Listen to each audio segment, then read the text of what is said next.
Good evening, everyone, and welcome to the main event of 2023.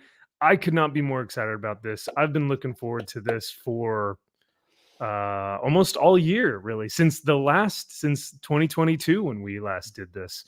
And before we start, let's get some applause in here for 2023, the year that was a nightmare.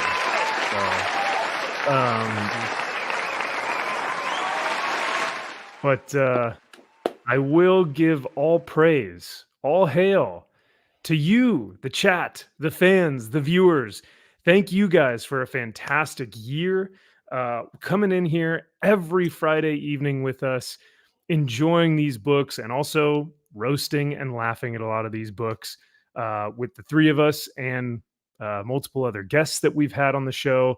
But it would not be as fun, and we cannot seriously do it without you guys. And so truly, it means a lot to all of us here that you guys would join us. So whether you are here tonight live or whether you are rewatching this, welcome. And we're going to go over the rules here in just a moment. But tonight should be packed with a lot of fun stuff. First off, we're going to go through some maybe some potential show and tell. We've got some, we're basically going to go back into 2022 and look at our best and worst, or actually just our best books of 2022. We will then make our predictions as to what each other will have for our top books and for worst and best. And then we will get to the main event of the evening, which is listing out all of our worst books and all of our best books for 2023. And the rules are fairly simple. It's basically any book that was published through mainstream direct market publishers. So like your Marvels, your DCs, Image, Dark Horse, Boom, stuff like that. We do not have any crowd-funded books that I know of, unless you guys have any. So nope, I didn't cheat. Okay, because it would be very easy to put some of our top and maybe some of our worst books with some crowdfunded books. So yeah. But before we get started, Drew Dolan, good to see you, man. Thanks for being here. And what are you looking forward to tonight? Are there any surprises that you were hoping to see? I just want to have a good time. I just want to laugh, chill.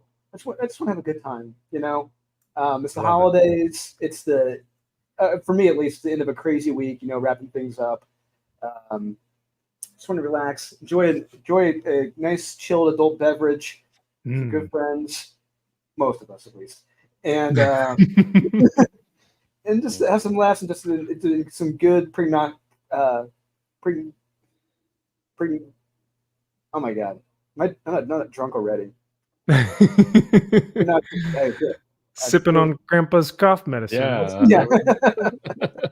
Some good predictions. Nice. Yeah, man. No, I guarantee we will have a ton of fun tonight with some great company. And Kyle, how about yourself? Is there anything tonight you're looking forward to? Welcome to the stream. We've already got some people in the chat hailing you and your takes, which is whew. Hey, when you're right, you're right. It's not being right all the time. I don't get it, but hey.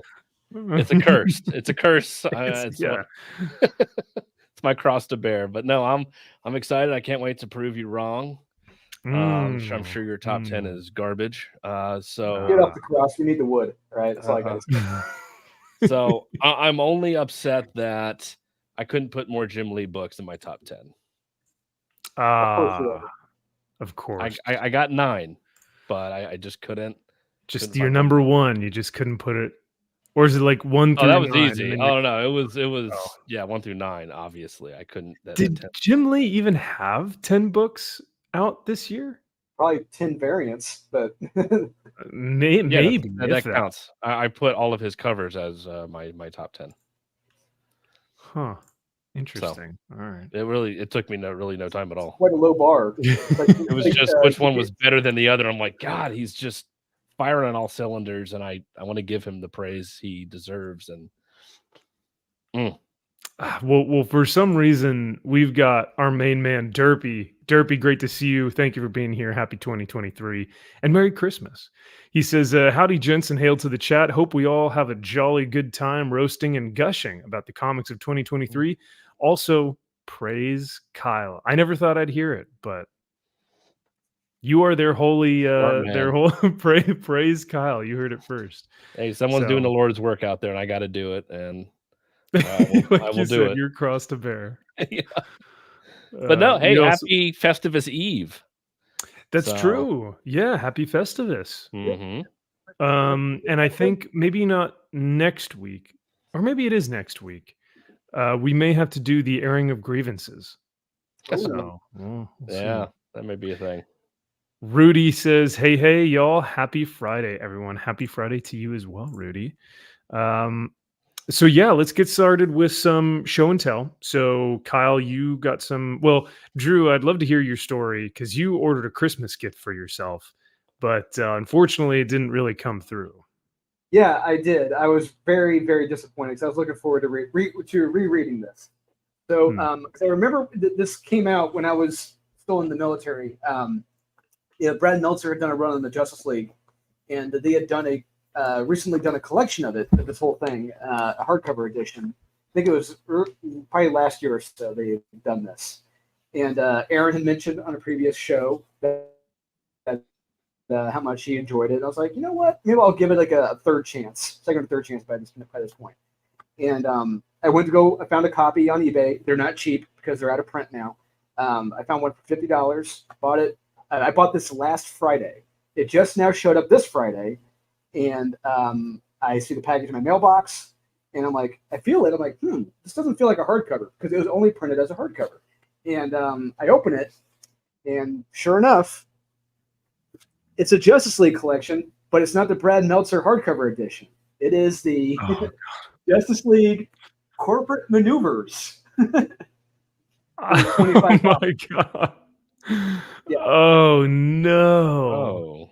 Ouch. So what's the next course of action? You said you've left a scathing review. Oh, bear in mind, I had just finished running a 10K at the gym, so my adrenaline was pretty high. Okay, and I was pretty hungry. So with both, I'm pretty pissed. So I left a pretty scathing review on their eBay channel, and then it told me to correct it. And like, hey, you can't put insults in here. It's like, oh, fix it again. Put insults in here. Like 2 or 3 corrections before dumb idiot. Yeah. No racial slurs. We try to refrain from any hate crimes being committed in the comments in the reviews. Yeah. So I left them a pretty scathing review. Pretty. So what about the book though? Because I think you can go to eBay and say he needs to either reimburse me, I'll send him the book back, reimburse me, or he needs to send me the actual product, right? Yeah, like I have no problem. If I was gonna they haven't responded yet, but I'll tell them, it's like, if you want to send me that hardcover, overnight it, all is forgiven. I'll take down the negative review. Yeah. Well, hopefully that happens. I think I've only had to deal with that one time where it's like the completely wrong thing, and the guy didn't even respond back. And so I was like, okay, I got totally scammed here. Had to open a case through eBay. I got refunded, thankfully. But yeah, man, it's scary. You never know out there. So. Yeah, it's true. But which brings me to Kyle, that I hope you didn't get scammed, because this would be a pretty expensive scam if that were the case. So, you're telling me. Yeah, which you haven't even opened yet. But I haven't. I got 2 packages I haven't opened. Oh, all right. Well, yeah, sir. Whenever you're ready, you can pop those boys open. And while you're actually opening those, I will say hail and welcome to our man Scott McKenzie. Semper Fi, brother. You are now a YouTube member, and you get access to a ton of great perks, some behind-the-scenes content, some videos, some personal videos of just me talking about some weekly schedules and some video updates and stuff like that, some tabletop gaming with Warhammer, and you will also get access to member live streams whenever we get a chance to do those. So, Scott, thank you so much, brother, and hail to you, and Merry Christmas to you as well. I met Scott at a fan meetup when we went to Dallas, I think it was, and he gave me a challenge coin that was super dope. Yeah, so Very nice. yeah, so I appreciate it, Scott. Good to see you. So this was from somebody here, expertly packaged, by the way. Somebody here. Yeah, this was from Max. Oh, okay. Oh, you already got it? Yeah. Oh, God, I told them to not give it to you until after Christmas. Hey, but I already got them. Oh, you bastard! Look at these. Art of Tim. These are signed. Oh, So both signed. Bro. They are, I would say, X-rated, but yeah, it's like I can't open these up on. I'm assuming, knowing him, I'm like, no. I would actually put a triple X rating on those bad boys. There is full insertion, so he's known for that. yeah. Lots of fluids, lots of detail. Oh, the men and women are, I mean, gorgeous, but it is very graphic. So this one I have the red one. So the one that you're looking at currently, that's the one that I can show. Whew. All right, let me make it big screen, full screen. Oh, yeah, buddy. That very his fantasy stuff is just gorgeous. Oh, unbelievable! Well, Merry Christmas, Happy New Year, Happy birthday. This is too nice. I don't deserve it. No, you don't. Oh, are you kidding me? I don't. I don't. This Drew's should also be coming as well. Drew's is actually personalized. His will actually say to Drew, which is pretty cool. Yes, it is. Yeah. Ooh. Drew's are his. You also got. Well, I won't tell you what you got. You also got some Tim Vigil stuff. So. But yeah, no, he was at LA Comic-Con, and he was also at, there was like a Southern California, LA, like tiny little hotel. I mean, it was one room, and it was in like a conference room of a hotel off the side of the road. Like it was tiny, but it was strictly for big money spenders. It had nothing but Golden Age and original art. That was the like Comic-Con. But he was at both of those, and so I was able to get some stuff. But I'm glad that we were able to send those out. But that's amazing. Yeah, very well packaged. So thank you very much. This is absolutely awesome, dude. You're so welcome. I'm a little pissed though, because I explicitly told the UPS guy, don't deliver these before Christmas. He doesn't deserve them before Christmas. I don't deserve them, period. Afterwards. So just go ahead and lose them. Yeah. Return them to you. Yeah. But that's awesome. But now you've got a big boy coming up. Now this is a big boy here. That's what I think it is. It's actually pretty topical, actually, also. Oh. From this. Topical for 2023 or for Tim Vigil? Oh, yeah. Or for topical for 2023, and actually within the last, I would say, this person's has been talked about pretty recently. Is it a page from Tim Sheridan's Green Lantern? Oh yeah, that's gotta be worth some money. At least $2-3, right? Yeah. Oh, okay. At least far. My goal was to have it worth far less by the time it got here from what I paid for it. Hey, he's got endless residuals, you know. He's got yeah. Or it's a page from what was his name? It's maybe a book from Glenn O'Leary's collection, because he's very topical. I don't know if Glenn does illustrations, but neither do I. Ooh. This is even better. one of the main reasons I got this is that I can look at it and always be reminded that no matter how shitty my life gets, it will never be this bad. Oh wow. Okay. That is quite the inspiration there. Yeah, I needed it because I'm like, man, I really need something here to be like, you'll never be this big of a piece of shit. You're a piece of shit, but Oh my god. and you may be a total fucking asshole, but this can't top it. Oh, is it the Miles Morales talking down to Peter Parker on the rooftop from Gang War Part 1? Oh, yeah. If any of those, no, it's Miles Morales sang by Odin's Fade, and spray painting and graffitiing everything on Asgard. Yeah, that's a really good page. Was that this year? No, that wasn't this year. That was last year, wasn't it? You know what? I know it had to have been last year, or else I would have put it on my list this year. Oh, yeah. There's no way we would have missed that. Oh, can you see it yet, or is it still? It was pretty well packaged. So what's the personal significance here? Because you said this will be a reminder to you, yeah? Yeah, this will be a reminder to always be like, my life really isn't that bad. This was a key moment in this series where it takes a real turn, and it's also reminded me close of another story that I liked growing up as a kid that this kind of panel reminded me of. But it's from an amazing artist. It's from the page is inked by Ryan Stegman. Whoa! Oh, wow! Yeah. Written by Donny Cates. Written by Donny Cates.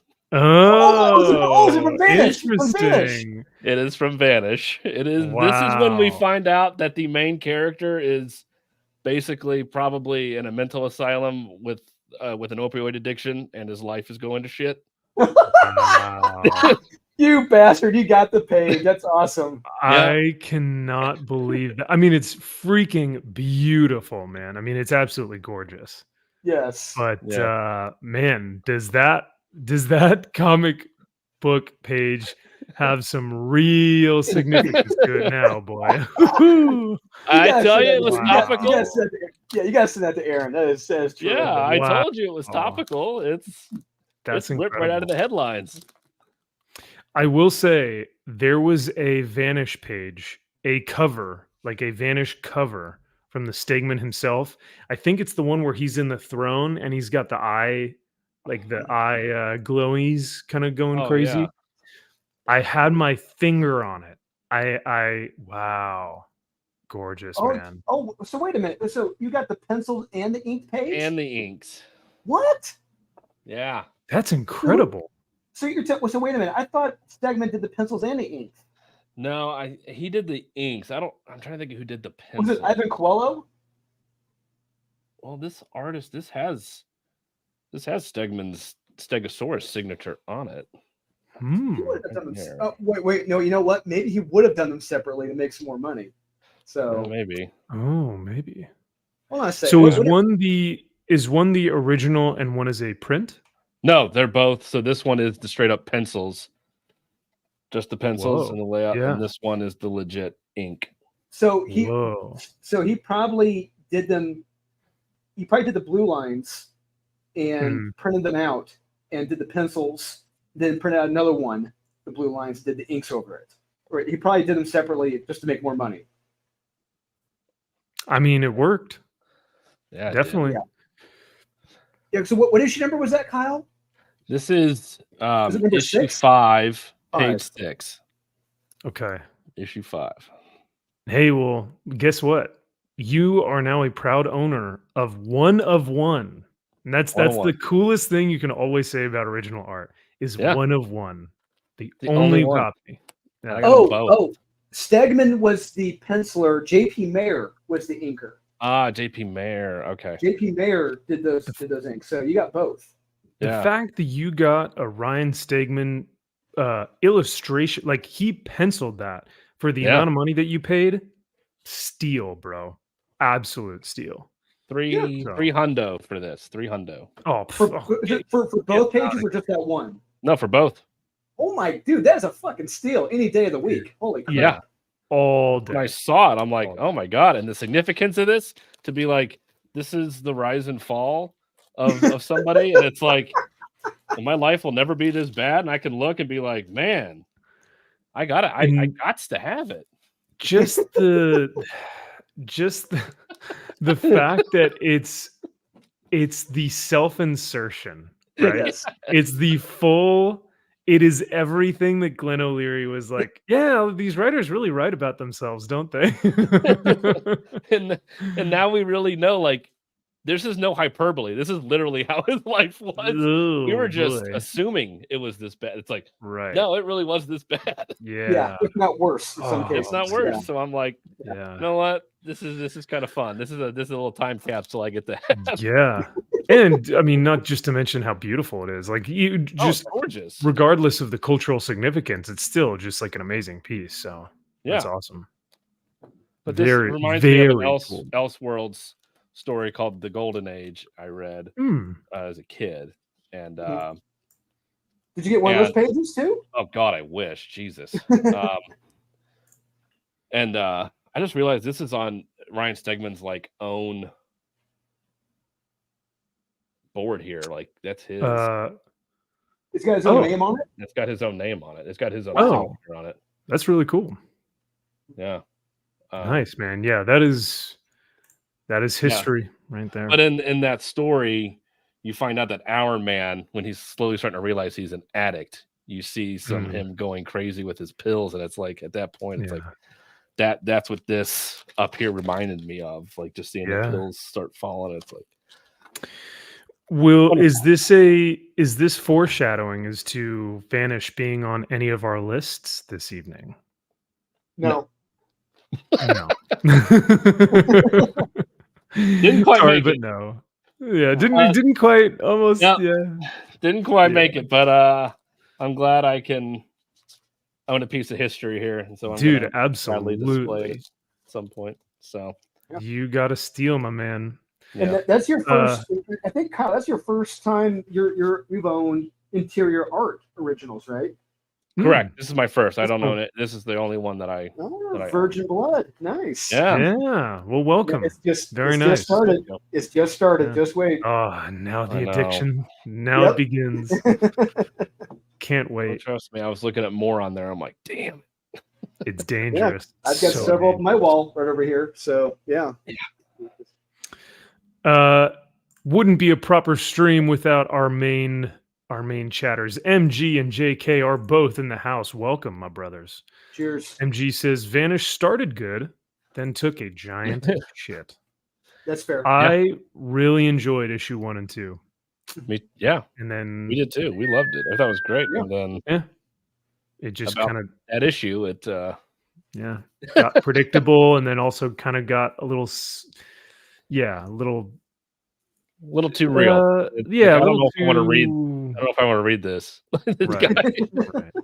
Like, oh, and then it's a lot of, oh, you're a piece of shit, and I'm the best, and it's a lot of that, and it's like, okay, I'm done. Going on in his real life, and it's like, we don't need to know that. Yeah. Thanks, but no thanks. Yeah.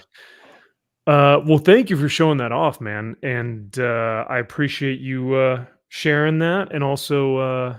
I'm glad that you got your gift on time. No, so now what you have to do is you have to wrap the books, the Tim Vigil books, and the OA, and you have to open them on Christmas, and then it's like, truly a good Christmas gift. So I do. Damn.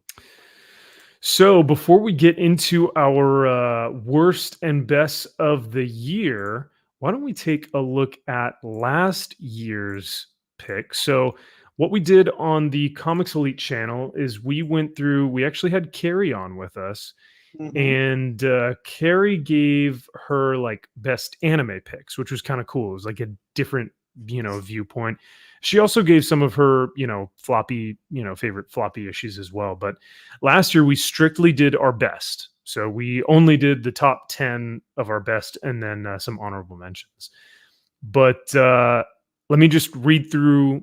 What I'll do is I'll read through mine real quick just to kind of, give us an idea.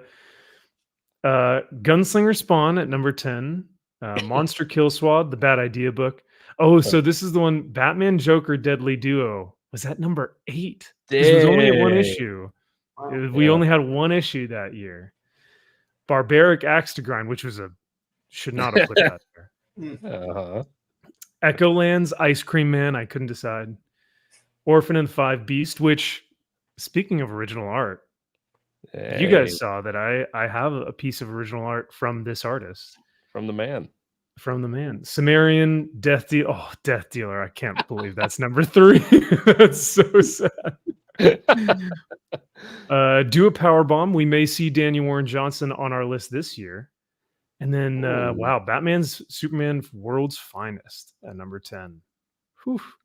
Number 1. For Turd Burglar. Yeah, at number 1. Yeah. Nonetheless. Turd Burglar, Little Monsters. That was the vampire one, yeah? Yep. Pentagram of Horror, Strange Academy Finals, A Town Called Terror, Gunslinger at number 6, Gunslinger Spawn. Yeah. Oh, Animal Castle came out last year. That's right. Okay.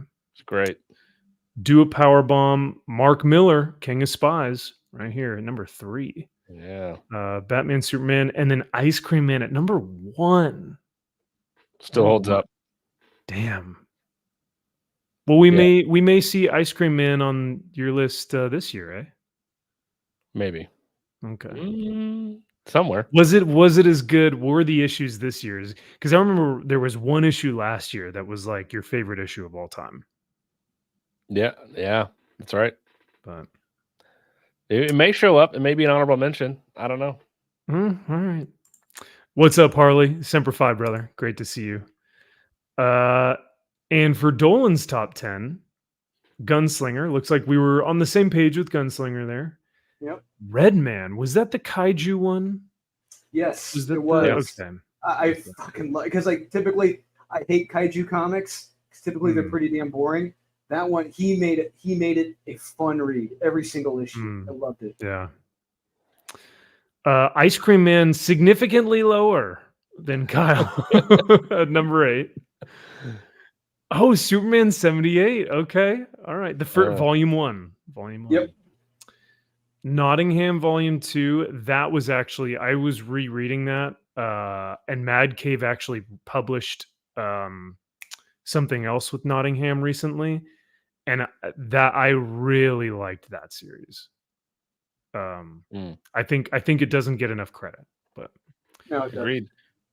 Strange Academy Finals, King of Spies, Mark Miller, Batman, Superman, World's Finest, Pentagram of Horror, and wow, Do a Power Bomb, Daniel Warren Johnson at your number 1. I forgot about that. I loved it. It was amazing. Yeah, still is.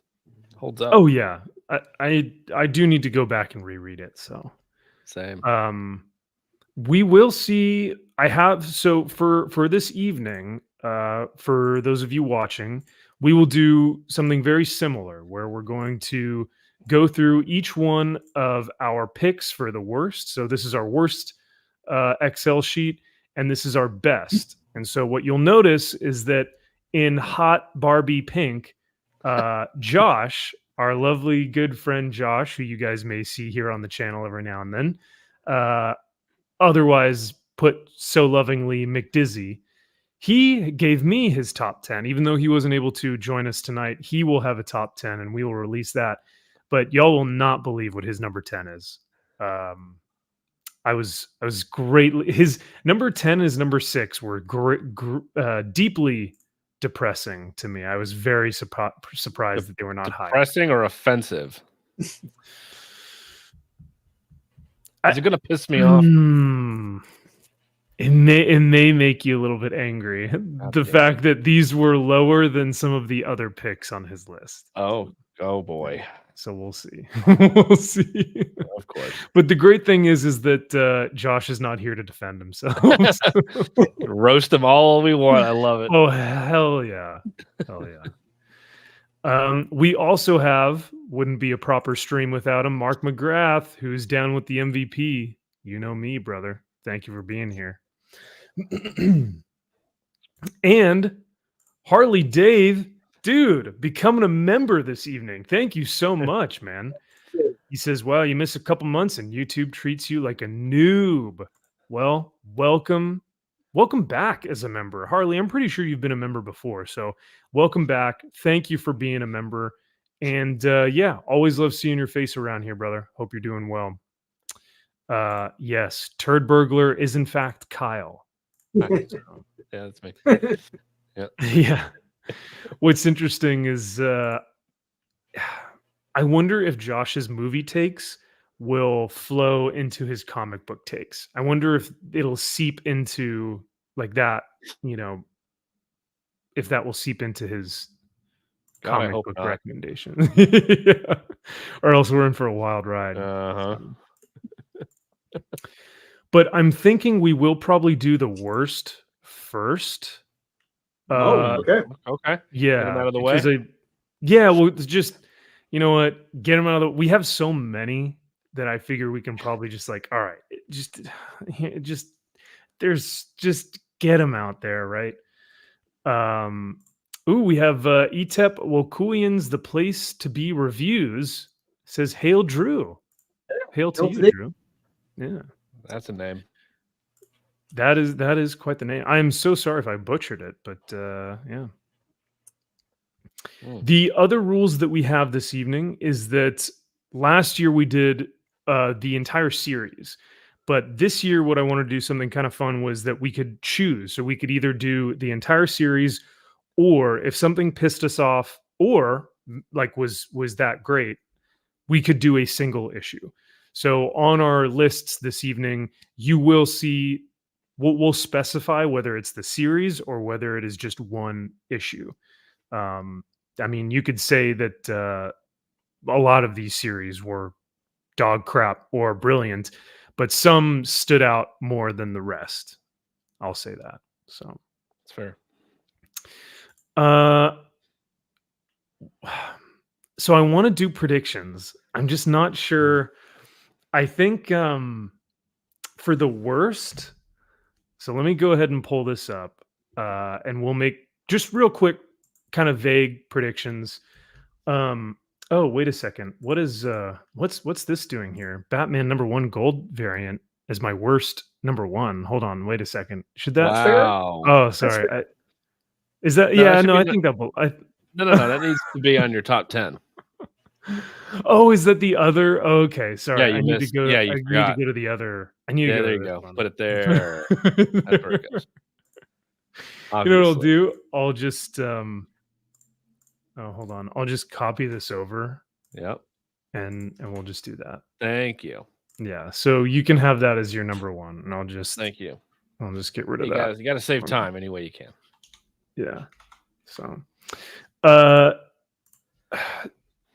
Drew, do you want to give some predictions for what we think? Sorry, excuse me, for what you think my and Kyle's worst and best comics are going to be. I have a strong feeling. I'm going to say it's not necessarily vague, but generalization. I think there's going to be a significant number of DC in our list. Okay. That's my prognostication. Any specifics? Or just general? Okay. Okay. I'm going to. Okay. I'll be specific. I'm willing to bet you, Alan Scott Green Lantern, Wonder Woman, Tim Drake Rubbin, Batman Fortress, probably Teen Titans, Fire and Ice, Human Target, or the Batman One Bad Day books. Any of those are going to be on this list. Interesting. Okay. All right. I have a strong suspicion that Batman One Bad Day will be on yours. Whether it's going to be honorable mention or whether it's going to be a near top 10, I'm not sure, but I know that it's on there. Kyle, it's a toss-up. You're a wild card. I feel like you're going to put something on the worst of list that I'm going to be like, no, come on. There's no way. But you also have 16 honorable mentions. So I kept going through. I'm like, well, that's a piece of shit, and that's a piece of shit. And I'm like, I'm even combining, and I'm like, this is still a piece of shit. I gotta put it on there. Yeah. And I left off a lot. I left off. I think I didn't put a single X-Men title on there just due to the fact that it's all dog shit. So like, I was like, I can't. Now, Can't put, I will okay, say never this. mind. Yeah. I have one. I'll say I this. have one. As bad as the X-Men books are, none of those made my worst of the year. Because I really feel like, even though those are bad, like what DC did was significantly worse than what the X-Men books were. It's almost kind of like a constant, like the X books are just, they're offensively boring, one, and they're so bland and dull. There's really nothing that's like laughable. It's just like, this is pathetic, you know? Yeah. Whereas like some of these DC books that I have on my list are laughably bad, right? They're assassinating all oh yeah. Oh yeah.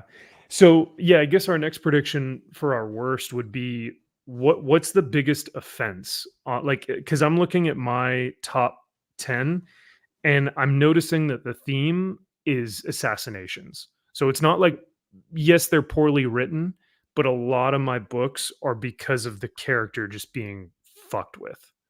Do you guys feel like it's just bad writing? Mine's For some of a combination yours, of bad writing, and it just pissed me off. Like yes, it got a negative response from me to where I want to punch a fucking wall. That was a lot of things. Yeah. Drew, are you looking at yours right now, trying to determine? Yeah, it's like, I would say, I mean, for me, it's a combination. I mean, there's going to be a lot of bad writing, I guarantee you, but the ones, the very few that have both bad writing, character assassinating, and art, those are the cherries on top. Oh yeah, no, yeah, the art. My number 2, the art in my number 2 is just a disaster. And what's sad is that I do have because I'm looking at my list right here. There are a few of these books on here that I would say like, I like, not that I enjoyed the art, but that the artist is like competent. Like that the artist should not get blamed for the assassination or storytelling of like these idiots. So yeah, MG just says you only need 2 on your worst, Marvel and DC. Yeah. Yeah, who had the most atrocities this year? Marvel or DC? I'll say DC. Yeah, I'm counting. I'm seeing, I think I have more DC than Marvel on my worst of the year. You know what is going to be wild though, and you guys will not, I don't think you guys are going to guess my number 1, but my number 1 is neither a Marvel or a DC book. Well, then you're wrong. I think, no, I know. No. I know what it is, because that issue is probably on my worst of the year as well. I'm willing to bet you I know what it is. Okay, you may have to put it in the private chat, and I can confirm or deny. But I will say, everything else is Marvel or DC. Yeah, the 9 or 2 through 10 are all Marvel and DC, but my number 1 is not. Okay, I put in the chat. Of those 2. I forgot about that book. I will confirm. Yes. Yeah. I forgot about that book. That is you forgot about that book? Yeah, oh my god. Do I have words? So I felt so bad because when I was going over it, I think I was still processing, so I was still so angry. And Kyle, I think it was Drew, I think you were at a convention. So it was just Kyle and I doing the stream, and poor Kyle had to just hear me go through this comic book and just see over just like the absolute cruelty and absurdity and just like disaster that this comic book was. It was brave. It was brave for what it did. It was stunning. It was brave to put that out and think that it wouldn't cause riots in the streets of comic book fans. All right, so I mean, in terms of any other predictions, do you guys have anything else? Because if not, we'll just get right into it. No, that's all I got. Okay. Yeah, I'm expecting craziness. Apparently. Oh yeah, it'll be quite something. So I'm gonna say for the sake of time, I will just say my honorable mentions. We won't we'll pick a few out that we want to stick on maybe, but I will just say them, and then as we discuss them, I'll type them into the thing. I have 10 honorable mentions. So here we go. Here are our worst comic books of 2023. All of these have been read.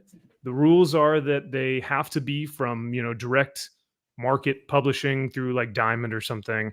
They can't be crowdfunded, and they can either be full series or single issue books.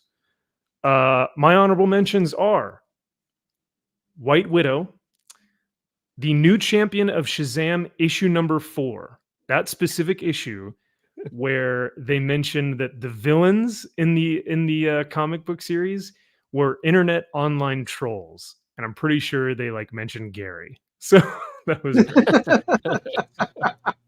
great. Exterminators, where the piss baby, piss boy comment came from. Bloodline, Daughter of Blade, Teeny Howard, or no, not Teeny Howard. The other one, Danny Lore. Need I say anything else? Yeah. Yep. Bishop War College. Hey. Oh, I forgot about that. Bishop War College. Hey, what's interesting? Let's make all the X-Men black. That's Bishop War College. Rogan Gambit. I mean, of course. How could you? That first issue. God damn it. Kyle, you're gonna like this one. Alien Annual number 1. The issue where it was no dialogue and the art was shit. Dog shit. There's nothing good about that comic book. This is a random one. Scotch McTiernan's Holiday Party number 1.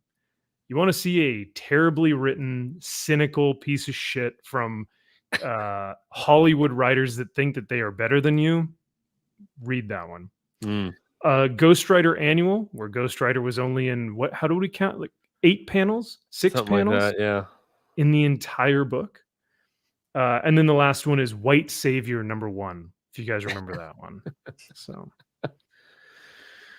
oh man. So as I write these out, now did you hear any that are on your lists?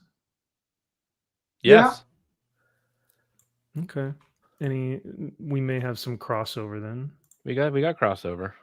I had Bishop War College on my honorable mention. I'm surprised White Widow wasn't on your top 10, to be honest with you.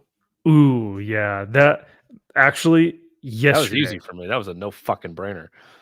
Dude, yesterday I moved it off my top 10 because I put something else in front of it. So, but yeah, no, White Widow. I mean, that with the my likes and my dislikes and my these are cutesy wootsies and farmers markets, and it's like, kill me, absolutely kill me. Okay, this does not want to copy, so I'm just gonna do that.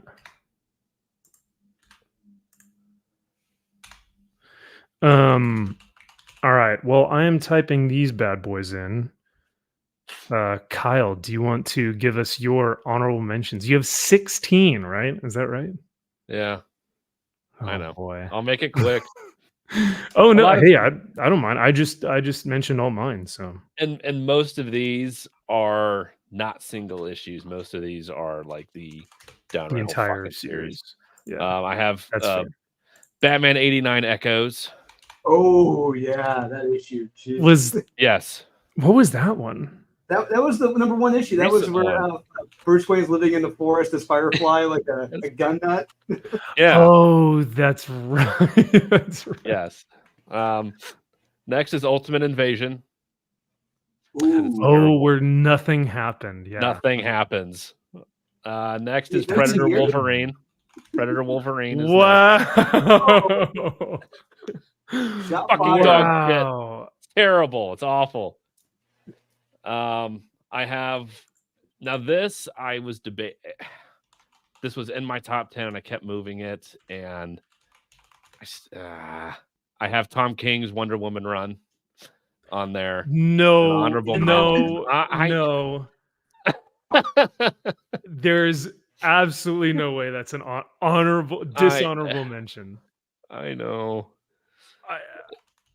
Yeah, and you were getting mad at me that White Widows those I know. not feel the same. terrible whatsoever.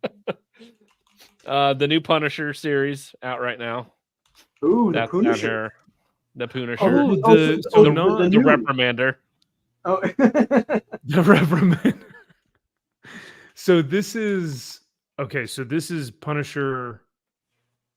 Yeah, we'll call him Reprimander. Yep. I don't even don't judge my spelling. Sorry. Yeah, this isn't the Jason Aaron run Punisher. This is although that is bad too. But yeah. Okay. that is significantly worse. Jason yes. Yeah. Yes, it is. Next, I have the Dark Crisis. Dark Crisis in general. Dark Crisis was awful. The event, Dark Crisis event. The event. I have 2 events on here actually. I've got 2 I as know well. what's your other one, yeah, for sure. Next is Invincible Iron Man. What, you don't like your Tony Stark waking up in a pile of his own vomit in an alleyway? In a pile of garbage. Changing his last name to Emma Frost's last name. Yep. Oh yeah. Next is Cosmic Ghost Rider. Oh, Stephanie Williams. Yeah, that came out. Yes, that came out the same week as the Rogue Gambit #1 issue. Yeah, that's right. Cal and I reviewed both of those that same week. We're like, oh my god, you're talking about a shitty double whammy. Oh my god, that's right. Just completely cocking Cosmic the character. It's like, oh my god, what a fucking joke. Oh yeah. Lazarus Planet. Yeah, I remember that bad boy. Next is Lazarus Planet wasn't bad. Yeah. Next is She-Hulk. All of She-Hulk. Not just the Rainbow Rowell that one too. Book but one. You have to encompass all of She-Hulk because it's all that was all Rainbow Rowell. That was all hers, yeah. Yeah. Man, yeah, that whole series, huh? Yeah. Next is Superman Space Age. Oh, that's right. Yeah. That may or may not show up my list too. We were ripping that fucking book. Yeah. It was a thick book, eh? Yes. Yeah, Squarebound. Yeah. Yeah. Next, I have Bishop War College. Hey, there it is. All right.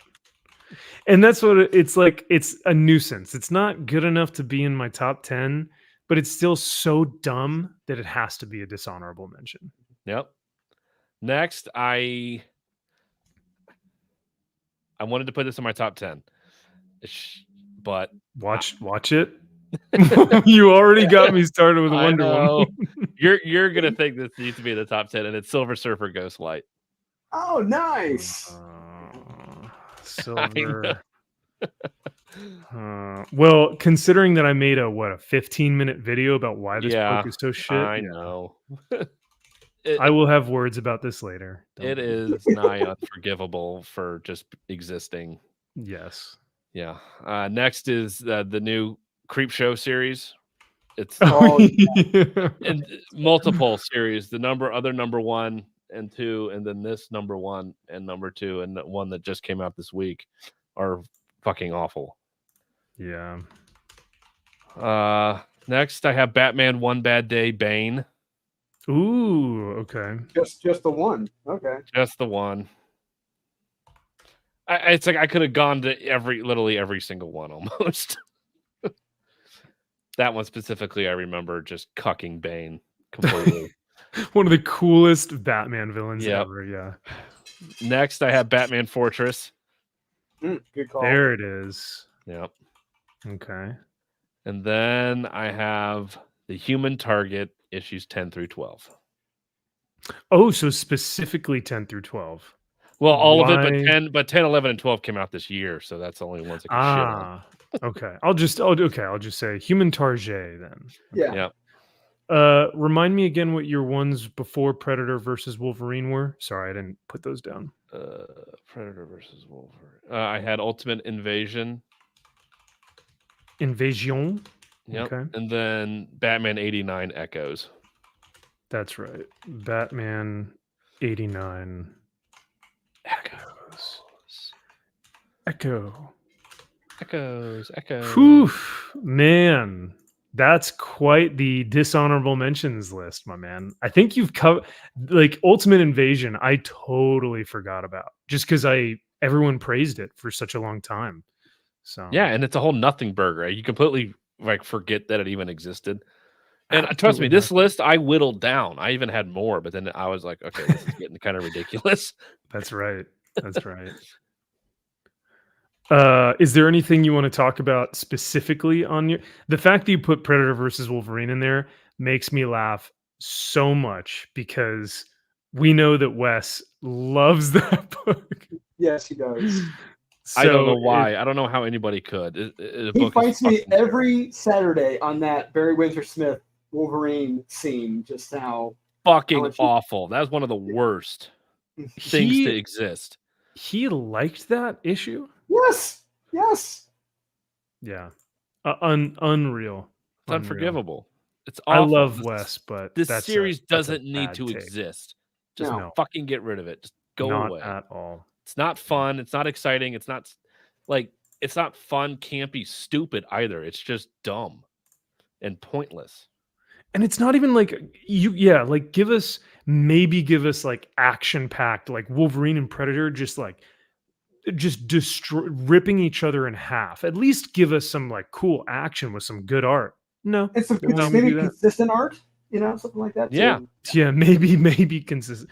But I know it's asking a lot these days, but Jesus, it is. Don't open up with one cool page and then be like, and we're gonna hard cut to some dog shit. It's like, no, that's the story I want. Yeah, right. It's like the one thing we're actually asking for. They only give us like a little bit because they don't actually have a story. Yeah, have a story. Rogue and Gambit, Alien Annual. So I remember how much that issue pissed you off. So I'm wondering if that's going to be in your top 10 or not, because I'm surprised that it's not in your honorable mentions. What? Alien Annual? Alien Annual #1. So. Well, spoiler alert, I have Aliens in there as my worst of the year, so I just encompassed all of the aliens right now. All right, that's fair then. That's fair. Because it's all terrible. It's all awful. And so I'm like, do I point out one issue? There is one single issue that is my #1 that has pissed me off beyond belief. Because I was going to say, they've already done like multiple different Alien series. So I guess you could just kind of umbrella them and just say, yeah, all of this is just god awful. That's kind of what I did. Holiday Party. All right. Dolan. Let's hear him, my man. Let's get what... I've got 8 runner-ups.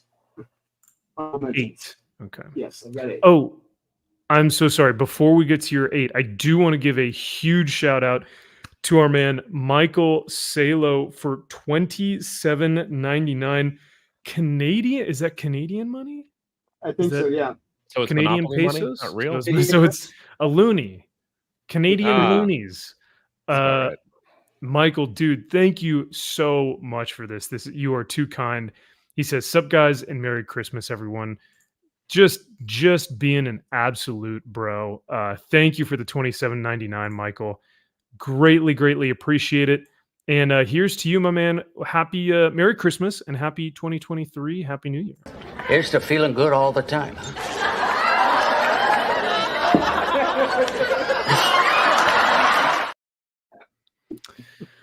All right. Sorry, Drew. I didn't mean to cut you off. No, that's worth it. Yeah. Yeah. Oh, absolutely. Yeah. Michael has been a long time supporter of the channel and of the show. I appreciate his take. So I appreciate the support and the donations, brother. All right, Drew.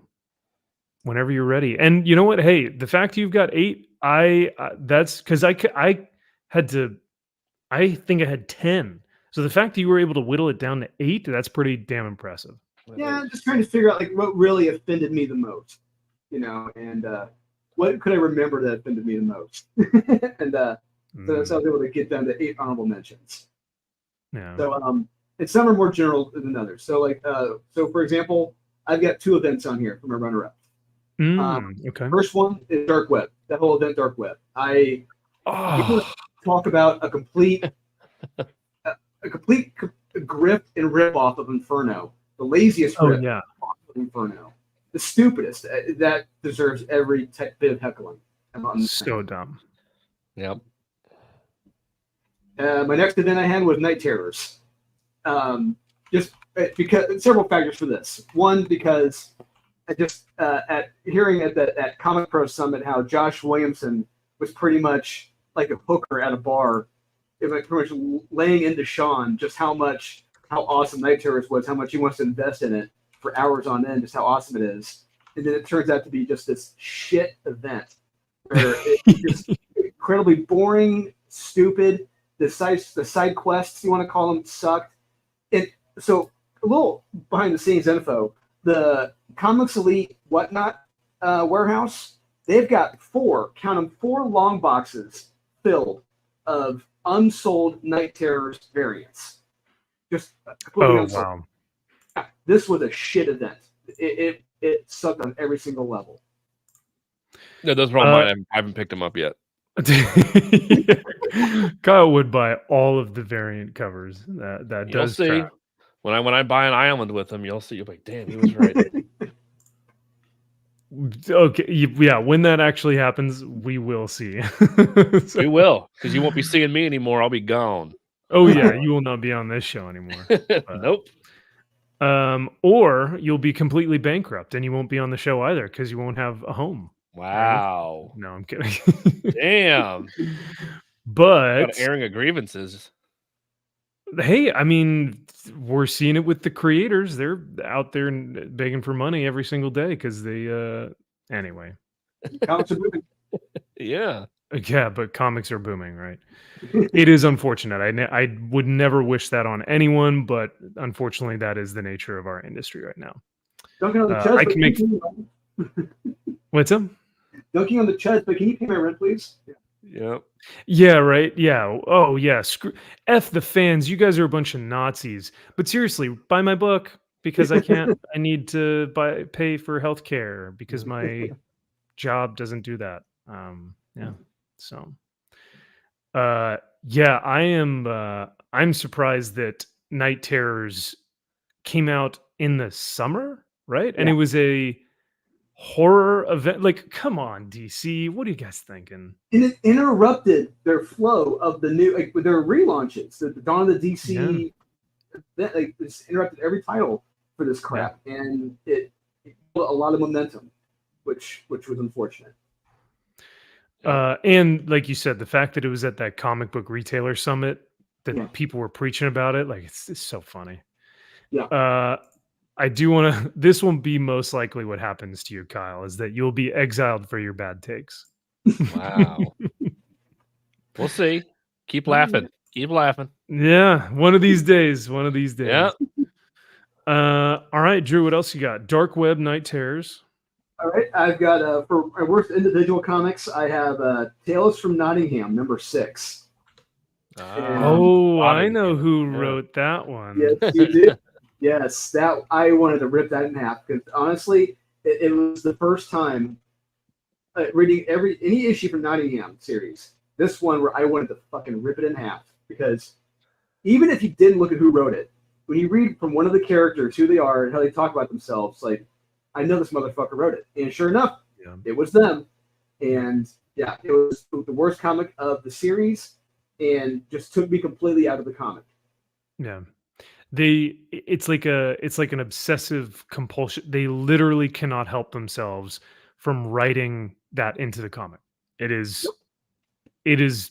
so pathetic. So, but yes, I know exactly which one you're talking about. What do you got next?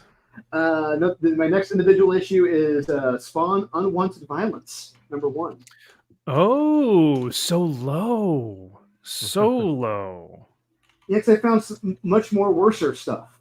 for my top 10. No. There's nothing much more worse than this piece of shit. So I think there were 2 issues. Is it just number 1 then? Just number 1. Yeah, I didn't read number 2. I couldn't get myself to go through with that again. But all right, okay. At least it's on here. You know what? At least it's on here. I'll give you that.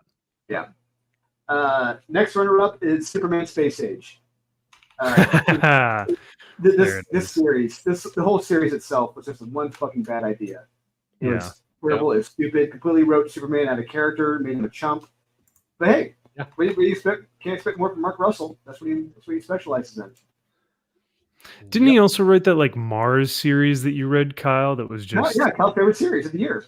Yeah, that's right. Yeah, was it Mars Traveling to Mars? Travelers to Mars, where it's just a guy from Mars.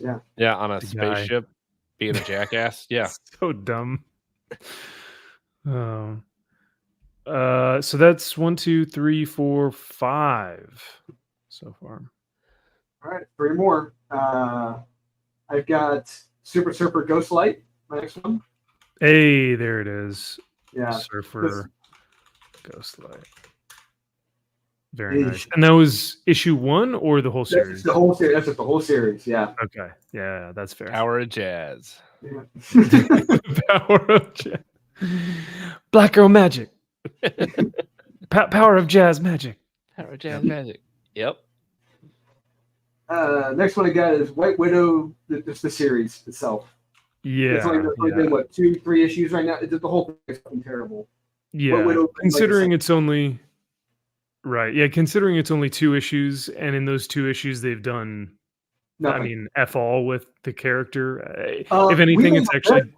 We made a list of what White Widow likes, Max. We've made a very comprehensive list. Oh, I needed to know. Yeah. No, you're actually very. Yeah. We did need to know. Yeah, that's very true. So, yeah, the White Widow series is, like you said, it's only been out for 2 issues, and yet what's so funny about that is it came out 2 months ago, and I was already coming up with my list. And so, sure enough, I'm thinking, okay, Marvel really can't produce anything that I'm gonna have to put on my list, right? But sure enough, nope. They were like, the year's not over. We still have another month, and they put out White Widow. Thanks, Marvel. Never count them out. Yeah. And your last dishonorable mention for 2023 is going to be The Exterminators. All right. Very well. You want to talk about a series from beginning to end that, I mean, it's one of those things where it's like, I want to say I can't believe this got published, but in today's I shouldn't be surprised. Yeah, unfortunately. It is fucking stupid beyond belief, this whole series. From page 1 to the last page. Yeah. And, the unfortunate thing is that I loved the art. I think the ladies were drawn beautifully. They were voluptuous. They were sexy. Yeah. Oh, right. Yeah. In 2023 Marvel, they were beautiful. They were actually drawn to have like very pretty features and cute outfits and like all this stuff. But the dialogue that spewed from their mouth holes was just the worst thing I've ever heard in my life. It was so vapid and just unappealing. It was a lot of it, and a big portion of it, dialogue no one would say out loud in person to another human being. Never, unless that is what. Who was it? One of the Stephanies. Unless that's how she actually talks to her friends. If that's how she talks, I want nothing to do with her at all. No. Hey, sluts. Hey, whores. What's up? So who are we banging tonight? This piss baby over here? Uh-oh, vampires interrupted our roller skating rink dance party. Let's go. Come on. Woo! Yeah. Wild, man. Wild. All right. Well, now let's get to our top, our bottom 10, our worst to top 10. They're bottoms. They're definitely bottoms. Oh, they are bottoms. They're bottom bitches. Yeah.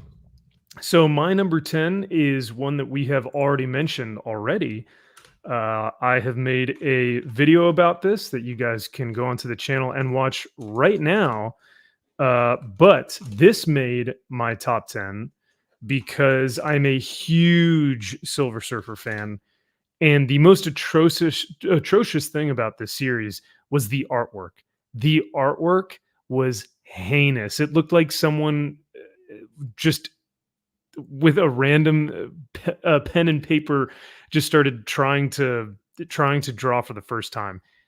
Terrible. And not to mention the story was just an absolute disgrace to the original Stan Lee comic back in 1964, I think it was, where they actually introduced the character of Ghostlight that sacrificed himself, and then to bring him back for like... That was an actual issue of Silver Surfer that did it. Yeah, so sorry. So the initial issue was in Silver Surfer that brought the character of Ghostlight. Okay. But I think his name was Al something. Yeah. Yeah, they just he had a great send off. He sacrificed himself to allow Surfer to defeat this villain. It was like a really heroic ending to the book, and then they brought him back for like no reason in this modern. Well, you know why? Well, yeah, we know why, and it was terrible. Yeah, so it's about time. The only reason why they brought him back. Yeah, because of his external features that correct. Yeah, that make him, instead of creating a new character that Silver Surfer could interact with. Yeah. So yep. Yeah, they are power bottoms. They are. You know what? Actually, the thing, juicy dumpers, dump trucks are a good thing. These are just dumpster fires. They're not juicy dumpers, unfortunately. Correct me if I'm wrong, but didn't in the Exterminators issue, that like the first or second page, didn't Dazzler wear a pair of like booty shorts that said like juicy dumper, like juicy or something like that on it? You know what? I wouldn't doubt it. That would actually sounds pretty par for the course with that book. So yeah, I'd allow it. Oh yeah, I mean, hey, like I said, the art is. There's a reason why I made my dishonorable mentions and not my top 10, because that art saved a lot of that book's ill will. That's why it's in my honorable mention, top 10. Oh well, I was gonna say, yeah, give us your number 10 for your our Turd Burglars worst of 2023. I have Tim Drake Robin. So low, Kyle. So low. Whew. Yeah. Tim Drake Robin? Yeah. Wow. Okay. The whole series, eh? Duh. Yeah. Wow. Okay.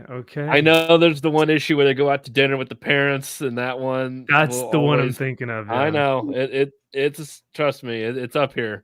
It's living rent free, but yeah, the whole restaurant burns to the ground, and Tim doesn't even do a thing. Never mind. We'll talk about it. Doesn't do a thing. He just leaves and then comes back for no reason. Yep. Oh yeah. I know. Oh yeah, man, it's all off. I know it's low, but trust me, the stuff above. Okay, so already Wonder Woman and Tim Drake Robin are lower than your White Widow, than White Widow series, if you have it on here, which I'm appalled at. But you're appalled. Tim Drake Robin also, we can't forget issue 1 with Twinkle Toes, where Twinkle Toes. Bernard spooks him and he's like, ooh. arguably the worst page from all of DC Comics, if not Big 2 this year. And what's so sad, hail to you, my man. What's going on, Josh? We've got and by the way, Josh, we've got your top 10 list of the best comics right here. Hope you don't mind a hot, bright Barbie pink for your profile here. Sorry, what were you saying earlier? My bad.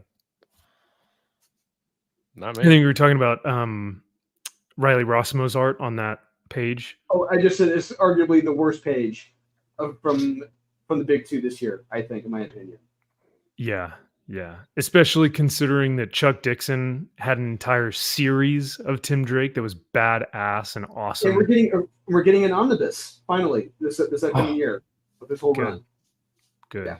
It deserves it. Yes. I will be buying. Yeah. Any other reason for? I mean, does it need any other reasons? No. All right. No. Drew Dolan, number 10. So this is a generalization. This is the whole series. Maybe a shot. This probably be the shocker for both of you guys. I'm going to have Batman, the main series Batman. Wow. Okay. Interesting. Yeah. I honestly, I really had to think about this. That I really, truly believe this is the worst run Batman has been in 25 years. Probably almost 20 years since Brian Azzarello and Edward Rizzo were on it after Jim Lee's attempt at Batman. It's just, I don't want to say it's unreadable, but it's just stupid. Everything that Chip Zdarsky has done from the escaping from space back to Earth to now, every issue has just been stupid and just a complete, I don't want to say nothing burger, but just not what I want in a Batman series. That's totally understandable. I mean, it's kind of like, Silver Surfer Ghostlight. I could have put it in my honorable mentions, but because it's such a character assassination of a character that I really love and that has been done very well before, that's why it's in my top 10. So I think that's kind of what you're saying about Batman, potentially, that it is such a great character. He's had so many amazing runs that to see him kind of assassinated like this, it's unreadable. It makes it into the top 10. Yeah, and he's got villains, stories, and events like that. The whole Gotham War, Gang War, whatever it was. That could have been in my honorable mentions, because that event sucked ass, that quote unquote event. But every issue, I'm just shaking my head, just like, what the hell are we doing here? Yeah. It's just, we haven't resolved any of the problems that we need to fix with Batman. He needs to be back in the mansion. He needs his money back. Alfred needs to come back. And he just fucking needs his hand. He needs his hand. He needs his hand. Yeah. I have no hand. Yeah. And you're gonna need it. And like Brian said, I cannot disagree with you. These are all extremely good points. With all of these things stripped from Batman, he's not Batman at that point. Right. If he doesn't have the connection to the Batcave or any of his tech or his money or his family or Alfred, who is he? He's just some weird Bat guy. He is Travis Bickle from Taxi Driver. Congratulations. You made him a psychopath. Bravo. There you go. Yeah. Yep. Wow. You know what? Good choice. That's a good pick. I respect that. I respect that a lot. You guys are gonna fucking love my number 9. Does anyone know of the character Lobo? Oh, Ghouls just want to have fun. Wow.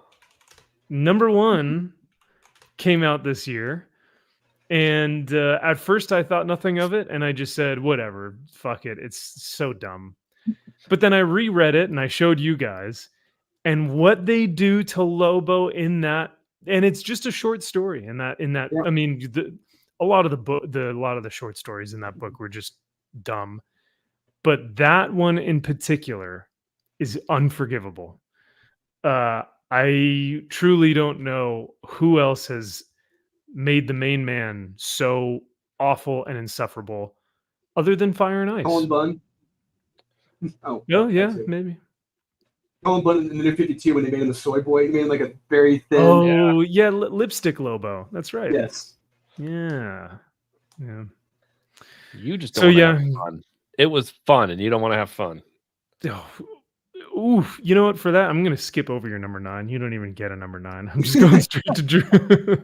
Fine. So yeah, Ghouls just want to have fun. If you guys have not read that one in the chat, there's just, I can't even describe the amount of face palming. I think I legitimately got Aaron mad. Like when I showed Aaron that, I think he legitimately was angry. So. Kyle, what is your number 9? I have the DC event Oh, Night Terrors. Oh, Knight Terrors. Terrors. It takes Wow. skill to fuck up, I don't know, what, 30 issues? Not a no, single it was one? no, it was like over. No, it was like no, Yeah. it was over 40. It was- we did the math. It was over Wow. 40.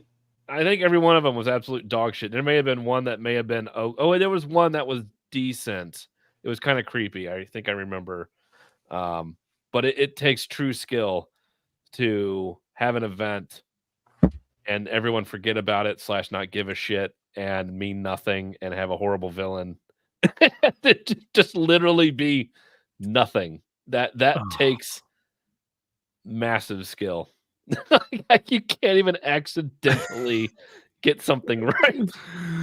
That you happened upon I kind of wrote a cool story. Yeah, or maybe we need a decent villain here. It's like, no, you can't even get that right. No. You have a Freddy Krueger blueprint and you fuck it up to where it's worse than Freddy's nightmares. That is how it was pitched. A Nightmare on Elm Street in the DC universe, and it didn't even come fucking close. Not even No. close. What? But you guys didn't like the bat gun? The gun that was a giant revolver or Joker barrel? working in an office. Yeah, Oh, Joker in an office. God. That was so hysterically funny. Oh, that's right. Because what's Joker's worst fear? Corporate corporate business offices, America, capitalism. Yep. Oh my God. Yeah. I wanted to put this higher. Wow, higher, huh? Okay. There's some that have. This was stupid, but there were very few that actually pissed me off, other than the Joker one. But yeah, some of these up higher, they were really angering. Oof. All right. That's fair. The reason why I don't have Night Terrors on either my top 10 or my honorable mentions is because I did not read it. I just didn't even. I was like, you know what? Not even worth my time. I'm not going to read it. So, but yeah. So thankfully you guys did, so that we can put it on our list.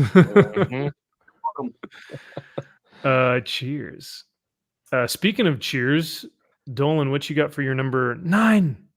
999 is Batman Fortress.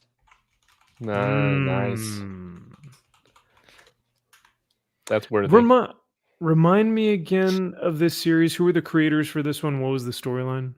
This was written by the guy who did the screenplay for Book of Eli, and he was the one who did the first issue, effectively, which Batman was watching the guys breaking into the storefronts. And just Batman's just letting them do it. They've got insurance. I couldn't stop them. It's justified. They're okay.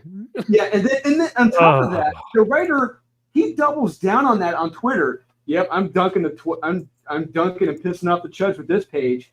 It's like, dude. Yeah, it's like, okay, yeah, because you don't fucking get Batman. That's why. It's just so funny when you compare that bullshit page to the Dark Knight Returns, what Frank Miller did with people who are breaking into stuff and everything. It's like, okay, we got a guy over here, legend, who gets Batman, a jackass over here who doesn't, who's just trying to dunk on Chuds. Congratulations. Yeah.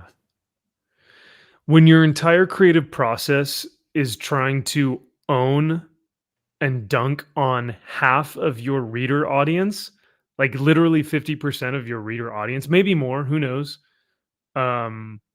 You're worthless. Get out of comics. You shouldn't be writing. And that's all he's done. As far as I know, this is the only thing he's done with comics in DC, and rightfully so. Dumb. Yeah. And downhill from there. Yeah. Yeah. Because and it's like you had Aqualad killing people on an island just because he felt like it. And then because some guys found out he was gay or something on the beach with his boyfriend. So he ends up killing some dudes because how much more can my eyes roll in the back of my head? It's like it's like one atrocity after the next. It's like, okay, first you character assassinate Batman because that's not who he is. But then on top of that, you're also trying to do so to make a political statement only to dunk on Chud. So it's like you're just digging yourself a deeper hole. So is this who it is? I think so, yeah. Okay. He who shall not be named. He who shall not be named. What is? Let me verify my list real quick. This this one this one has become increasingly popular as time goes on. Not because of now there was a video attached to this issue that came out. The video was pandering and nonsensical and dumb, but once the comic book itself came out, I was willing to judge it solely off of its status and its talent level and its actual substance, and I found it lacking. Alan Scott, Green Lantern, is my number. Oh, this is kind of low. I'm surprised it's not higher. It is. It is low. It is very low, and I recognize that. But when I was looking at all the other stuff that I had, I was like, "This is much worser." Which is not. I know it's not a word, but it's more worser. This is it's from the vocabulary of Sean. It's much more worser. There we go. much more worser. Yeah. So, I feel like we'll see this again on both of y'all's lists, but I had to put it out in the world because it needs to be addressed. Speak truth to power. Speak truth to power. Truth. This is my truth. Okay. Yeah, it's your truth. So, my truth is that Alan Scott Green Lantern is not a superhero book, nor is it a romance book. It doesn't know what it wants to be. If anything, it just wants to own the chuds, and it does a poor job of all of those things. So it doesn't deserve your time or money or effort. So yeah, the biggest thing that was my biggest issue with the book is that Alan Scott, Hero, the original Green Lantern, would not sacrifice himself for the other members of his military unit, and would give up precious information in order to go on a honeymoon with his boyfriend. I was like, that's not Alan Scott. I'm sorry, but you don't understand the character. You just don't, fundamentally. So yeah. Turd Burglar. Yeah. What you got? What you got for us? All right. This one maybe sparked some controversy. Maybe. We always love those. Yeah. I'm putting at my number 8, Junkyard Joe. Oh, that's right. Fuck this series. I wouldn't argue against that because it's real. Wow. It's the whole series. I see it as cheap emotional manipulation. It's just that's what I see it as. All it is. Gosh. Fucking bait and switch. I don't care. I mean, yeah, Gary Frank, you can say his art's amazing, and it is. But when you're bait and switch, when you were first introduced to this character in Geiger, and such a fucking cool looking character and a badass, and it's like, I need to know about this character. And when it was announced, I was so excited. And he's just a mopey fucking robot who's cleaning up a house and sweeping up floors. It's just like, what the fuck are we doing here? Like, I don't even know what this is. And it's like, no, don't you feel bad that he has like emotion and like he was like taken advantage of during Vietnam? So something maybe. And you're like, I don't know. It's like, no. It's I want to see him punch something. It's a great Short Circuit, Chappie, or name whatever else robot with emotions. Wally. Yes. Yeah. Bicentennial Man. There you go. Anything. And it's just like, God damn. And you're introduced to that horrible family, and I want them all to die. Yes. Like Junkyard Joe. I'm like, oh, he's going to kill these kids. Yeah. Yeah. I'm like, oh, he's going to punch all these kids in the face and kill them. No. Gonna kill these kids. Yeah. You know what? It's not super controversial to me because I understand your reasoning for it, and I couldn't read it after issue 2, but I do know that this will get a lot of people upset because I do know a lot of people that really like the. I'm sure they do, and trust me, I have like the comic book day, like when it got the posters got sent out, they sent out free posters. I have the poster for this series, the issue. Oh wow. Giant poster. Like I was so excited for this series, and oh my god, it is just terrible. Well, remember issue 1? I was like stoked for issue 1 because we got the backstory of Junkyard Joe, and he's like in Vietnam, and you get that one image of the dude who gets shot through the head, and you're like, oh my God, Gary Frank is just killing it on art. He's doing great. But then after that, it's just steady decline. Hey, remember this guy who wrote him as a fucking Sunday morning cartoon in a fucking newspaper? It's like, oh yeah, thanks. This is great. I want to know more about this guy. Yeah. It's not turning out unlike Geiger, who's just a mopey, whiny bitch also. So it's all seems... Dude, I took Geiger after Geiger, this past Geiger issue, I took it off my pull list. I said, nah, I'm done. If they're not going to talk about the Las Vegas factions, if they're just going to follow this nothing burger of a character, okay, I'm so done. So his design is gorgeous. Great, cool. I love it. No depth. There's nothing there. It's just okay. Thanks for nothing. So yeah, no, I pulled Geiger off my list, and until they do something cool with Ghost Machine, I'll wait. But we'll see. Yep. Dolan, your number 8. My number 8 is the Human Target. Ah, there it is. So high. Yeah, so high. It's not low. It's not low. So those 3 issues, 10, 11, and 12, those did it for you. It did it for me, and just the whole series in itself, just the constant character assassinating of Fire and Ice, just the whole Justice League. What he did to the entire Justice League is insulting. And especially just the Human Target himself, just how he just more or less accepted it and took it. At the end, it's like, fuck this. I want no part of this series and Tom King's sweetness. Oh yeah, didn't he do something? Didn't he do something to Guy Gardner? Yeah, multiple times. Yeah, he in this killed him. Yeah, that's right. Yeah, that's right. He killed him, cucked him, everything that you could do to Guy Gardner. He just, and of course, he was a manipulative, abusive asshole. It's like, that's right. Okay, thank you. It's like, yeah, we get it. Okay. Yep. Let's see. All right. Well, that's fair. That's fair. It is fairly high, though. I figured it'd be maybe honorable mention, but like I said, another one. The more we progress or regress, if you will, it's the more pissed off I got reading these. Okay. I will admit I did not actually read The Human Target.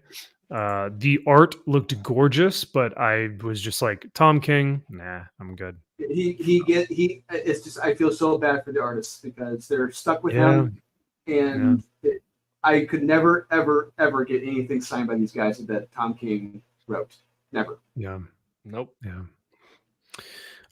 Tom King, Tom Taylor, both Toms, off my list. Yeah. So. Yeah, forever. Say again. Forever off my list. Oh yeah. So my number 7 is actually a single issue. I mean, I guess I could put the entire series, but the first 2 issues. Well, no, sorry, excuse me. The first issue, I was there for it. I gave it a shot, and I actually praised it on one of my live streams way back when it first initially started, exactly a year ago. And I said, you know what? I liked it. It wasn't too bad. And then I read issue 2, and I was like, fuck this piece of shit. It is garbage.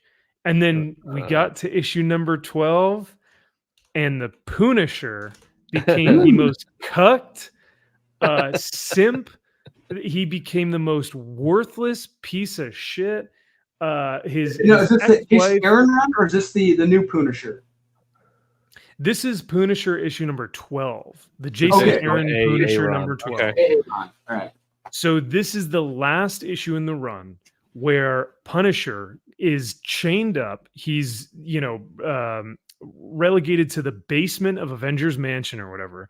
The Avengers give him a struggle session where they lecture him one by one. Read the comic, guys.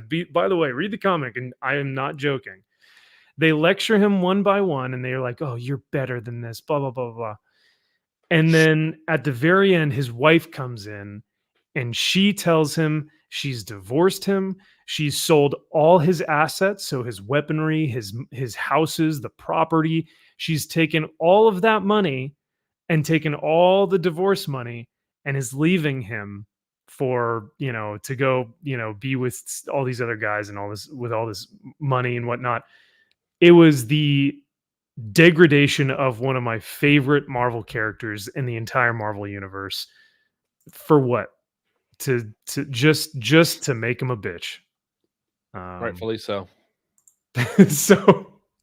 So Punisher number 12 is my number 7. That's a good one. That's a good one, right? Thank you. I appreciate it. It should be higher, but considering the other ones that I've got too, it's like, oh no, we've still got more to go. But that's fair. All right.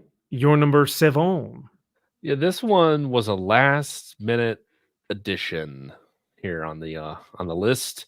Oh, and I was like, I felt when it came out, you keep reading it. I'm like, why are they doing this to this character? Like, what? Why do this?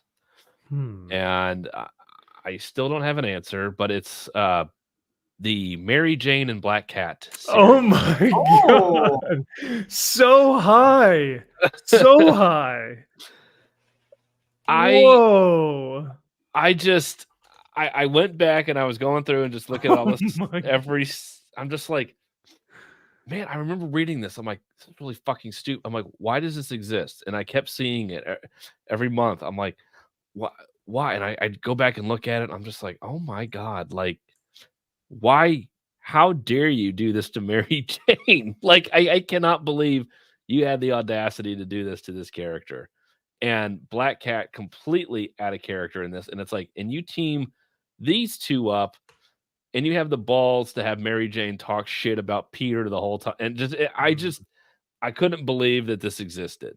And they were okay. And they're just like, oh yeah, we have these strong kick-ass girls who go down to hell and go after something and give her jackpot powers. And it was just like, I can't even believe this is real. This is a thing.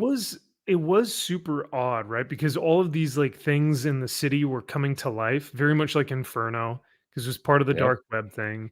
So they're like fighting off a water tower, but she has these like jackpot constructs, like a Green Lantern construct, right? Yep.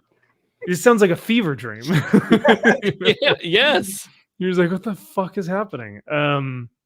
Yeah, I had it in my honorable mentions, but I took it out because I was just like, it doesn't even deserve to be there. But wow, so high, very high. Yeah, I was going back through, and I'm like, this really should be up higher in my list, just due to the fact of what they did to Mary Jane and how horrible they wrote Black Cat, and just them shitting on Peter also at the same time. It was just like worst time.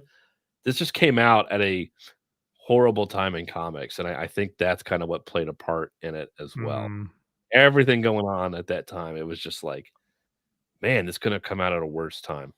And that's fair.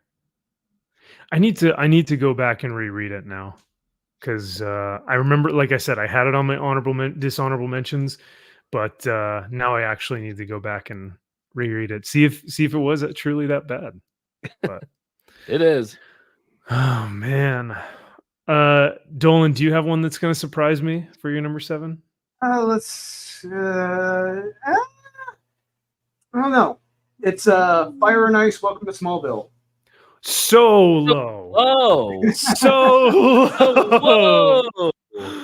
Whoa. What are you thinking? I've got no first. Are you looking at it upside down? No, I got that 7 needs to be a 1, Drew. As Sean would say, I got much more worse. That's impossible. Yes, that's not true. It's impossible. Don't your feelings, you know it to be true. Oh my goodness. Oh, okay, that's a bigger wow. surprise to me than Mary Jane and Black Cat. Thank you. So low. Damn. Oh. All right, let's hear it. Why is it so low? Why is it Why your is it number only 7? Jesus? Well, one, because we all know it's bad. Two, it's complete character assassination of Yeah. every single legacy character in this series. Everyone from, like I said, Fire and Ice to the Kents to anyone in the Justice League to Lobo and to Jimmy Olsen and to anyone else in the town of Smallville. It is every single person is written completely out of character and put into the voice of the writer. Yeah. Yeah. I mean, I can't argue with any of those things you said, and I will echo those things a lot later in the stream because it is not even close to number 7 for me. Same. But hey, that's fair. You have much more worser stuff. So I don't see how, but all right. Because you also have to think about how shitty that art is. It's like on top of the nonsensical storytelling. You have bad art. We're gonna have a drag show, and Mr. Kent's gonna be all for it. Yeah. Oh yeah, the matriarch, like the motherly Ma Kent, like who lives in conservative, out in the middle of nowhere farmland, Kansas. You're telling me she's the progressive liberal? It's like, okay, yeah, no, sure. Yeah. All right. Well, Fire and Ice at number 7. Whew. Wow, that's a doozy. Wow. At least it's on your list, though. That's good. That is true. It's a doozy. JK, don't you worry, my man.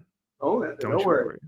Oh, come on! You don't think you think we wouldn't mention Hot Girl on our list? This isn't some ragtag put together show where we don't know what we're doing. No. We've been just for the sake of like giving chat a peek behind the curtain. I've been talking behind the scenes with Drew and Kyle and even Josh for probably the past 3 weeks about our lists. Like we have taken this very seriously and have put a lot of time and effort into these bad boys. So I took days off work. I mean, come on, we're not we're not CBR, we're not Games Radar, we're not Bleeding Cool. We actually put time and effort into our lists, right? Yeah, we just don't copy and paste what the best solicitations were for the month as our great as our top 10. You know what is funny though is once we're done with our best of the 2023, we will go and we'll read that Games Radar article. We'll just roast it. So rightfully so. Oh, absolutely. So my number 6. Ooh, this might actually be low. This might be controversial. Uh-oh. How do you intro? I know. You know what? 2 words. Moon Baby. Ghost Rider number 20. Low. So low. It is very low. I agree. This was like so mean-spirited and like just awful and poorly written. And of course, it's like the issue that they're making Talia the new boss bitch, right? They're gonna make her the new Ghost Rider. And this was really the issue that we got to see. Like, oh my God, Talia is like a despicable person. Yeah. So yeah, Ghost Rider in general has not been a great series overall, but issue 20 was really where we got like, oh my God, this is terrible. Yeah, talk about fire and ice. It started off strong, and then it just really turned to shit after like the 6 or 7 roller coaster. Yeah. It is up and down. It'll be like really good, and then it's like, wait, now you guys are riding motorcycles that are all branded with your insignias on them, and this is real, and you guys are really doing this? Like, Dr. Doom's on a motorcycle? Okay, sure. I remember watching y'all's videos last year, I think it was, when you guys were still doing best or Skip It's and Mez, and you guys were doing your videos on Comics Elite. And I vividly remember both of you guys really recommending that character exhaust or something like that. And there were some really cool moments that you guys preached. But man. After reading issue 20, I was stunned at how awful it was. So fair. But yeah, I know it is fairly low because we went in hardcore on that issue. I think we brought it up on one of our live streams. So. We did. Turd Burglar at Yeah. your number 6, almost to halfway. Number 6, almost to halfway. This is I put this as a whole, all of it, the whole kit and caboodle of the Marvel Aliens series. there it is. I knew it would be on here somewhere. Yeah, so I had to just put Aliens. And full disclosure, I had, instead of Mary Jane Black Cat, I had Predators, the Predator series, both of them, because they've revamped it twice. Basically the same thing as Aliens, and that has that's right. been just as horrible, if not worse. And I'm like, all right, so I put them both on here, but I'm like, Aliens is by far and away worse, I feel like, than what they've done with Predator, even though they're both dog shit. So I felt like, all right, let's just put Aliens on there. So all of these are unreadable. Like, do not waste your time with any of these issues. They are absolutely awful. No, I don't even know why you call it Aliens. There's nothing here. Even when you have strong female character whose mom is on board a spacecraft, gets pregnant, dies, and now she has to save the universe, and she knows how to kill xenomorphs because she's amazing. I just, that's wash, rinse, repeat, and then you have a team of synthetics that fight xenomorphs. It doesn't make any sense. This is all awful. Yeah. All of it's terrible.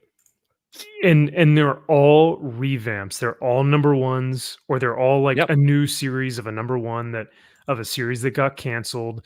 They don't do anything new or interesting. They don't introduce new concepts or new character. Well, it's just introduce random female character by herself who saves the day and knows how to fight aliens. Yeah.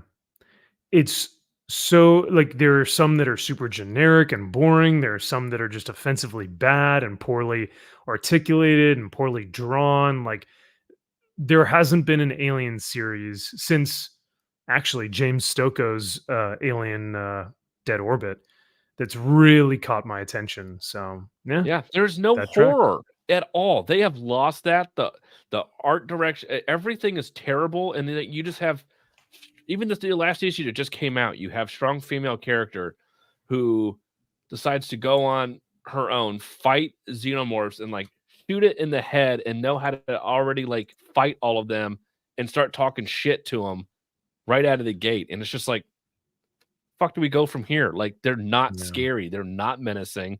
What's the point? There's no buildup of any tension. There's no buildup of any like, like the first Alien film had Ridley Scott really knew how to do shadows and like dark, like everything was dark and gritty. Yeah. It was like the perfect Warhammer 40K movie. And in all of these panels, everything's bright. Everything just looks like, there's no atmosphere. There's no like interesting colors or interesting inking or illustrations. It's all just, it's a cartoon alien, so it's a joke. Everything is a joke. Yeah. I don't have anything else to say. I put Alien Annual number 1 on my honorable mention because that was just a joke, but yeah, Kyle has legitimately read every Alien book, and there's not one good one. Not one. Dolan, are you gonna put another series that needs to be higher on your list, but you're gonna put lower? I think this one will not be on either of your lists. Ooh, okay, all right. Yeah. Let's hear it. It's probably one of those where it's like, I forgot about that. Teen Titans by Tom Taylor. Teen Titans, you said? Teen Titans. Okay. Teen Titans. Teen Titans. I don't even remember reading this one because it said Tom Taylor, and I said nope. Well, there you go. This kicked off right after with Dark Crisis on Infinite Earth's 0 Hour Final Crises. Yeah. Dark Knights Metal, Houses of Dark Knights. Yeah. Yeah. Hell yeah. Yeah. It's become a story of nothing. We're gonna fight deforestation. We're the new Justice League. We're gonna go down to South America and fight. Oh yeah. It's literally like the first 2 issues. It's like, what the fuck are we doing here? You guys are the new Justice League, and this is what you guys are doing. This is your big injustice, the big supervillain evil you're gonna fight. Okay, congratulations. Ooh, Drew. Nightwing may be worse than Titans. Do you agree with that? That is tough because that's tough. Because right now it's just gotten stupid with the whole pirate storyline. It's like, what the fuck are we even doing? But this, it's like, bear in mind, there was no Justice League. The Justice League broke up for reasons after Dark Crisis. No valid reason was given, right, Kyle? Yeah. No. Correct. You need to take a break. It's like, okay, why? Yeah. Why? But yeah, no reason. And we want to push the Teen Titans. Okay. So that means they're going to be fighting all the big supervillains. No, we're going to be fighting capitalism. We're going to be fighting the people who tear down the forests. You know, it's like, what? Are you fucking kidding me? And it's not even Titans Academy. Titans Academy. Oh God, yeah. Start on Titans Academy. Yeah. God. This is just. It's like, this is your Justice League, and they're doing fucking nothing in this series. Yeah. Nothing. Yeah. Yep. Real quick hello to My Nerdy Home. Hello, Steph. I thought you were seeing Aquaman tonight, but instead you chose to hang out with us. I'm Or you honored. just that bored during the film. I was gonna say maybe you're watching it. maybe Aquaman's so bad that you're like, you know what, this is way more entertaining. So in that case, I'm honored. Thank you, Steph. Good to see you. We love you, and we hope you're doing well. I totally forgot about the Marvel Planet of the Apes limited series. I didn't even read that trash, but do you remember that one? No, and neither did I. But when I read the solicitation that pretty much they were picking up, like, I guess before or during the virus outbreak of the first film, I'm like, who cares? I couldn't care less. That movie came out almost 20 years ago at this point. Who cares? And just now they're like, you know what? Let's go back to the original 60s series. Let's go back to that time frame. It's like, okay, we can try that, but this is a franchise now at this point where it's like, does anyone really care about Planet of the Apes? You're going to get a small fraction of people who probably do, but not a lot. Unless it's got Caesar in it, like unless it's got Andy Serkis as Caesar, I pretty much don't think anyone wants anything to do with Planet of the Apes. But this is funny. Fiend Machine says, oh, okay. Yeah. Choosing a Tom Taylor book is like choosing where do you want to be kicked. I think I would say choosing a Tom Taylor book is like getting kicked in the... Choosing a Tom Taylor book is getting kicked in the head. Choosing a Tom King book is getting kicked in the nuts. Both suck. Both are not fun. Or being cucked, as I would equate that to Tom King. Which is why I said nuts. Because whoever reads those books is most likely getting their nuts taken away from them. Yep, so. Doesn't have any, Yeah, or just doesn't have any to begin with. Yep. This one's going to be real quick because we've already talked about this one, but Tim Drake Rubbin. So low? Yeah. No. All right, Mr. Fire and Ice, take it easy. This is my yeah. Hey, hang on a second. This is my top 5, my man. This is high. And yeah, no, Tim Drake Robin was an absolute disgrace for the character. Bad art, bad storytelling. He lives on a boat, like a shitty boat in the middle of nowhere. Yeah. Twinkle toes.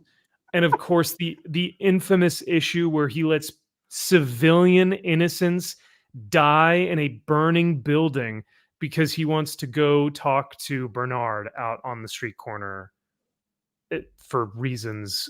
Correct. Fuck off with this book. This was awful. I was like, do I put just that issue, the one where they're at the restaurant, because it was that bad? But and then I thought about it and I was like, nah, the whole series. Why not? Why not throw it on there? So I agree. so yeah, that's pretty much all I got for Tim Drake. Rubbin. We're now into the top 5 for Turd Burglar.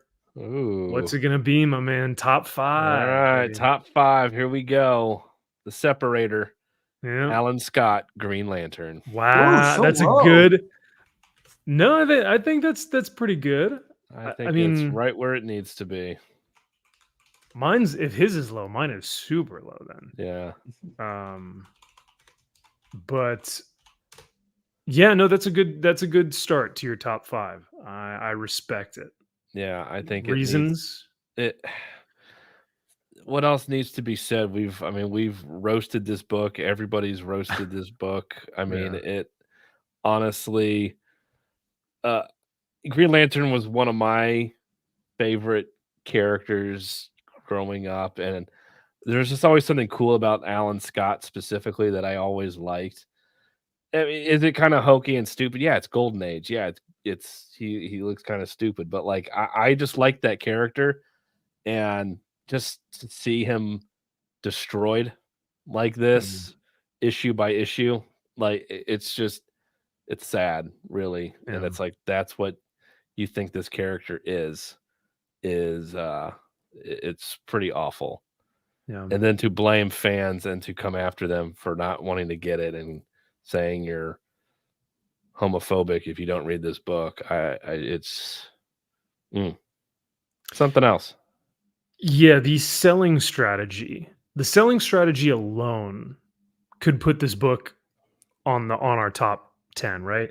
But then the fact that it was also just a poorly written book is like, well, of course it's gonna be up here. You know?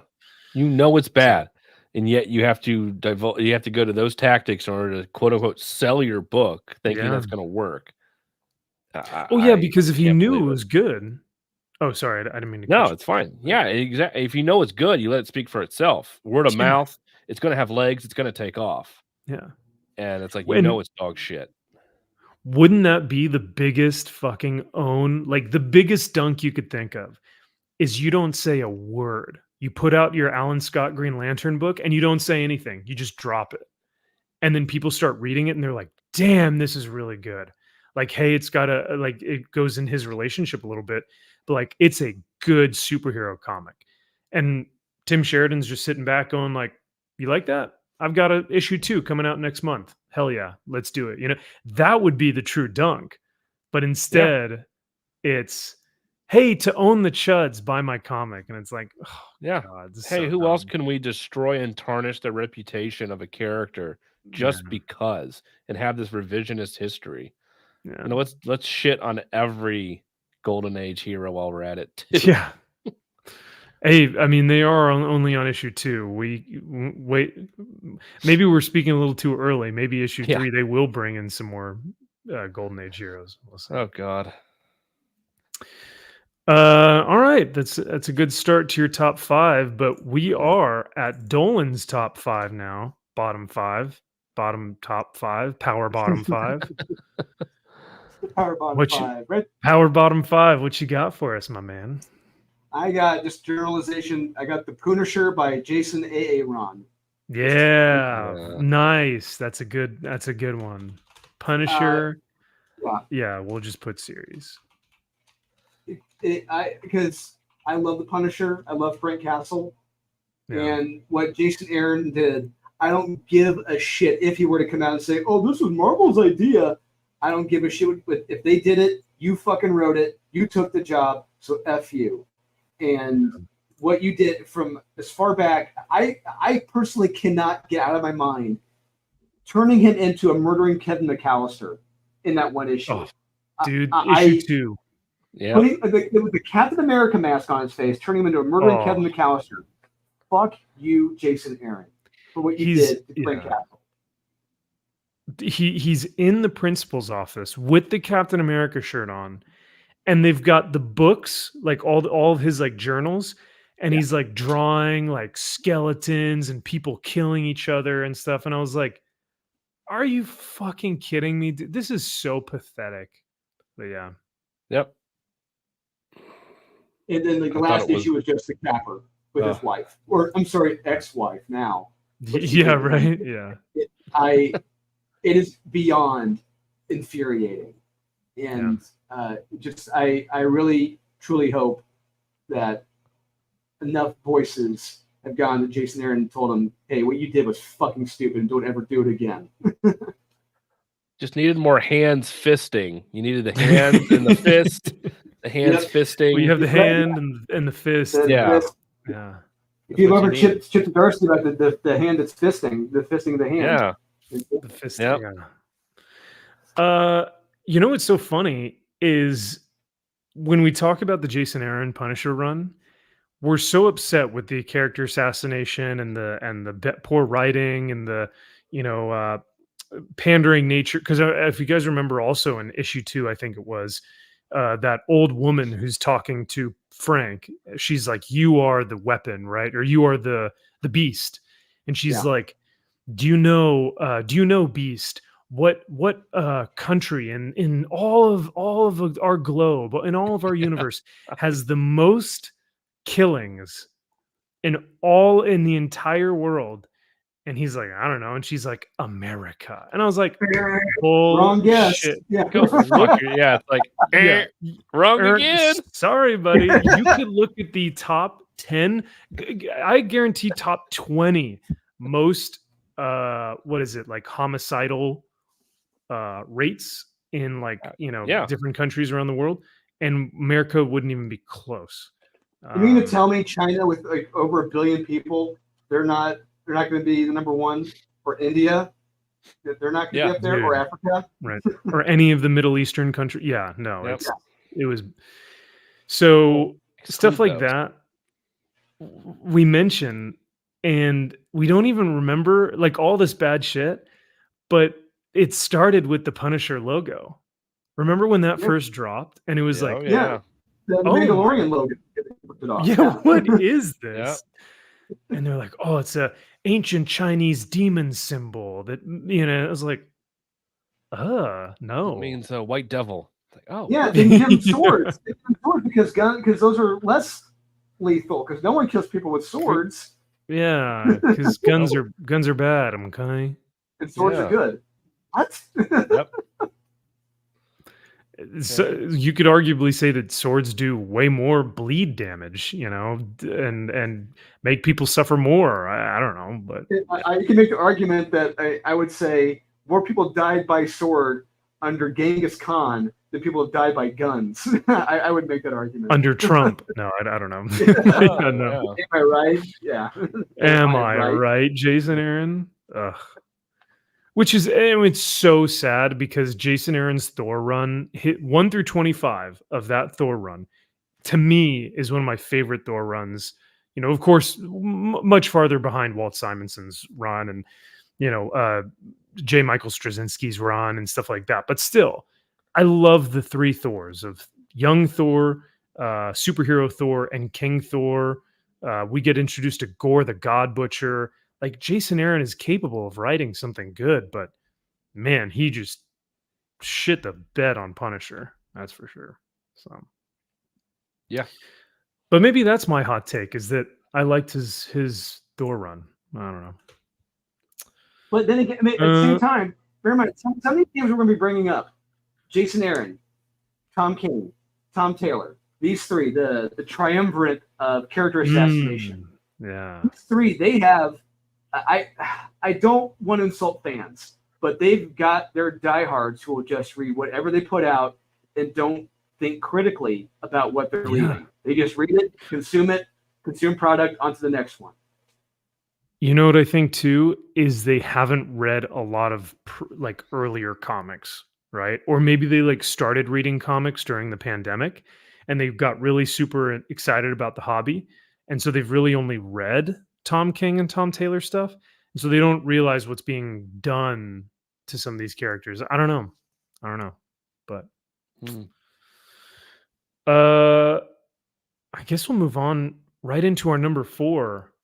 You guys are gonna. I don't think you guys are gonna like me for this one. This one's low. I think Watch it's it. considerably low. Watch it. But it's from our favorite Jadzia Axelrod. It's Hawk Girl. The entire series. Whoa! Oh, low. Whoa! So low, yeah. But considering that Turd Burglar here has not mentioned White Widow, and we're now into our top 4, that's way too high. At least, I mean, it's a shit book, but I don't know if it's top 4. Whew. Yes, it is. Yes. What should we say about Hawk Girl? I mean, It's not about Hot Girl. it's not about Hawk Girl. It's about Galaxy, which is Jadzia's own self-insert. And on top Shocking. of that, this isn't even a correct representation of Hot Girl. It's another character assassination. No, it's another character assassination. It's so nonsensical. We don't have a clear villain. We don't have a clear motivation for either the villain or for Hawk Girl.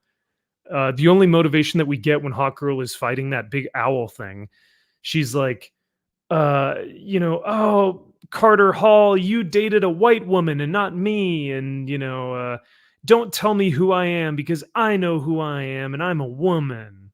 It's like, what? It's just so, yes, it's so stunning and brave and so out of character, and it doesn't make sense at all. Oh, we also have her fighting for Black Lives Matter in the protest scene in issue 1. We have in issue 3 or 4 the Dyke shirt. That was my favorite. We have a fun, loving, talking dog, corgi, to be exact. Everyone's gay. Just everyone's gay. Yeah. Like the entire city. Remember when? That's my life. That's all I run into are gay people. Yeah. Remember when Supergirl? Yeah. Am I right? Yeah. Am I right? Yeah. So I think the reason why it's not in like my top 2, I will say that the artist is extremely talented. So unfortunately, the artists got themselves attached to a writer who is neither competent, intelligent, respectful to characters, or just good or talented at their job whatsoever. So it's really sad to see the artist suffer for that. But fair. And this is fair, JK. Multiple series on our lists, whether it's Fire and Ice, whether it's Hawk Girl, whether it's Wonder Woman, multiple women, comic book readers that have been comic book readers for years, have said they hate these books, and yet they're the target demographic. So, oh well. They need to be speaking up more. They need to be more vocal about how shit-tacular these books are. Absolutely. I agree, Drew. I totally agree. We can only speak so much before people are just saying, "Oh, well, you're just misogynist." It's like, well, actually, listen to the women who read these books, and yeah, because I want a well-written female character. Yet you're right, I'm a misogynist. Correct. Yeah, correct. Speaking of misogynist, Turd Burglar, I'm gonna say it's either White Widow. What haven't we covered? Hawk Girl, Fire and Ice. Ooh, I don't know what, or maybe Exterminators. So a bunch of female-led books. So perfect. All right, are you ready? This is I'm going to talk about controversy. Whoa! Watch it. Oh, all right. Are we ready? I don't know. Am I? Oh, I have Hawk Girl as my there we go. Very nice. Great minds think alike. Yep. You summed it up perfectly. I don't think I really need to add anything. Bravo. Very well. Well, thank you, sir. I think that's a good spot. It's right where it needs to be. Exactly. That's right, JK. I appreciate your input, and I love that you are outspoken about this kind of stuff, because women have been written well for decades, and yet for some reason the comic book industry thinks otherwise. So Yeah. Yeah, just look at the Brian Bolin and all the Brian Bolin Wonder Woman stuff. Look at all the Chris Claremont wonderful, beautiful women that he wrote with his X-Men series. I read a thread on Twitter the other day how someone argued the fact that Storm was a more well thought out and developed character than Wonder Woman, and it was fascinating. I loved it. Storm is a beautiful, wonderful character that has led the X-Men multiple times. So Into the ground. You're right. Nah, I'm kidding. Anyway, before we get canceled, I know. Never mind. She's stunning and brave and wonderful and great. and wonderful, and she's everything. And yes, please, mommy, step on me, mommy. Dolan, do you also have a female-led comic book for your number 4? Do you also have a female-led comic book for your number 4? Yeah. Oh, sorry. Oh, number 4 for me. Actually, yes. Oh, well, okay. Let's keep the ball rolling then. Yeah, so this may be low for you guys, but I got Wonder Woman, the new series by Tom King. Wow. Wonder Woman. I had her in my dishonorable mentions. So I respect this a lot, Drew. The fact that you have it in your top 5, Kyle Turd Burglar over here, it's a disgrace. That's not even in your top 10. I didn't want to give it the satisfaction. No, it needs to be called out for its bullshit, man. You have to. That's the whole point of these books. No, I'm not giving Tom King the time. Oh, all right, fair enough. Yeah, please, Drew, please elaborate. Anything else you'd like to say? You've got a character here who he's trying to have his cake and eat it too, by saying she's for peace, but at the same time she's not afraid of destroying a tank with American soldiers on it with a fucking smile on her face. It's ridiculous. And then the sheer notion look, if you're watching this and you're a fan of this, think about this for a second. All right. The first issue, you have an Amazonian woman in a bar fight. She kills 20 humans in this bar, 10 to 20 people. Yep. And the American government, rightfully so, kicks out the Amazonians from the United States, rightfully so. And on top of that, these Amazonians are like, no, we're not leaving, we're not going. It's like, okay, step back for a second. You mean to tell me you Amazonians, you're from Paradise Island in the United States, but you're being extradited back to Paradise Island. It's in the name, Paradise Island. And you don't want to go back to Paradise Island? That is fucking stupid. That is ridiculous. And on top of that, you've got these people, and Wonder Woman killing more American soldiers with glee. And the emotional manipulation as well with the kid who has cancer, but maybe gay at the same time. It's like, fuck you, Tom King. This whole series is bullshit. It's angering. Hey, gay people can get cancer too, all right? Yeah. It's the absolute, like, it's the weirdness of Tom King wanting to be this like male feminist white knight in the book. That's the thing that for me makes this just so insufferable. So I agree with what you had to say, Drew. Absolutely. Having it at your number 4 is very fair, but I will echo your sentiments and put Wonder Woman as my number 3 because I also hate this series.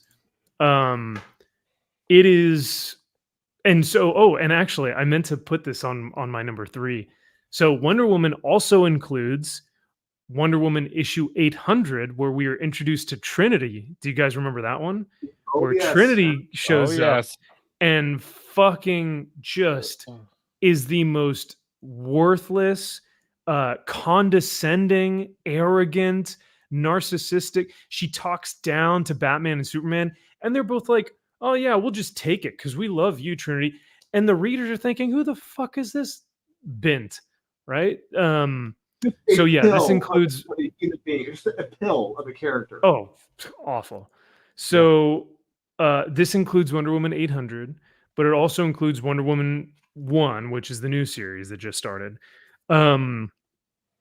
It was not only just mean-spirited, but cynical and just vile. Like just the shit that he was saying in there, especially with the most recent one, where he has a US Marine deal with PTSD and then self-delete in the issue because he feels insecure that Wonder Woman beat him in battle. I was like, who the fuck do you think you are?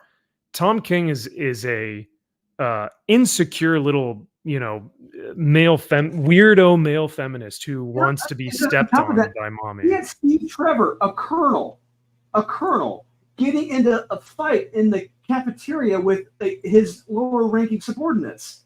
It's like, what fucking fantasy land are you living in where this would happen? Never. Yeah. He's completely done, like, in terms of he's had so many shots to write classic characters, too many, and just completely they're completely devoid of any substance or moral good. For the longest time, he just continually pats himself on the back. You can just tell that as he's writing this bullshit, as it's like just spewing out of him, he's like, I'm the best. I am so good. I can't wait for people to read my brilliance. It's very much like it's what dumb people think is high literature, right? Or like, stunning and brave, bold literature.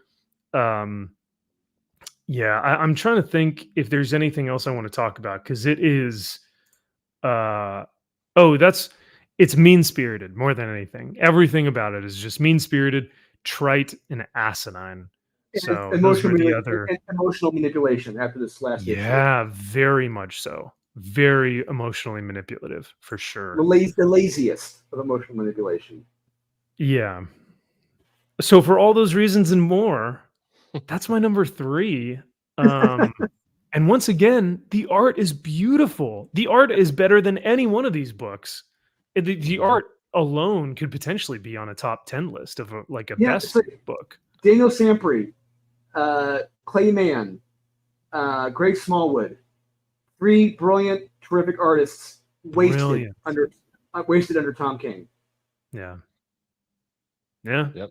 And you know what? I guarantee you, if the art was shitty in these Tom King books, I don't think Tom King would get the praise that he like. I think people would start to wake up and they'd be like, why do I not like this book as much? Because he's being lifted up by the artwork in these books. Yeah, I liken it, what you just said. I liken it to, I keep meaning to say, related to this movie scene for the longest time. It's like that scene in the movie Step Brothers. It's where Will Ferrell and John C. Reilly, they're in the job interview wearing tuxedos, and with Seth Rogen. Seth Rogen's like, I like the tuxedos you guys are wearing. This is great. You're downplaying the formality. All right, let's just do this. Let's get you hired. And then John C. Reilly lets out this long fart, and then Seth Rogen's like, yeah, you had ketchup and some onions.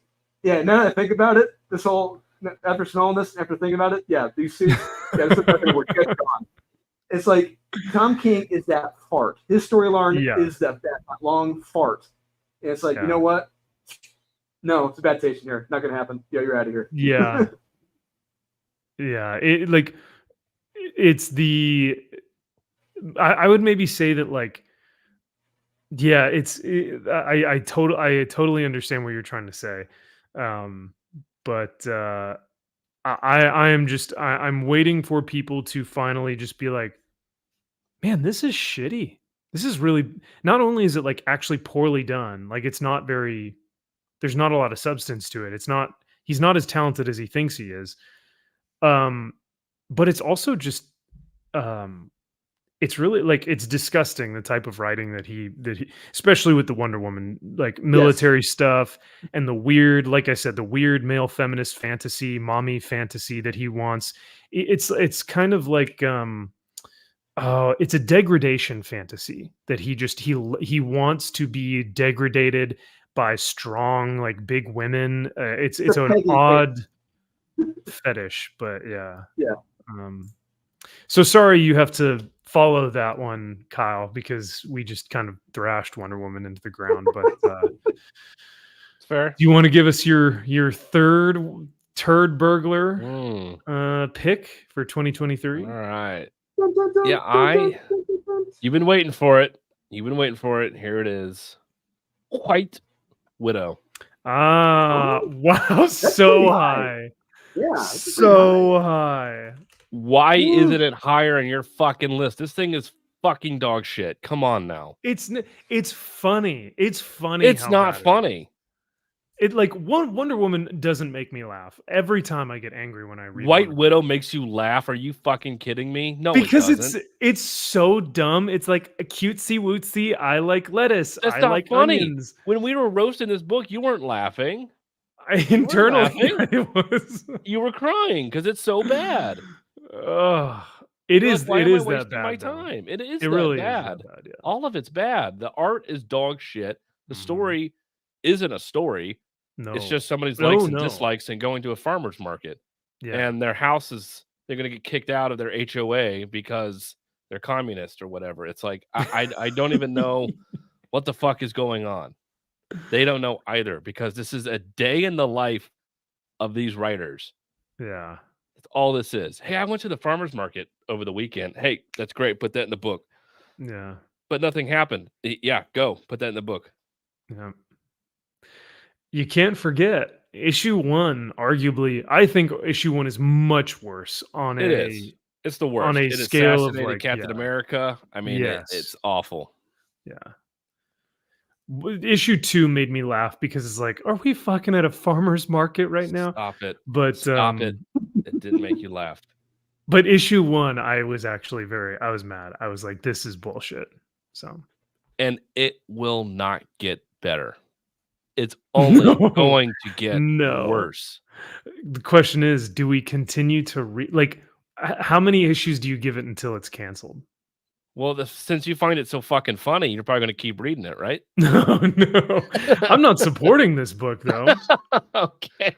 We're not putting our money to these books. No, I am not. I will continue to be on this Titanic ride all the way to the bottom. Yeah. I have to. I got to see where it goes. I have to see how low it can go. It is almost kind of like Tom King. It's like I got to see how bad it can get.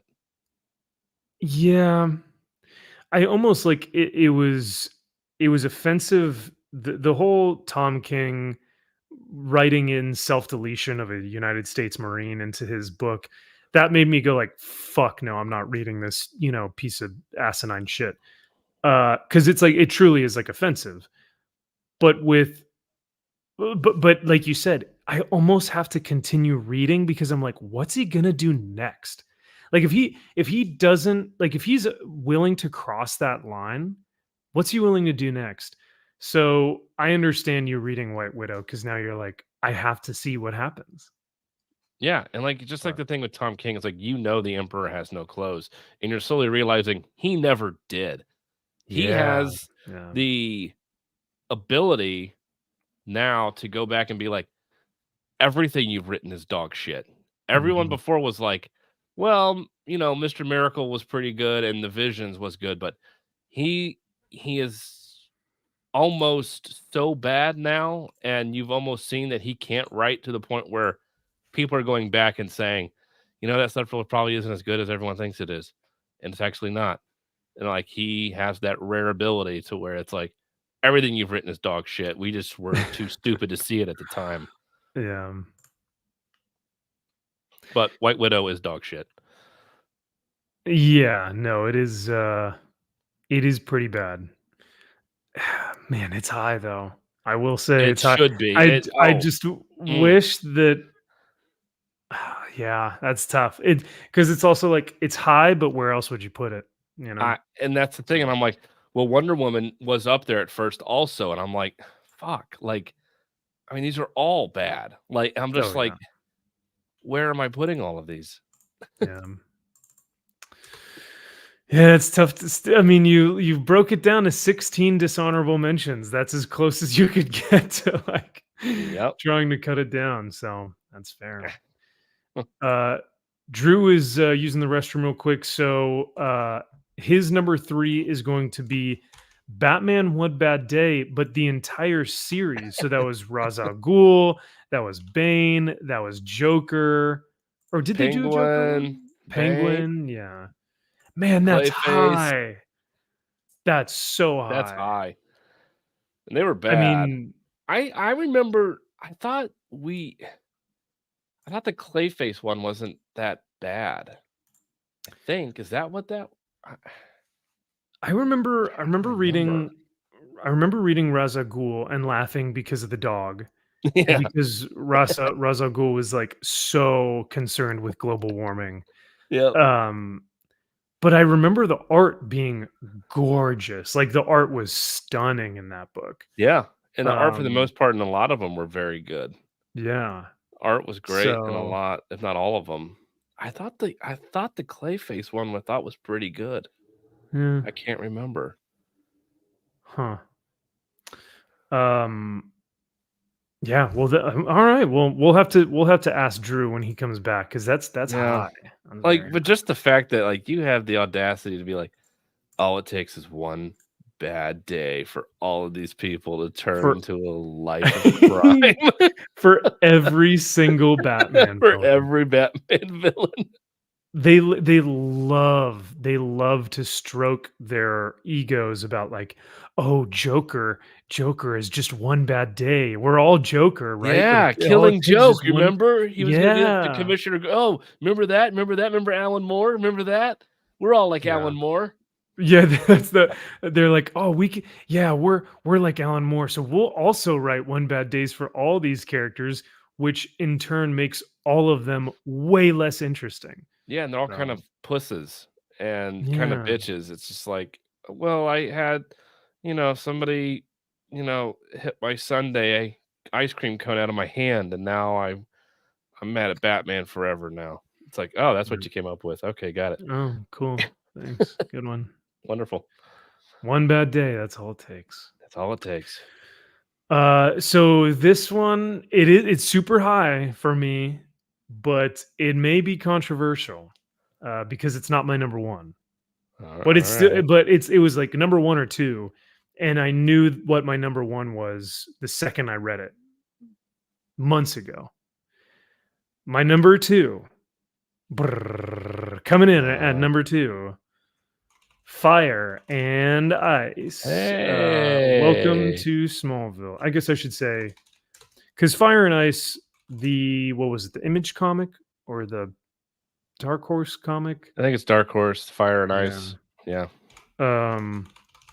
that's my number y- 2 also, by the way. Oh, it is okay. All right. Yeah. Well, perfect. Because then we'll just talk about it at the same time. Yep. Wha- I'm speechless when it comes to this book. I Truly is don't a know sight what. to behold. One of the best things that you've said in 2023 is you don't read this book. You experience it. And what more can you say about Fire and Ice? Welcome to Smallville. Yeah. It truly is something to which you can try to describe it. You can try to go through it, even panel by panel, and you could Mhm. even break it down via word bubble, and people would still be like, "What are you talking about? Like what?" Yo, yeah. I mean, it's like you have to experience it. You have to try to read it and decipher it for yourself because it truly is impossible to to talk about. It is absolutely. I agree 100% with everything you just said. It is written by like a schizophrenic. Retard. Yes, yeah, for lack of a better term. Yeah. I truly have never. I think it was issue number 3. And I remember texting you guys and being like, "This was the worst comic book, not the worst book of the series, not the worst series. This was the worst comic book I have ever read in my life. It Mhm. was so jarringly unreadable. The art is god awful. It's done by crayons. The story is incomprehensible and nonsensical. Like you said, even if you break it down bubble by bubble, panel by panel, it makes no GD sense. So you have the art, terrible. Story, nonsensical. Characters are atrocious. There's no complexity to them. There's nothing interesting about them. They are Nothing likable. Nothing redeeming. So they're deplorable. Mm-hmm. Everything about this book is truly awful. The covers are bad. Everything sucks. Honestly, it is truly. I feel now that I'm talking about it, I feel bad not putting it as my number one. I did have it at my number one, but I went back. I'm like, no, this book truly upset me, like at a personal level. And like this Fire and Ice series truly is something else. It really is unlike anything.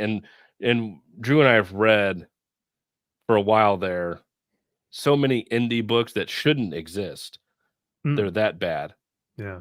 It's like, that's understandable because they're indie books, you know, they're put together with God knows what, and it's somebody that wants to just tell a story and put it out there. It's like, okay, I don't expect anything out of this. At least when you're reading a DC book, recognizable characters in a familiar setting that people know.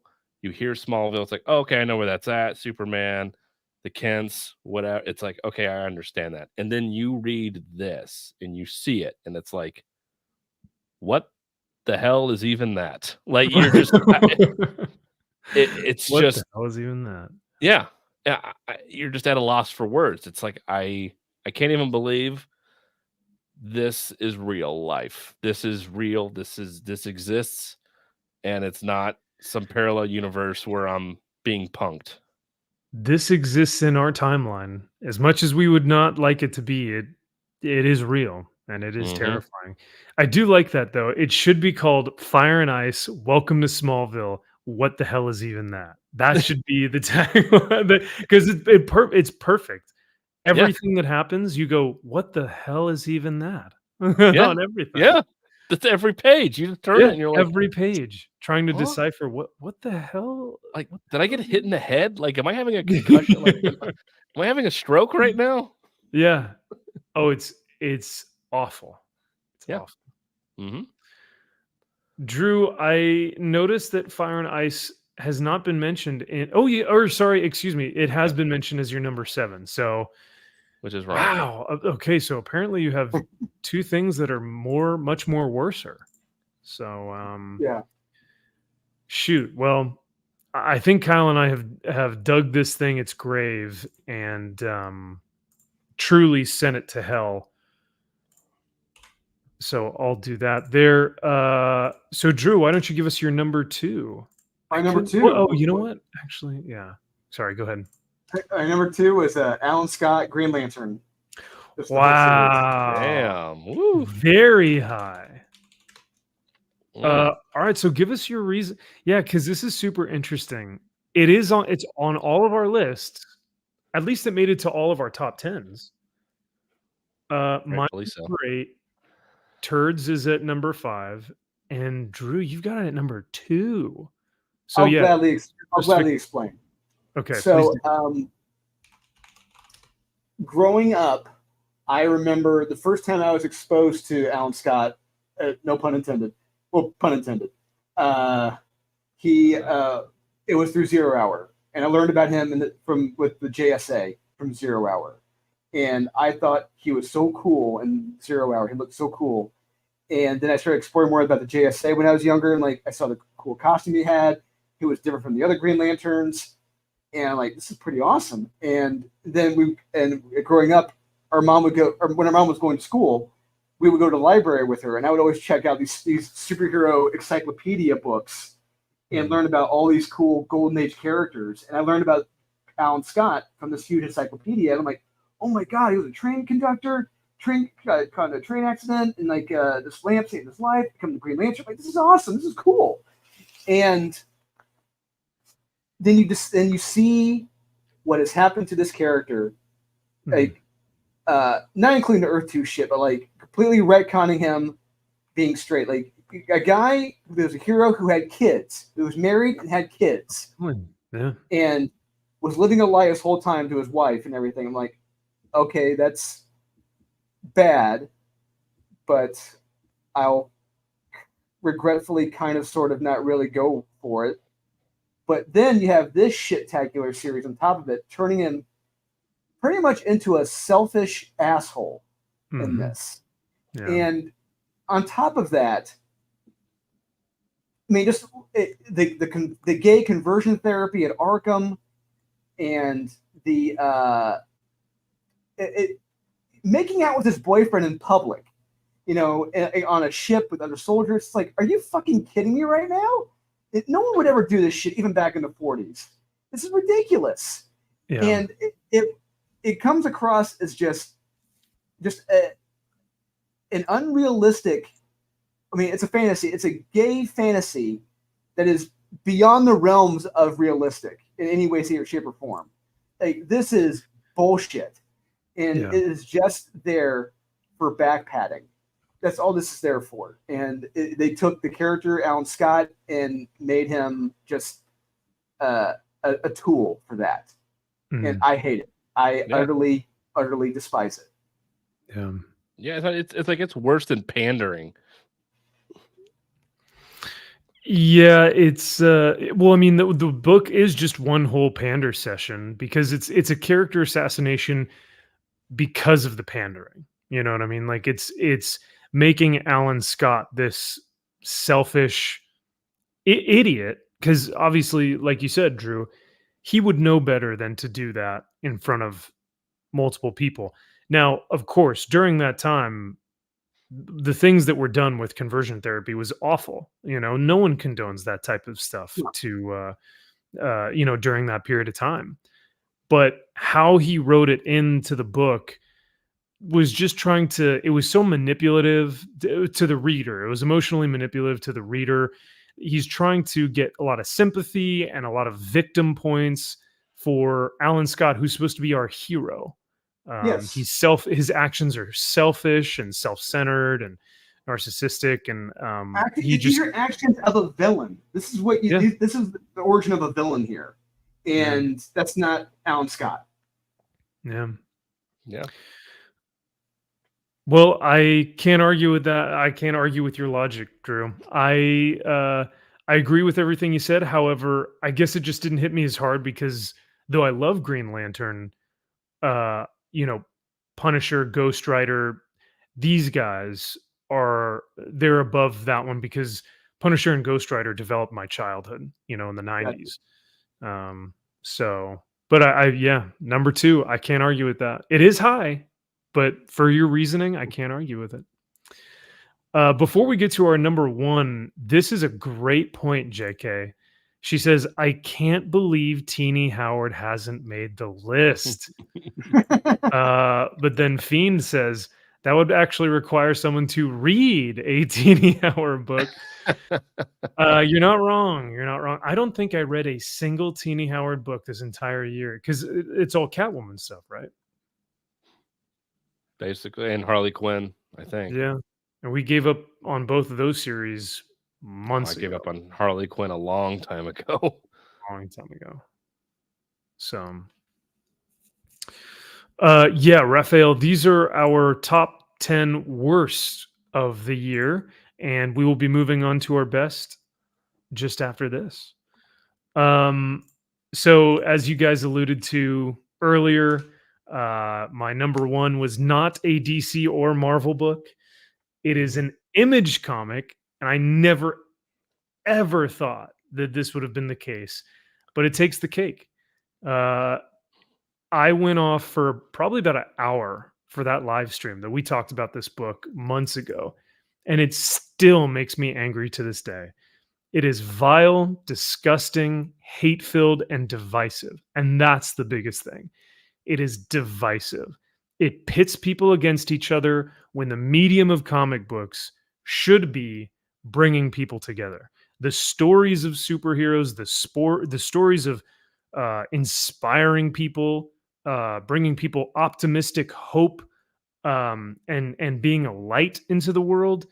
This book just completely pulls the opposite and divides people, makes people hate each other, creates division and hatred. This was Spawn Unwanted Violence, issue number 1. I know it's kind of like most people will say, what the hell is Spawn Unwanted Violence number 1? It's such a random book. And it is. I totally agree. It's super random. Most people didn't even recognize. Most people didn't even realize it was on the shelves that week. That's what we do. That's what we do here. We read all that stuff. Yeah, that's our purpose. That's why we're here, is to like we read the stuff that people normally wouldn't even recognize, and if it's good, it's good, and if it's bad, it's bad. But this was one that, to this day, I still think it was probably one of the most poorly written and just politically divisive books I've ever read. I won't get into it, but I will say that the subject matter is Black Lives Matter, and the impact that it made. That's all I need to say. You guys can read it for yourselves if you want to, but I would encourage you not to, because it will make you very, very angry. Whereas like Fire and Ice, Welcome to Smallville is truly the worst comic book I've ever read, but Spawn Unwanted Violence was the worst of this year because of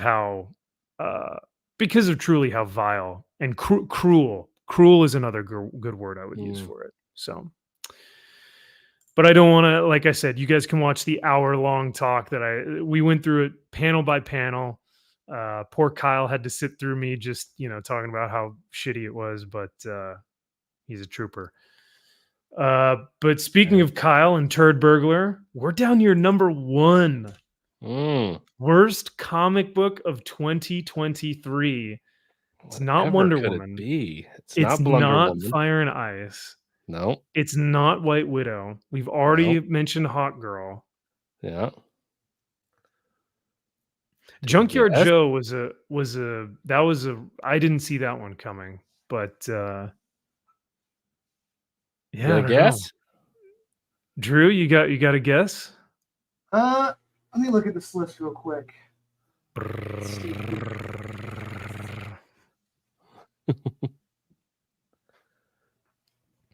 Fancy a guess. I'm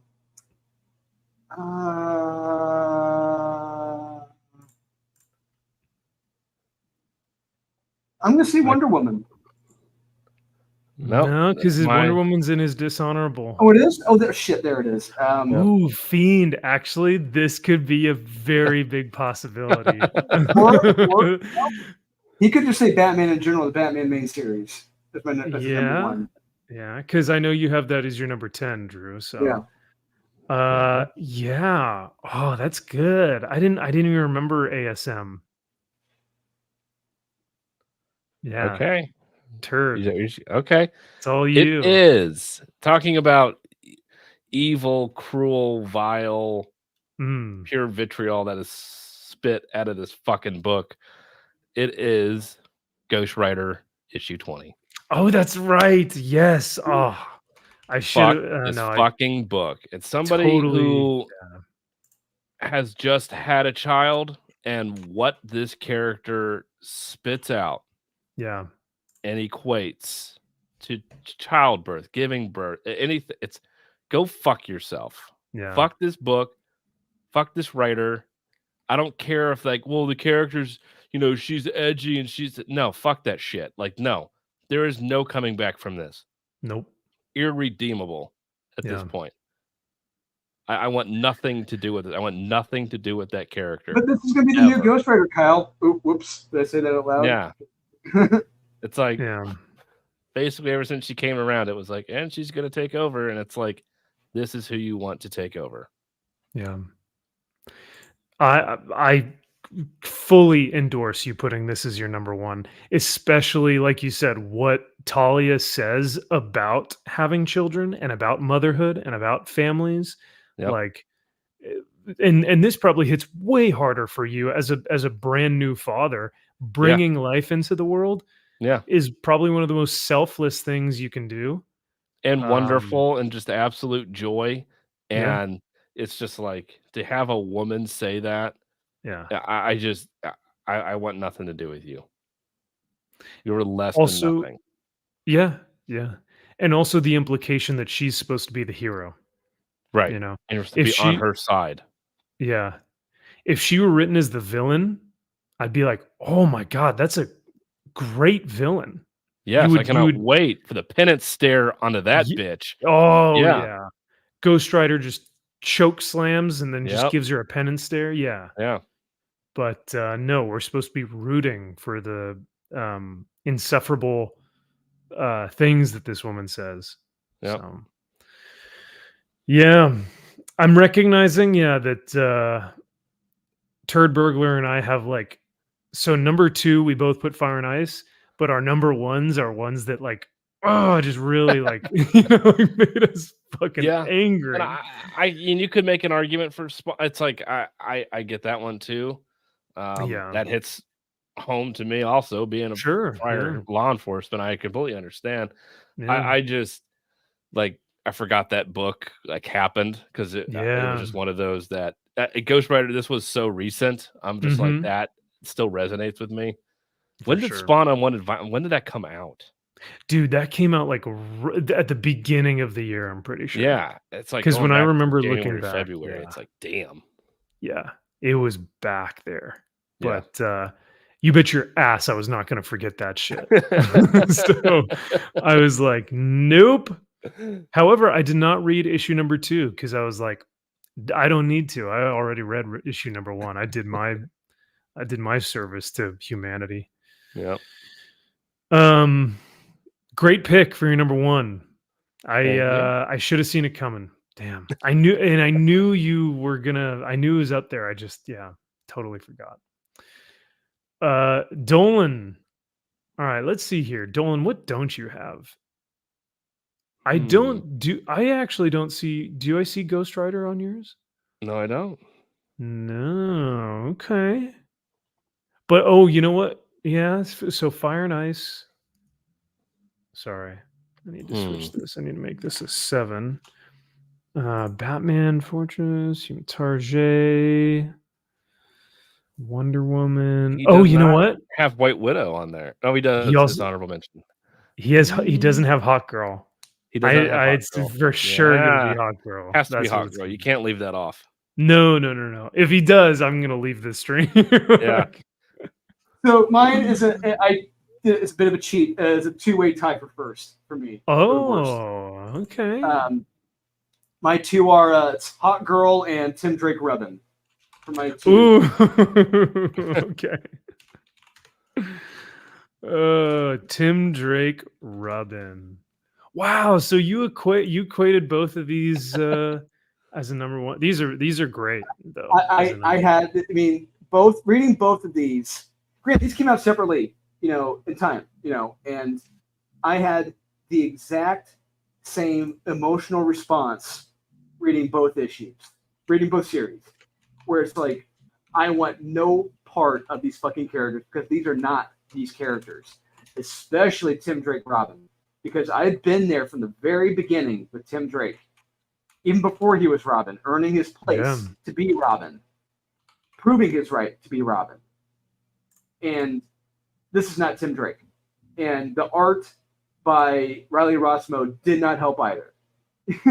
No, it did not. No. And the sheer fact, you have Tim Drake, arguably, this is a character who, if you think about all the way his publication history up till recently, which I hope you don't remember recently, but he was Robin, earned his place to become Robin. Then he became Red Robin, which was even more fucking badass. That was when Bruce Wayne died.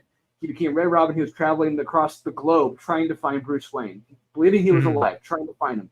It was amazing. And then eventually there's the battle for the cowl. When he tried to be Batman, he was trying one of the tryouts. He was trying one of the people to be him, and now he's just back to being Robin, which I think he should be Red Robin, but that's my opinion in the Red Robin costume from Kingdom Come.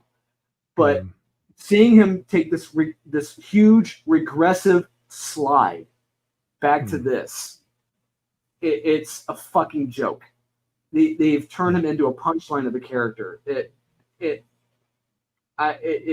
angers me thinking about this. And honestly, as soon as the omnibus comes out from Robin, I'm going to do whatever I can to find Chuck Dixon, and I'm going to have him say, "Fuck Megan Fitzmartin," sign it in the very beginning of the book. Love, Chuck Dixon. And yeah, I just damn, because she completely destroyed Tim Drake, and she did it with a fucking smile on her face. She can go fuck herself. Yeah. Because I remember we watched that interview, and she couldn't have been happier to talk about. Living on a boat herself. Yeah. Hey, talk about self-inserts, right? But no, these creators aren't self-inserting themselves into these characters. Oh, man. Get out of town. And then, I mean, do we even need to say anything more about Hawk Girl? No, it's almost the exact same experience with Tim Drake. Both shit-tacular. Both shit-tacular. Well, there you have it, guys. That is the first half of our best of 2023. These are our best of the worst for 2023. Here are the official rulings. We have thought about these for the past few weeks, really trying to nail down our lists. And here you guys have it. I'll most likely take a picture of this and put this up on Twitter and YouTube and stuff so you guys can have it. And so next we need to get into our best of 2023. But before we do that, I do want to ask, one of our good friends here on the channel, I do want to ask them what they think about these lists and get their input. And thankfully, he just popped into the green room. That is the man, the myth, the legend himself, McDizzy Joshua M. McDonald. Tis I, McDonald. Well, I need to see the list again real quick. Well, I want to introduce you. You're our honored guest for the evening. And we thought we were going to make fun of you behind your back, but turns out we'll get to make fun of you to your face tonight, which is to my face. That's fine. Look, I spent the past year shitting on Kyle, so it's only due justice. Yeah, it's only fair. Turnabout's fair play. Yeah. First of all, I got to look at Dolan's list, and let's look at his honorable mentions real quick. Okay, whatever. His honorable mentions are fine, but the fact that he's got Fire and Ice at number 7, it's so low. What's going on? And the fact that you have Hawk Girl and Tim Drake Robin tied for first, I mean, bigot. But it should have just been 1, 2, 3, like Fire and Ice, Hawk Girl, Tim Drake Robin, and then do whatever you want. Alan Scott, Green Lantern, sure. It's all super gay. Yeah, I'm noticing that a lot of these are actually, you know what? I may add Dolan's is not as misogynistic and bigoted because my top 5 are all either women or feminine men. So Fire and Ice, Wonder Woman, Hawk Girl, and Tim Drake are all pretty much just women. I guess aside from Spawn, I don't know if I see a woman in your top 5, Max. Oh, actually, that's true because they're all women. Yeah. DJ Smith says the GOAT is here. He is here. Right, he's here. Hell yeah! I'm stoked to have you on, man. Yeah, because we were, I said at the beginning of the stream, we won't be able to have him on, but we've got his list, so we'll get to make fun of him. But the fact that you'll be able to give us your dumb reasonings for why these books are in your, best of the top 10, hey, even better. So we'll get to hear from the horse's mouth. That's right. It's embarrassed myself even worse. Even more. All right, so here is our best list. McDizzy, while you give your honorable mentions, just give your honorable mentions, maybe like a sentence or two about why you have them there. I'm gonna run to the restroom real quick, and then I'll come back. I'll give mine, and then we'll get into our top 10. Okay. Oh wait, is there like a? Am I supposed to be typing into something? No, sorry. Actually, that's next year. What we may do is maybe we can make a Google Doc, and that way everyone can type or something. Okay. The other thing is, if you'll notice, Turd Burglar already has his number 1 slotted as the Batman number 1 gold variant. So just in case you're wondering, that's we just wanted to make sure everyone was aware. That's Nobody beats it. So we're redoing the worst of the list. That's so he already showed his hand. It's the best. Oh of yes, the best. yeah, no. Best of the best. So Kyle actually thought this was the best list. So now he thinks that this is the worst list. Oh no, there's nothing better than gold. There's nothing better than gold. So Gold. All right, I shall return, but I'm listening in my little earpiece here, so I'll still be able to hear what you're saying. Awesome. damn. Well, I'm going to shock Max because I did change my list up a little bit from when I sent it to him earlier today.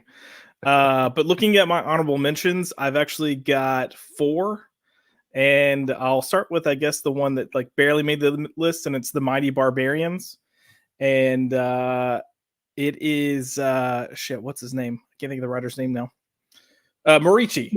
So he came in, he wrote the Mighty Barbarians, and it's not like the best thing in the world, but it is a fun book that kind of pulls different characters from lore, puts them together on like an Avengers type team fighting like way back in time.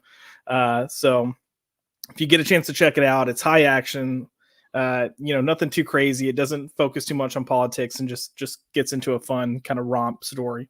So that is one of my honorable mentions. I also have ambassadors on my list for honorable mentions. Whoa. And whoa. Whoa, because whoa that it's not in the top 10. Yeah. Okay, so here's the thing, and look, this is just my opinion on the ambassadors. You do yourself a disservice when you start your run with Frank Quitely on art and then move on to other artists, because to me every issue after that wasn't nearly as good. Whoa, no. Wait a second. I would not agree with that. But hold on.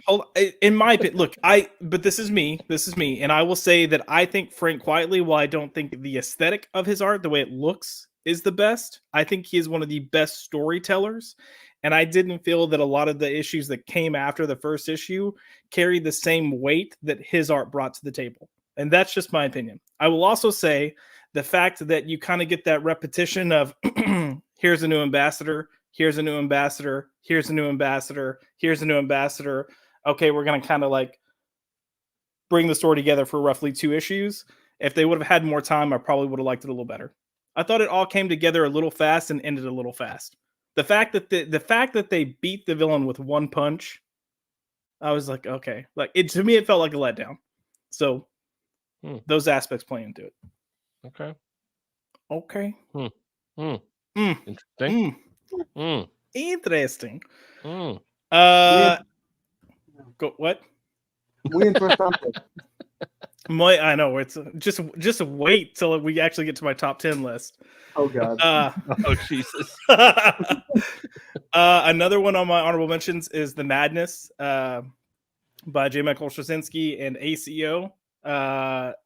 It is a brutal superhero story. I wouldn't call the lead a superhero, more of an anti-hero. But it's someone that's not afraid to dismember people. And it's a little cliche, but it's just super high action. And ACO's art for me is what really kind of bumped it into that list for me. I haven't read it. You should check it out. It's not. It needs more. They're trying to do a lot in a very few issues. What's that an AWA book? Yep. Okay. Yeah. Josh, just remember, so as I was listening, you were like, defending yourself against the ambassadors and saying, well, in my opinion, no need to say in my opinion, just tell these guys to go fuck themselves and say, no, you're wrong.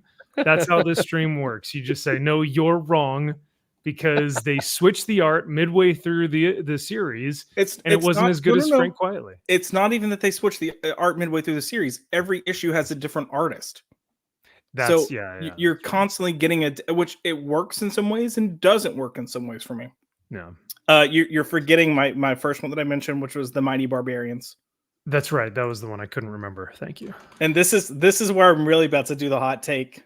My fourth honorable mention is Transformers. What the fucking fuck? Whoa. You've got to be kidding me. Wait. Oh, okay, Jesus wait. Christ. So should we just get rid of him now? I'm Yeah, sorry. I think- We invited all right. him way too early onto this stream. Wow. You guys have been streaming for almost 3 hours. I've got to catch up. Okay. Dude, the art alone shouldn't even touch your honorable mentions. Yeah. Look, the art's fine. Here's the thing. It's Fine. only three issues so far. The second issue had some low points. And I've never been like the craziest Transformers fan. So the fact that it's even considered like one of the top books for me for the year, I think is saying something. But it's not a bad book. I just want to see where it goes. I'm only 3 issues in, and who knows? It could. I don't want it to, but it could stumble and fall for these last 3 issues. And then we also know that Daniel Warren Johnson's gone after the 6th issue. So, but we have to put the books that we've gotten so far. That's what we're judging on. Sure, everyone knows that once Daniel Warren Johnson is off Transformers, no one's going to read the series. That's a given. But for the 3 issues that we've been given so far, are arguably some of the best action and illustrations we've seen all year. I would say you get better action in the Madness, Ambassadors, and Mighty Barbarians. With the illustrations or just the action? Just like how the action is I would say action. It depends on your taste on illustration, you know. I'm not saying it's a bad book. I'm just saying we've only gotten 3 issues. I thought issue 1 was a solid to strong start. Issue 2 kind of stumbled a little bit. Issue 3 picked it up, but it's still not for me something that like drive home a top 10. I think you guys have some recency bias. I'm just saying. No. Hey, believe me, we were the first ones to argue when we read issue 2. We were like, "Fuck, this is going in the wrong direction." Even we criticized issue number 2 because we were not very happy with what was being done to the female character. So, to your argument, that would put it at a 66%. We had criticisms about the character, but the book itself, one of my favorite panels in the entire series is when you get Optimus talking to Spike about their homeworld. And it's that full page panel layout of their homeworld, and Optimus has just like stepped on that little deer and everything, and he realizes how fragile life is on planet Earth. It is so impactful. It's so meaningful. It's so beautifully drawn. And that's all in issue 2. So that completely overshadows the dumb dialogue from that stupid, insufferable chick. So anyway, sorry, I didn't mean to get on a tangent on your honorable mention for your information as well to Kyle and Drew and to chat. Josh's number 10 was going to be Transformers. So the fact that you moved it down since I talked to you is unreasonable. The real question is, what moved into my top 10? Oh, geez. I don't even care anymore because Transformers isn't your number 10. The compromised list now. Yeah. It's totally compromised. Oh boy. All right. All right. I'll go through these really quickly. Green Lantern War Journal has been fantastic. I've enjoyed it a ton, but it hasn't been something that I would like actively. I don't know. It's not. I don't know. It's not something that I can officially say it's in my top 10. But the artwork is fantastic. John Stewart is great. I love his depiction. And it's a really great storyline, so I'm enjoying it so far. Gunslinger, issue number 19 is Brett Booth at his finest. I don't think I've seen Brett Booth like this in years. Like interiors, exteriors, like the cover, everything that Brett Booth does in issue number 19 is perfect. Don't read it. There's no reason to read. That was the issue where it opens with the huge gaping wound in the yes.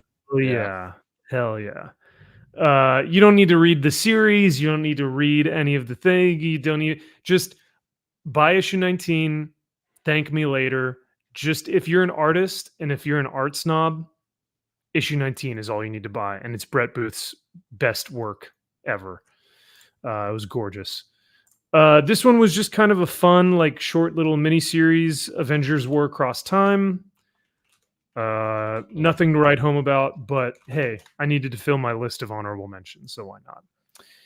And the final one is not from Marvel or DC, but the continuation of one of my favorite series of all time, Battle Chasers, from the incredible Joe Mad. So some really cool variant covers, fairly okay story, and the interiors weren't bad.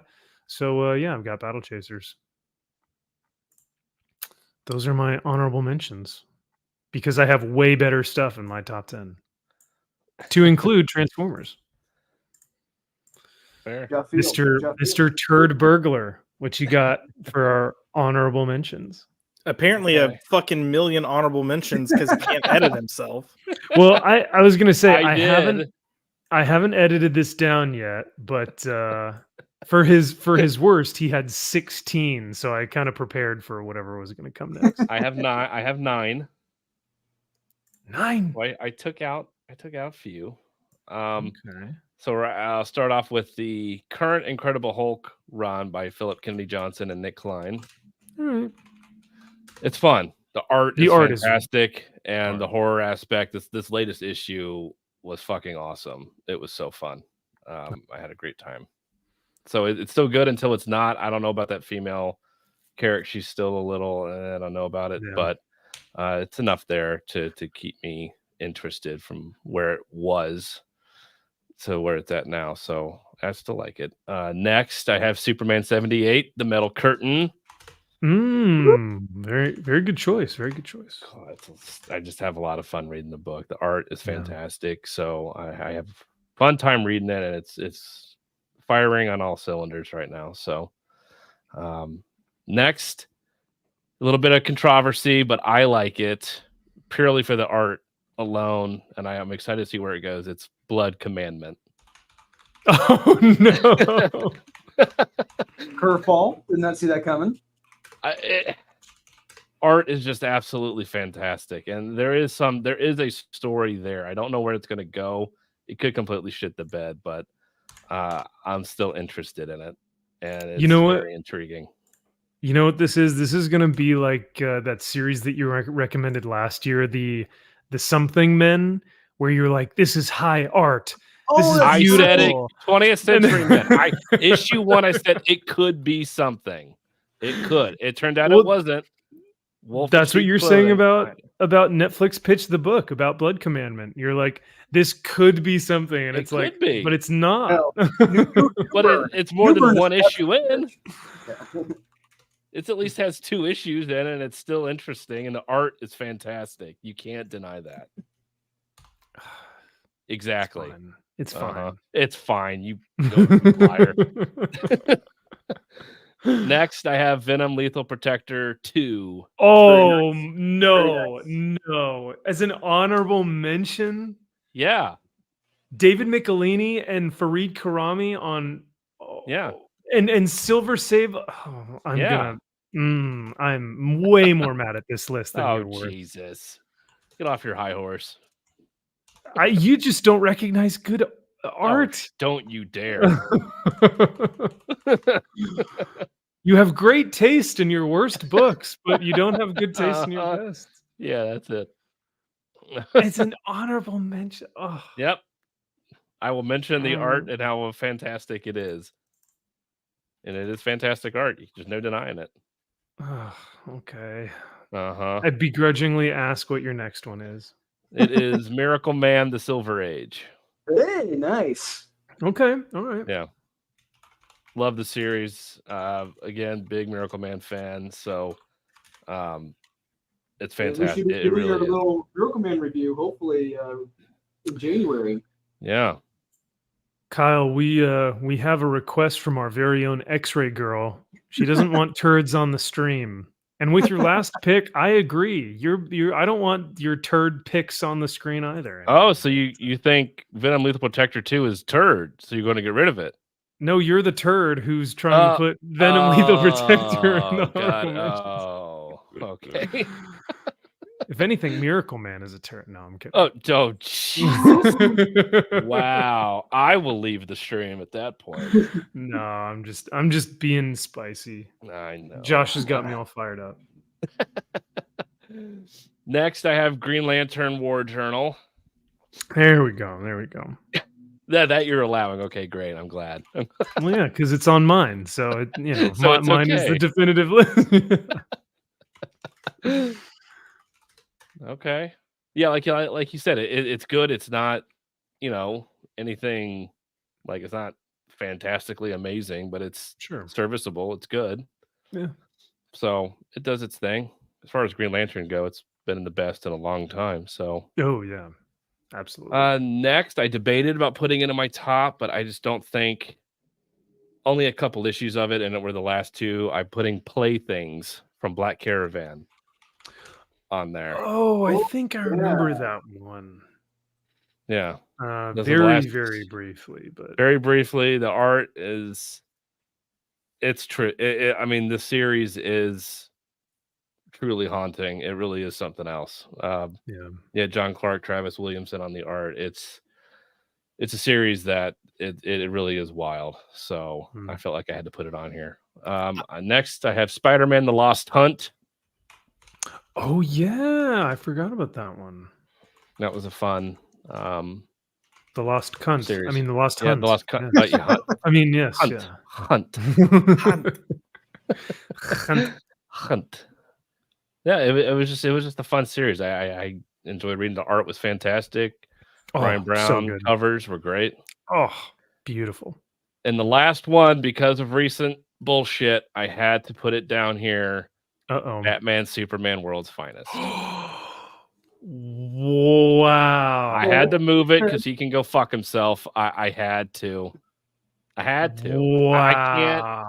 I can't give it to him. I can't do it. Holy shit. I didn't want to leave it off entirely. Kyle, I will say this. I understand where you're coming from. Oh yeah, no, I absolutely understand. I just never thought that I would see it drop so low. It was hard. Did you read his Facebook? You read all his Facebook posts and everything? Yes. Okay. Oh man. Yeah, let me tell you that. Can't do it. Yeah. But I couldn't in good conscience. It's still a great book. Art is still fantastic, but it's like I got to give it its due. Yeah. But what an asshole. I mean, Jesus. Wow. Yeah. And that, no, like you said, that must have been like recent. Like you must have edited that this week. Oh yeah, I did this week. Yeah. Wow. So That's heavy. That's my honorable mention list. Whew. All right. You know what? Surprisingly, I understand your choice for Batman Superman more than I understand your choice for Venom Lethal Protector. The story's not that great in Venom Lethal Protector. It's way better than anything we've been getting recently, and this just complete totally makes sense. It's sad to see, but it's shocking, but at the same time, it's like, no, I understand why. He's got perfect reasons. Yeah. All right, man, that was a roller coaster of emotions. All right. See, it's honestly though, it seems like Chad is with you on your last pick. Like it seems like Chad is very much in agreement. So it hurts. Yeah. Oh, dude, no one. It hurts no one more than guys like us who read it every single month. You know. Yeah. who love these characters. But Mm-hmm. Drew, are you going to break my heart as well? Yeah, so I'm going to pick up where Kyle left off. I'm going to have Batman Superman World's Finest as well in my honorable mentions. Whoa! Oh my god! Yeah, it Yo! dropped. It really did after what Wow! he said. Well, and on top of that, look, okay, taking into the whole past year with the series, Dan Mora didn't do the art in all the issues. And there were some issues there that weren't, I mean, they were good, but they weren't great. And I understand, like, they were kind of like filler. Let's move this along. Come on. Those fillers were. Yeah. But yeah, recent events with Mark Waid, it's like, damn it. This is getting bumped down. Yeah. Wow. Never thought we'd see the day. It was so high. It was your number one last year, wasn't it? Hold on, let me double check. Oh no, sorry. It was your number 3 last year. Number 3, yeah. It was my number 1 last year. So Carrie and I had that as number 1. You had that as number 3, and Turd Burglar had that as number 2. Fuck. Whoa. Whew. All right. Josh wasn't born yet. He wasn't introduced to our streams yet. So sorry. But that's back when I had no life because of my work schedule. That's right. That's right. Especially this time of year. Yeah. All right. Yeah, Dolan, give us some more. Another one that you guys mentioned, Green Lantern War Journal. That's another one. I thoroughly enjoyed it. In this most recent issue that came out, I flipping loved it. I think it was the best issue of the series so far. Oh, nice. I need to read it. I still haven't read this week's books. Yeah, it is really, really damn good.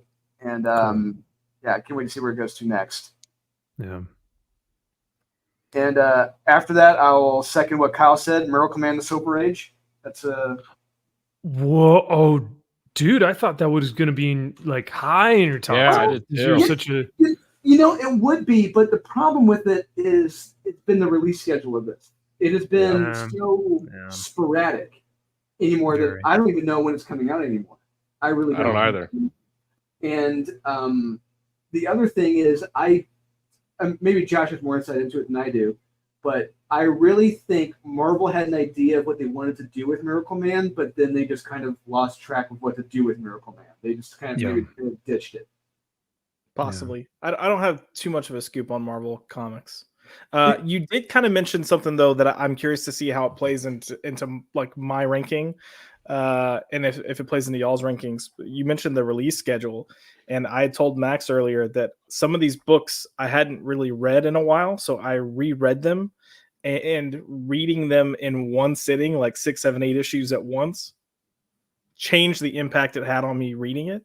So it's almost like a opposite effect of you with Miracle Man. But I will say there is a book on my top 10 list that I think reads better as a trade, that I don't necessarily prefer it in single issue, but that it would cohesively fit better as a trade, which is why I'm waiting to buy I'm not buying the singles. I'm going to wait till the trade. So yeah, I agree with you, Josh. All that being said, but Dolan, what else we got? We got Superman 78, The Steel Curtain. Nice. Excellent. It's been good. It's only been 2 issues so far, but it's been good. It hasn't really been that great yet.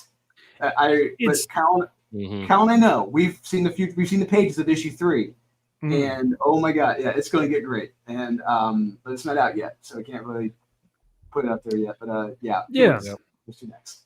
It's fun. It's super simple and just downright fun. Yeah. So. And next one I've got is Avengers War Across Time. That's another one. All right. I thoroughly enjoyed that. That was arguably, in my opinion, the best Avengers series out last year. Or this year. Oh, yeah. By a long shot. Wasn't even close. Yeah. And next one I've got is so these ones I believe have not shown up on any of the lists yet, but I'll go ahead and Strange Academy Finals. The last. Oh, okay, all right. Yeah. I know that was higher on your list last year. I forgot that those issues even came out this year. Yeah, me too. Yeah, it was like the last 3 or 4 issues that came out this year. Okay. Yeah, they were really good. It was a solid conclusion, and Yeah, that was your for reference. That was your number 5 last year. So there you go. Wow, much gooder stuff then. Apparently, yeah, absolutely. As Sean would say, much more gooder stuff. much more gooder stuff. Gooder. Yeah. Next one I've got is Nightclub from Mark Miller. Oh, good call. Yeah. Yeah, it was fun. It was just Yeah. it was a fun series. Wasn't great, wasn't bad. It was just fun, and I hope the next arc gets better. Agreed. I was gonna say I toyed with that, putting it on my honorable mentions, and just something about it. To me, I feel like it's the weakest of Miller's books that came out this year. Yes. Not bad, just the weakest. Yeah. And it's funny because like the weakest of one of his books is like the best at Marvel right now, or so it's like very absolutely. high I up mean, on- the one thing you're going to notice with my list is that it's completely lacking a lot of big two. Part of that's because I didn't bother Mine reading too. it because I was pissed off. Like I was done reading their books. For sure, man. Understandable. I think you got 4 more. Yeah. Oh, I have 3 left. I got 3 more. Oh, 3. Okay. I got Little Monsters. My next one. Ah, very well. Yeah, Vampire Children. Yeah. Yeah, Vampire Children. It had a decent ending. It wasn't great. It just Yeah. it ended. Yeah. Yeah. Nothing really. It wasn't really a memorable ending. That's a bummer. And next one I got is Shazam from Oh, okay. Yeah. No, that's actually I probably should have put that on. If nothing else, but for the Dan Mora art alone. yes. Yeah. And this last one, this may shock some people. Deceased War of the Undead Gods. That's fair. You got to give him his. I don't think he wrote it, but yeah. you got to give him. I don't know if I want to give him credit, but the series was fun. Yeah, He and definitely did not That write issue that. with Lobo was the shot in the arm it needed. Yeah, That issue was so fucking great. I loved it. art was awesome. Seeing Spectre just fucking just like it was fun. It was cool. Even more reason why to prove that Tom Taylor did not write that book whatsoever. Yeah. Or at least he put his name on it or did something. But yeah, Yeah, that book I was really way think Ben too fun. Abernathy wrote it. I truly think Ben wrote it and just kind of had Tom fill it in. It fits his style of writing so much more than Tom Taylor's. So, all right, we're into our top 10 now. So, Josh, I don't know if you were kind of watching us earlier, but we just go one by one, mention all our top 10s, and then we'll go through it. But since we know that it's not World's, even my top 10 has altered a little bit, so just get ready. Oh, Although okay. the one book you gave me shit about is still in the same place. So for me, okay, all right. At least that's good, though. Okay. Yeah. So for me, my number 10 is actually going to be World's Finest, and look. So this is what I'm going to say about this book: is I went back and forth on whether to include it in the top 10, honorable mentions, included it all, because I greatly dislike how Mark Waid came out and said what he said on Facebook, kind of made comments to fans, made comments grouping readers into certain subgroups, I guess you could say. But what I will say is, and I completely agree with what Drew said, some of the issues that have come out in this year have been kind of like filler issues, different artists, it hasn't been as strong. But I feel like month after month, we still said, if you want a guide for how to write superhero comics for the big two, this should be your example. This should be what you turn to. This should be what you look at. And I think the fact that we're saying that, I still have to give it some type of credence and some type of recognition. So I just dropped it to number 10 and we'll leave it at that. Yeah. I fully respect that. And I think that's something that we can say is that, like, regardless of whether this book ends up in our top 10 or our honorable mentions, or like Wes, who's like completely stopped pulling it at all. It's regardless, I respect those decisions of everyone, because the book speaks for itself on talent alone, with Dan Mora's art and the writing of how these characters have been, told in this epic story. Um, but it is getting increasingly more difficult to separate art from artist. And we've seen that more recently within the past 2 weeks, with the current trend on online discourse. And that's really sad to see. So I shouldn't even call it discourse. It's more like just bickering and tantrums. So Yeah. But yeah, number 10, Batman Superman World's Finest. That's fair. That's fair. For me, Silver Surfer Rebirth Legacy. Like I said, Predictable. I know. Like I said, in the worst one, I put Silver Surfer Ghostlight as my number 10. Silver Surfer is like one of my favorite Marvel characters of all time. And to have Ron Lim and Ron Mars back on the book is a lot of fun. This isn't anything that's going to break the comic book industry. It's nothing that's going to save the comic book industry. It's just a damn good superhero, fun, well-told story. Characters sound like they have always sounded. The story is a galactic kind of epic opera. It's just everything you want from a Silver Surfer book. And and I enjoy it. And I'm surprised that we're getting it in 2023. So that is my number 10. Turd Burglar, what you got for us? I have the Ambassadors. Oh, okay. Ass adores. Ass adores. For all the reasons that Josh kind of highlighted earlier. Yeah. And you'll notice I almost have all of his books on my top 10 list because he is just he is what comics needs right now. He is somebody that just understands the medium. He understands how to tell a story. He understands how to pace a story. He understands what his fans want. Yeah. And he is somebody that I don't know anything about his political beliefs, nor do I give a shit what his political beliefs are. And he doesn't give a shit what you think about his political beliefs or anything. Yeah. He just wants to tell you stories, and he just wants to have fun. You could tell he has fun in all of his stories, and they're all very different. And he doesn't have to do this. Exactly. Yeah. Oh, yeah. Yeah. No need to. And yet he's putting out just banger after banger after banger. It's like, dude, even his misses are great. It's just like, God, man, like you're just too good. So I got to give him his praise. Mark Miller dialogue is just chef's kiss. Like I could read his dialogue like anywhere in any book. How he writes characters are so well thought out, and they're just so interesting. I love and each character is so unique. Whether it's Ambassadors, whether it's Prodigy, Icarus Society, whether it's Magic Order, name any book, and each one of these characters are individualistic and very unique. And you can tell that he puts a lot of thought, and he has a ton of fun writing the characters. You may see one of his books very high up on my list a little bit later, but not the one that you're thinking of. So, all right. Dolan, do we have another Mark Miller?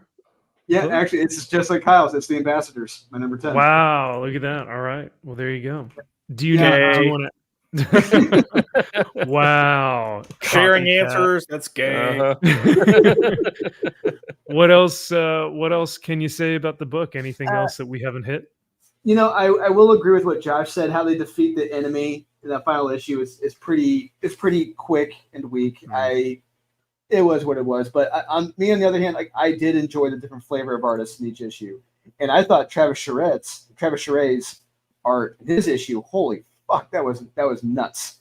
Mm-hmm. And I think it took him 3 years to do that issue, some ridiculous time frame to do his comic, which was beyond ludicrous. But it looked beautiful. I love the characters; they're all unique. I especially love the ambassador for Australia. I thought he was the best, and I love the twist with him at the final issue. Yep. I enjoyed it from beginning to end. It was a solid read. Love it. That's awesome. Hell yeah. Joshy Poo. Oh shit, we're back to me. Yeah, we're back to you. Yeah, my number 9, I think, is gonna get some hemming and hawing. But if you haven't read it, you need to. My number 9 is actually gonna be Local Man by Tim Seeley. Oh Jesus, predictable. Seeley. Okay. So look, I'm not the biggest Tim Seeley fan. I've kind of discussed multiple times. I think his writing is average at best. I do think this is some of the best writing he's had. And what I like about it is it kind of takes this idea or this trope of someone that is a celebrity or has become something of themselves and then goes back to their small hometown. But instead of being a celebrity or maybe like an athlete, it's someone that was a hero.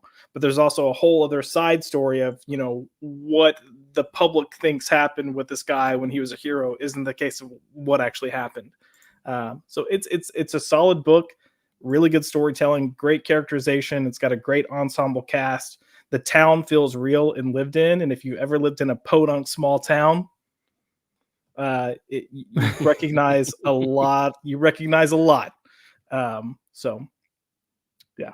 And I think people sleep on this. It's good. Like, you got your main story, and then at the end of each issue, you have a little like 4 or 5 page backup. That's kind of like you know, like in the vein of Rob Liefeld, like.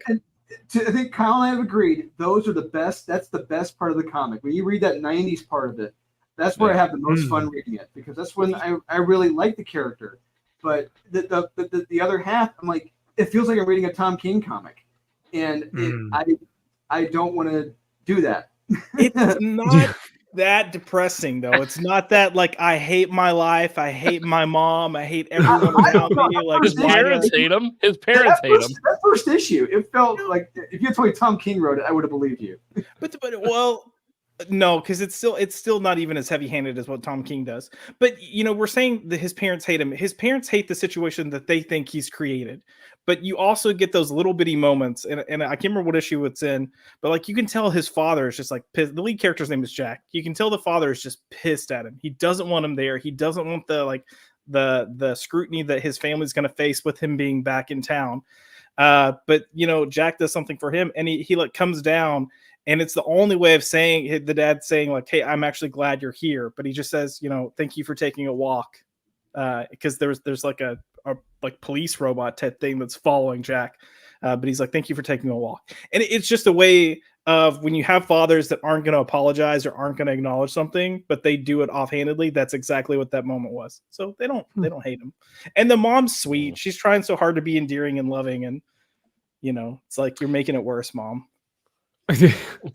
I will say I did not read this book, but I will say that from a lot of other comic book reviewers and a lot of comic book YouTubers, they have also praised Local Man as well. So Chills. And I will say I forgot about this until Yoel had mentioned something about it. What did a lot of YouTubers are recognizing it as the best book ever? No, I'm kidding. I didn't say best book ever. I think you did. I think you said that. It's over Batman Superman World's Guys, the only thing that is the best thing ever is Wakanda Forever. Oh, yeah, that's right. You got to do the thing. So this one may be controversial. Controversial. I won't talk about it too much because I know you guys most likely have it in your top 10s and we'll talk about it later.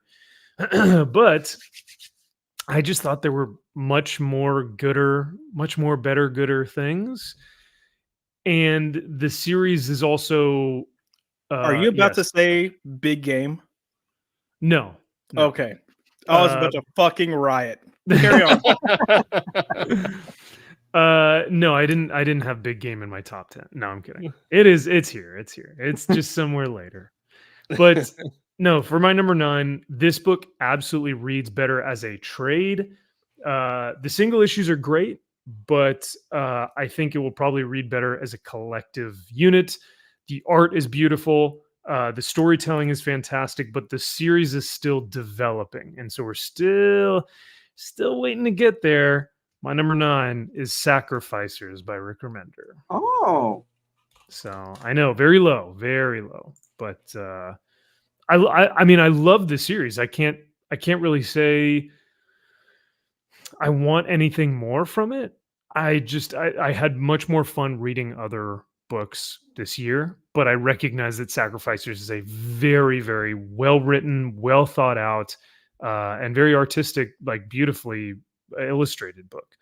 And considering that the last issue is probably my favorite one of the series so far. So, but yeah, Turd Burglar. Wow. I'm looking at you. You're on my shit No. list next for number 9. We have the same answer. I cannot believe that. I thought Whoa, I was do we I really? thought Oh, I wow, was going to okay. be the outlier Oh, Dude. God. Me too. I I totally was like, oh my god, no, I'm shitty for putting this as low as I did. But all right, well, look at that.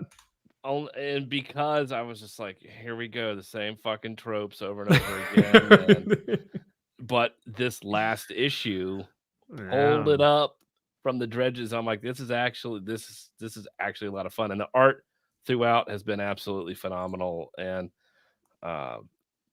yeah, I was just those couple middle issues. I'm just kind of like, I don't know. It's going to be curious to go back and read it when it's all done to Yeah. see how it actually is paced and if it flows well. But yeah, reading it issue for issue, yeah, it's interesting. Especially knowing the twist. Yeah. Going back and rereading this, knowing the twist, and rereading the dialogue and thinking about what is it these characters are actually saying or doing or their motivations. Yeah. So, all right. Well, look at that. Wow. I know. I think what else did we have on our worst that was the same answer? We had Fire and Ice. That's what it was. Our number 2 is Fire and Ice, which is the rightful answer for our number 2, not number 7. Yeah, Drew was like fucking. That's almost as bad as his take on Lord of the Rings. This is unacceptable. Yes, actually, Yes, Josh. Yeah. All This I'm is saying is unacceptable. if you want a good power nap, the Lord of the Rings films are what you need. Yeah. You know what? Just for that, your number 9. Actually, no, your number 1 is going to be Lord of the Rings. No, for the love of God, no. His 1, 2, and 3 would be Lord of the Rings. Yeah, there you go. Fellowship, Two Towers, Return of the King. No. Oh, God. Oh. I guess begrudgingly, I will ask you what your number 9 is. That's so depressing. My number 9 is Venom Lethal Protector Part 2. You know what? It's low, but I'll accept it. It's better than honorable mention. Clearly, I need to actually go read Venom Lethal Protector. I will put that out there. Dude.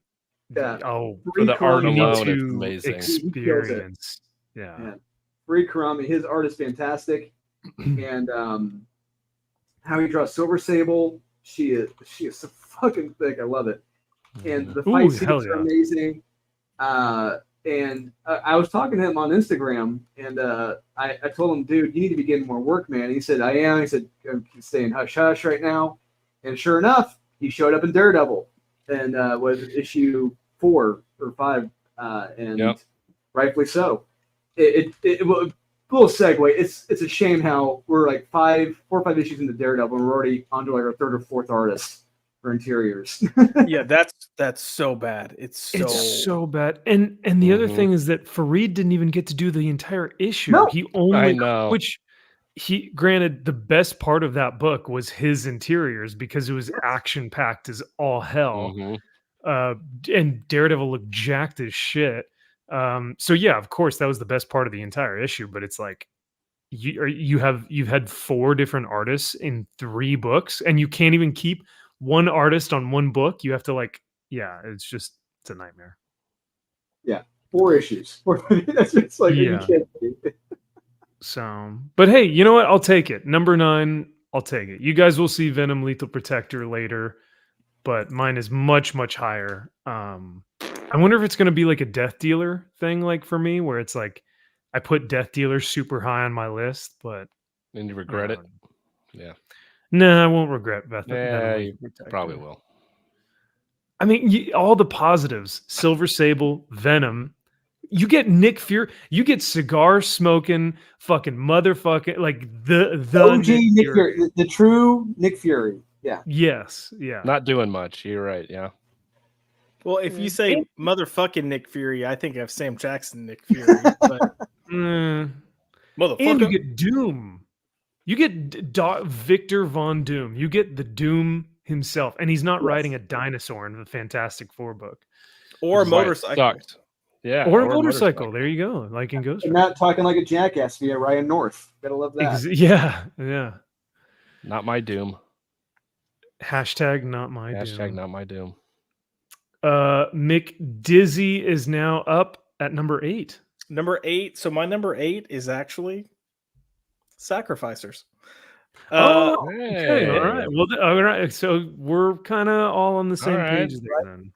Here's what I'll say about Sacrificers. I think the writing is really good. I think the surprise of this book did a lot for me because it was one of those that I judged hard by the cover and what it looked like and looked like it was going to show. But Rick Remender's a solid writer, and this is one of those things where I start looking at technical level and what I think is technically really, really good versus enjoyment, and I think this is technically good and I do enjoy it. But as Kyle mentioned, there's I think issues 2 and 3 kind of dip a little bit. They kind of slog a little bit. I think you get the nice kind of like, I don't want to say shock ending, but the grasp of the end of the first issue. The 4th issue, I think, is where you had the big turnaround. But the amount of world building that he does, the way that the characters emote, the humanity that they're able to bring to these characters, I think they're all really strong attributes to this book. So if you're like me and your first thoughts were like, well, this looks fucking weird, I'm not touching it, you should touch it. Touch it hard. Touch the little birdie. Oh no. Dude, you hit the nail on the head. His characters are so emotive. I feel more for that little pigeon boy in that series than any of the vapid, vacuous characters in DC or Marvel stuff. Yep. And then the expression of the Cenobite character in the most recent issue of the pigeon, who is just like, he has been so he's so disheveled, and he's had such a difficult life, and you can just see he is so fed up with her shit in that issue. The art and the emotions in these characters are just beautiful. So sorry, I just had to add on to what you no, you're all good, brother. Kyle's gonna hate me for this one. And that's okay, because if you say Ice Cream Man, I will fuck you up. God damn it. Last year's Ice Cream Man issues, I think, were better, but this year was still good. I have to put it at number 8, which is still not bad. No, it's still not bad. It's wrong. not. I mean, hey, at least it's in your top 10. See, exactly. You had to put World's Finest in your honorable mentions, which, granted, I understand. Rightfully so. Yeah.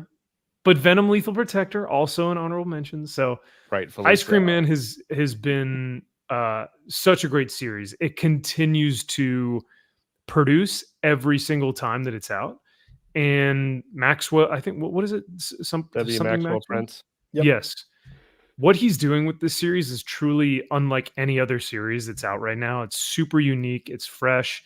It offers a little bit of levity while also talking about like really dark, disturbing subject matter.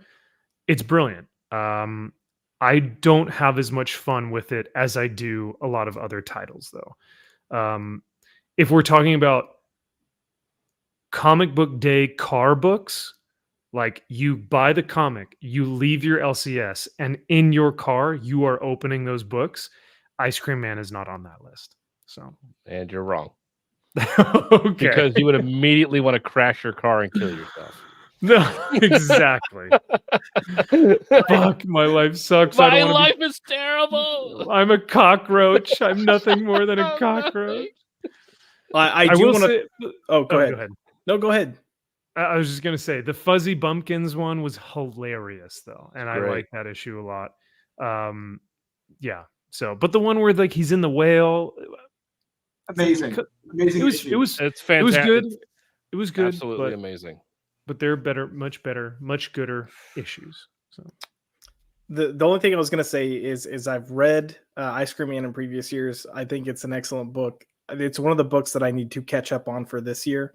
Because I prioritized other books for the sake of knowing I was going to have conversations about them on streams in the already limited time that I had to read books. So that's throw that out there. So don't murder me, Kyle, when it's not on my list. I was going to say, so what you're saying, it's not even on your top 10. That's why I was like, at least it's on your top 10.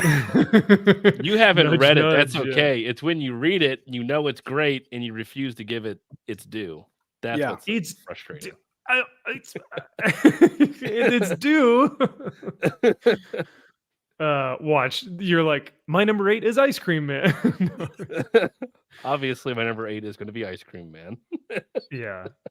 I mean, to be fair, your number 1 last year was Ice Cream Man. But that rightfully had a place. Like the issue that covered the subject matter of what was it, like depression and self-deletion stuff, like it was so well done. But yeah. But instead of Ice Cream Man for your number 8, this could be the exact opposite of that. It's I Hate Fairyland. Oh, well, so like, okay, the goofy, like Scotty Young shit. Scotty Young, funny, just it's a series that has known what it is and what it's supposed to be from the very beginning. It has not strayed one step, one iota away from what it is. And it's just silly, goofy, fun. And when you can do comedy well and continue to do well, that it's a praise in my book, because I think there's nothing harder to do than comedy. And it hits it every time, and it is hysterical. It really is. And the art is fantastic. It's perfect for that book. I have a fun time every time I read it. Haven't read it. Moving on. Should. You need to. No, I'm kidding. You're wrong. No, you have shown me a few. I think you showed me one of the issues, one of the weeks that we were doing the wrap up, and it actually looks like a lot of fun, and the art does look pretty incredible. It is. And to be fair, when we went to LA Comic-Con this past like 2 weekends ago or 3 weekends ago, Scotty Young had the longest line out of any creator on the floor. It doesn't matter where you go. It does not matter.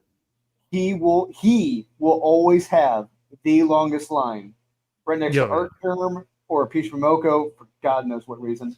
But his line is always the longest, and he has his fans, and that's fine. People love his art. Good for you. I don't care for his art, but his storytelling is really damn good. I'll say that. Yeah.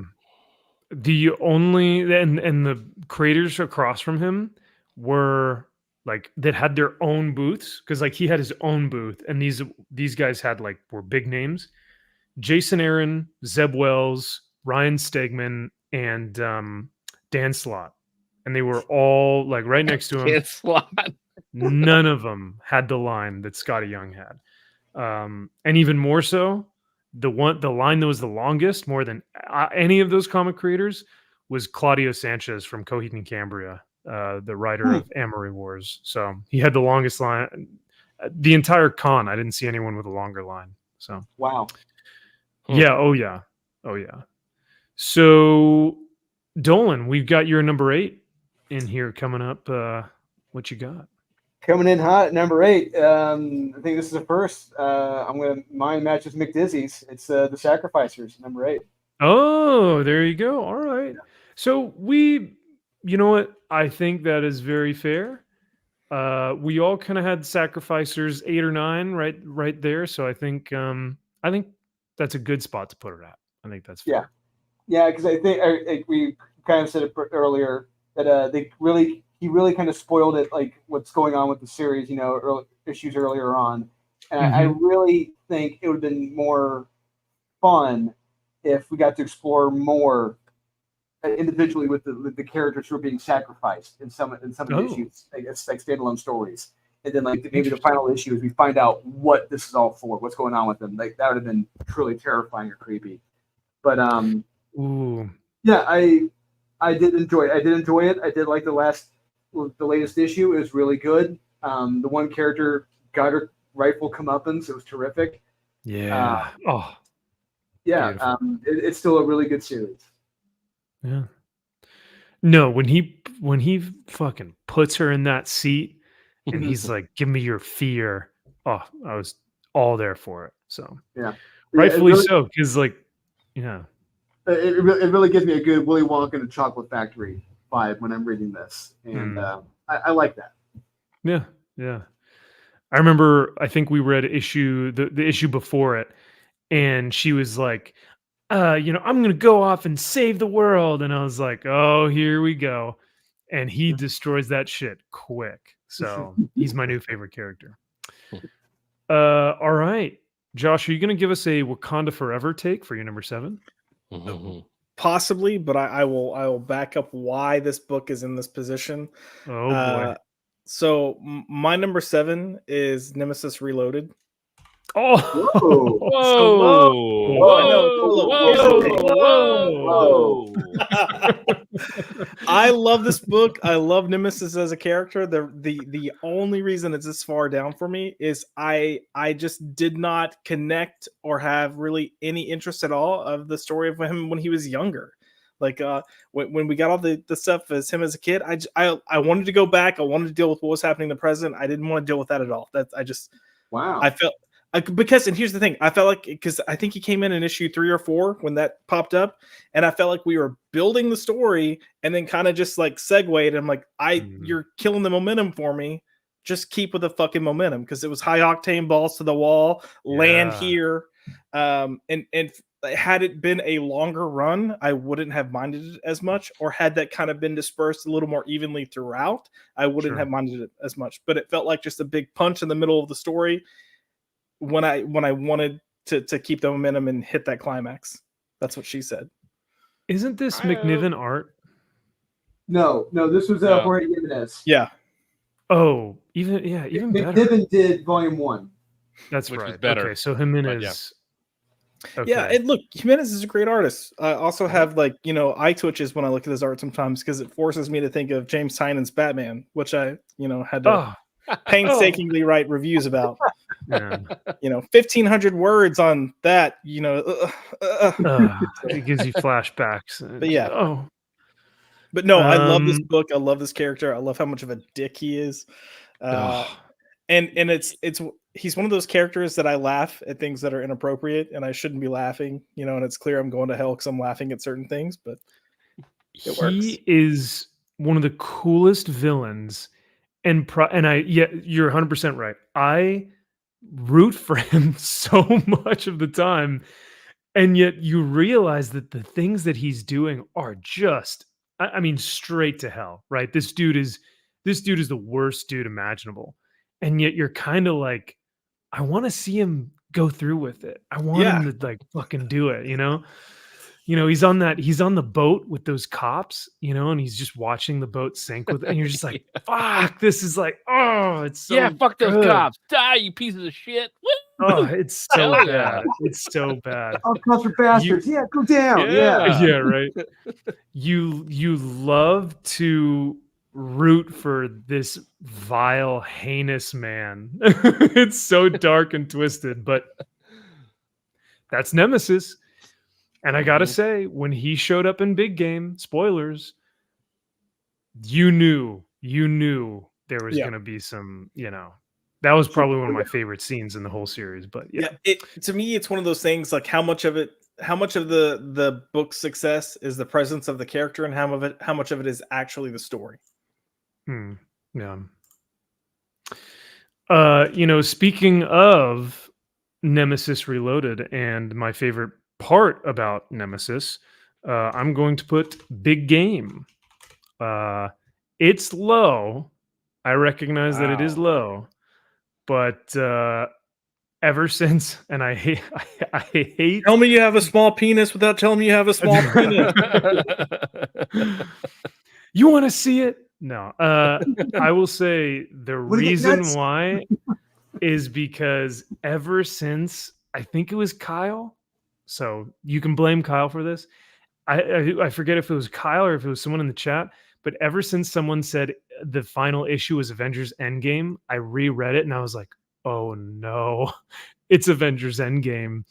And from that moment, I was like, it didn't ruin the series for me, but it just gave me like, oh, this is an interesting perspective. I also think that it's difficult because I haven't read all of the other like issues in series previously. And so I think if I did do that, it would give me like Big Game would be my number one. So I need to do my due diligence and I need to do my homework of reading all the series before this so that the weight of these characters is that much more impactful. But for now, it is one of the best, if not the best arcs of this year by far. I mean, Mark Millar is just a genius. And this was so much damn fun. Each character is unique, like I said before. And yeah, I think I did a review with Nick Weiser on his channel about it. So had a blast, but it's low. I understand. I know it's low, but yeah, I'm just waiting on Turd Burglar to come in and put it at number 7 as well. So Drew and I can start calling y'all retards, like the retards of the channel. Well, yeah. I do know, Josh, I know where you're going to place that one. So I know that this probably hurts you more than anyone. But do you? Do you? Uh-oh. You did pull a audible and you did change this on me. So you put Transformers in your honorable mentions like a turd. God. And like turds.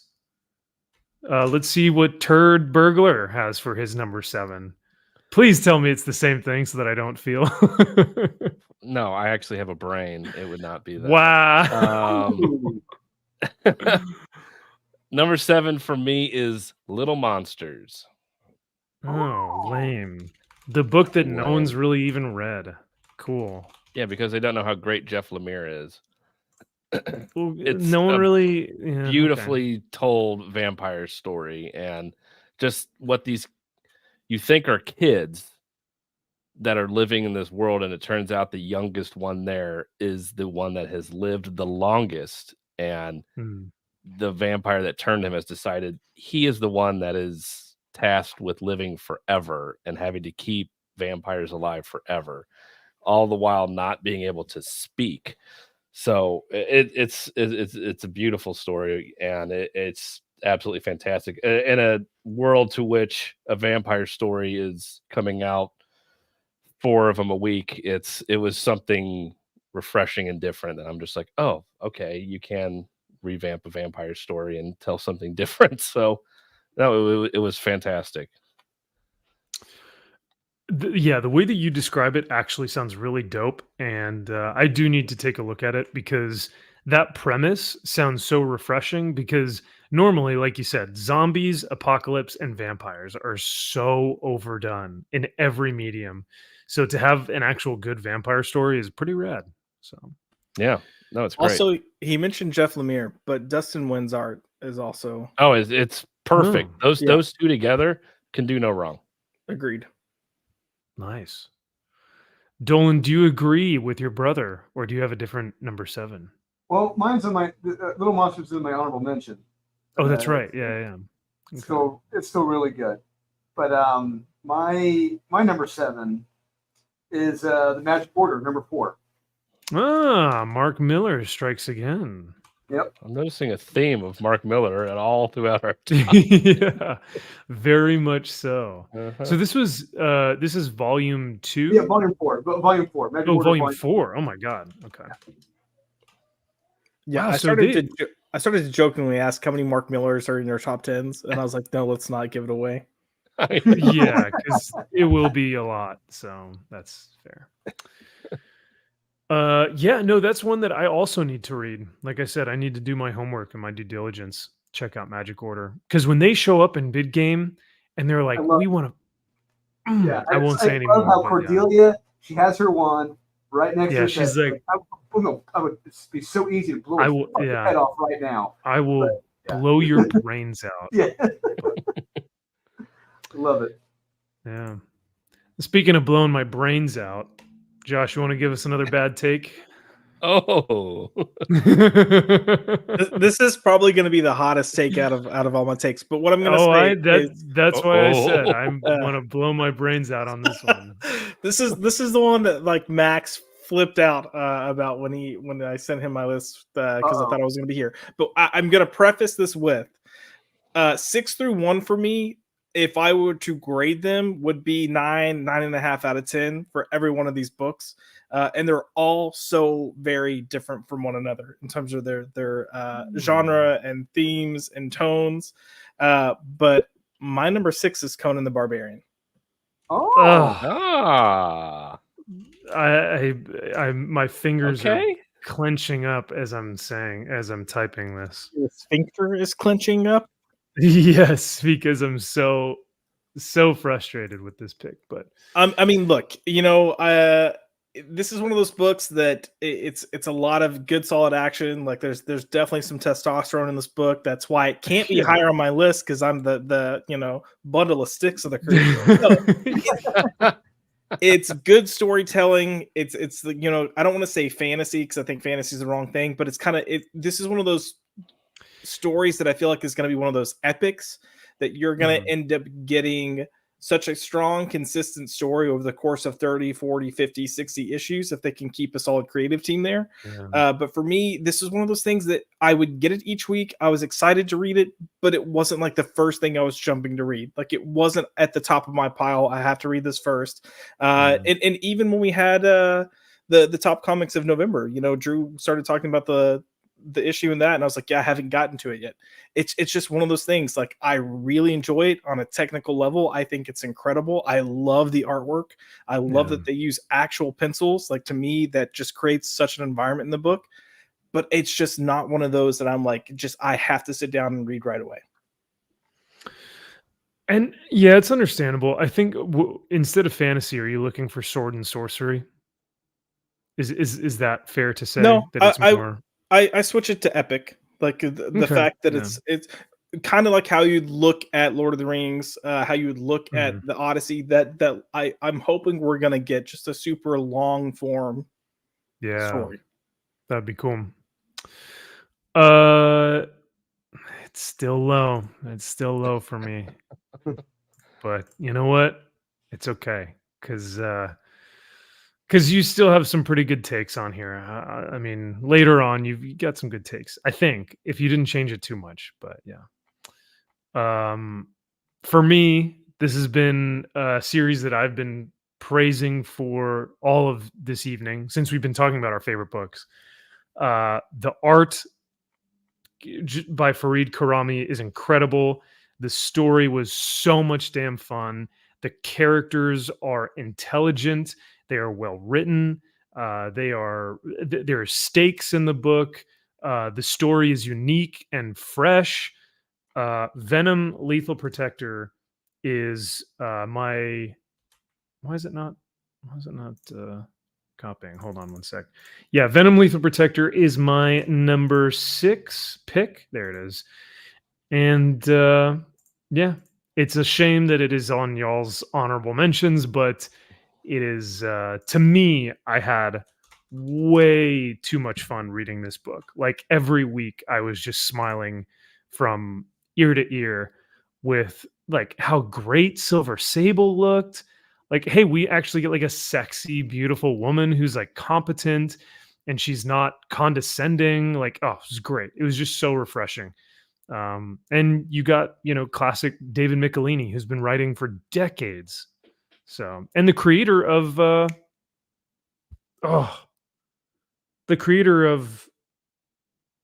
Taskmaster. So, yeah. Before we move on to Turds number 6, which may be disappointing, we've got $5 from DJ Smith, who says, Josh, this is a controversial one, but my number 1 is Alan Scott Green Lantern. I laughed, I cried, I felt seen. JK. Hey, girl, hey. Can't wait to roll down to the hotel room with a little Polaroid. Oh my God. The I felt seen is what does it for me. That's hilarious, DJ. And dude, DJ Smith, thank you for the $5, brother. That is super generous, very kind of you.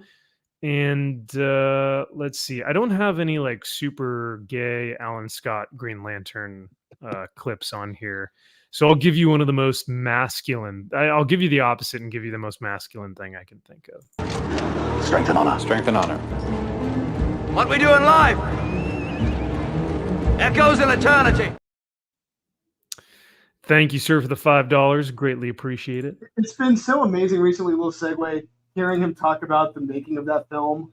And he just talks about just how much of a shit show it was producing that film, and have a final script, and they're just kind of going along, just making it up as they went. It's wild. Oh, that's incredible, man. Whatever they did, like films like Gladiator, Lord of the Rings, these are lightning in a bottle. You know, nothing like this will happen ever again. Maybe Gladiator, because it is one of those films. It's like, okay, this is an epic. Getting a sequel, so I will say we're getting Gladiator. I'm not even going to acknowledge that you said that. This time it's personal. Yep. But this time it's personal. Two Gladiator, or what is it, like Too Fast, Too Furious? It's going to be like Two Gladiator. Yeah. Too personal. Turd Burglar is up next with his number 6. Is that what it is? Yeah. 1, 2, 3, 4, 5, 6. Yep. I thought I was gonna have a hot take. Oh boy. Mine mirrors Josh's. It is Conan the Barbarian at 6. I thought that. Gosh, dang it! Yeah. The first 4 issues I thought were fantastic. The art was absolutely gorgeous. These last 2 issues, the one that just came out recently, I felt it's just the art is different. It's still fantastic. It's just a different vein. It's going in a more spiritual, weird ghost stuff. And I'm just like, I'm not really digging this. I don't know what this arc is going to be, but I'm not digging this one as much as I like the first 4 issues. So it's kind of losing that luster a little bit, but it's still fun. It's still one of the best coming out, but I'm just not having a lot of fun reading these last 2 issues, to be honest with you. Damn. And you know what? I think we may have actually talked about it because we were afraid that this was going to have the Death Dealer curse, right? Yeah. Those first 4 issues of Death Dealer were fantastic. The same exact thing with Conan. First 4 issues, amazing. Yeah. And then just couldn't keep it going. But when you read, I mean, like I said, I'll bring it up. I mentioned it earlier talking about Death Dealer. But when my friend Mark was talking about what their plan was for that series, it is like, what the fuck, man? Conan will not be that bad. It can't be. Nothing can be that. So there's faith there. Yeah, but so based off of the first 4 issues, though, where would you put Conan? It would definitely be my top 3 if it was the first 4, hands down. Just due to it had everything working. Everybody was where they were supposed to be, and it cohesively they got everything right, down to the fucking lettering, and I mean everything was perfect. Everything. So, it's hard not to put it in the top 3. But these last 2 issues, it just felt like it's missing something. Yeah. I 100% agree with you that the last 2 issues are lacking something. It's missing that soul, or it's missing that heart. There's something there that I'm not gathering. But damn, that's low. I know. I know. But I mean, yeah.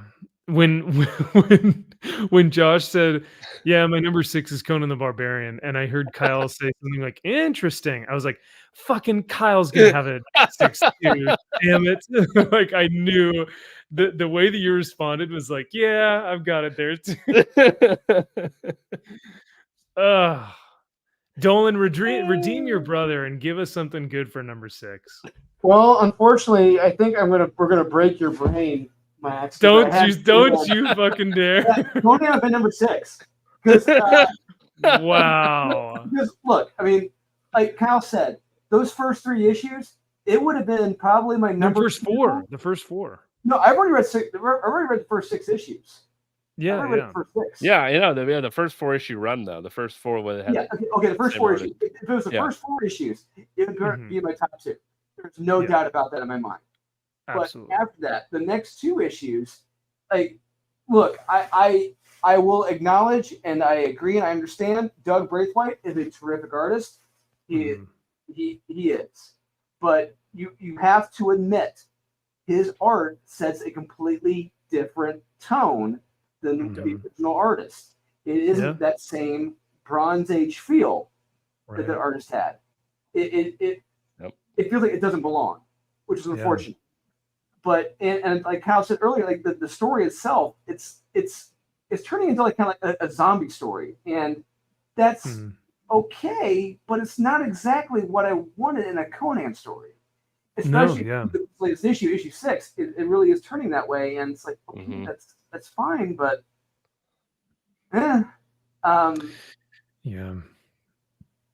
it's lacking the soul that the original 4 issues have with the illustrations. Yeah, it's lacking that fun. I would say it's lacking that fun.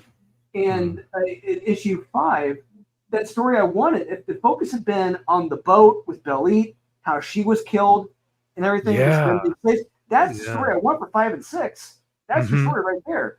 Like I couldn't care less about the zombies. This is the story I want. I want to see them fall in love, pirating, then they're all fucking killed except for him. That's your 5 and 6. But that should have Oh, sorry. No, go ahead. Finish. No, that's it. That's all I'm saying. No, you're 100% correct.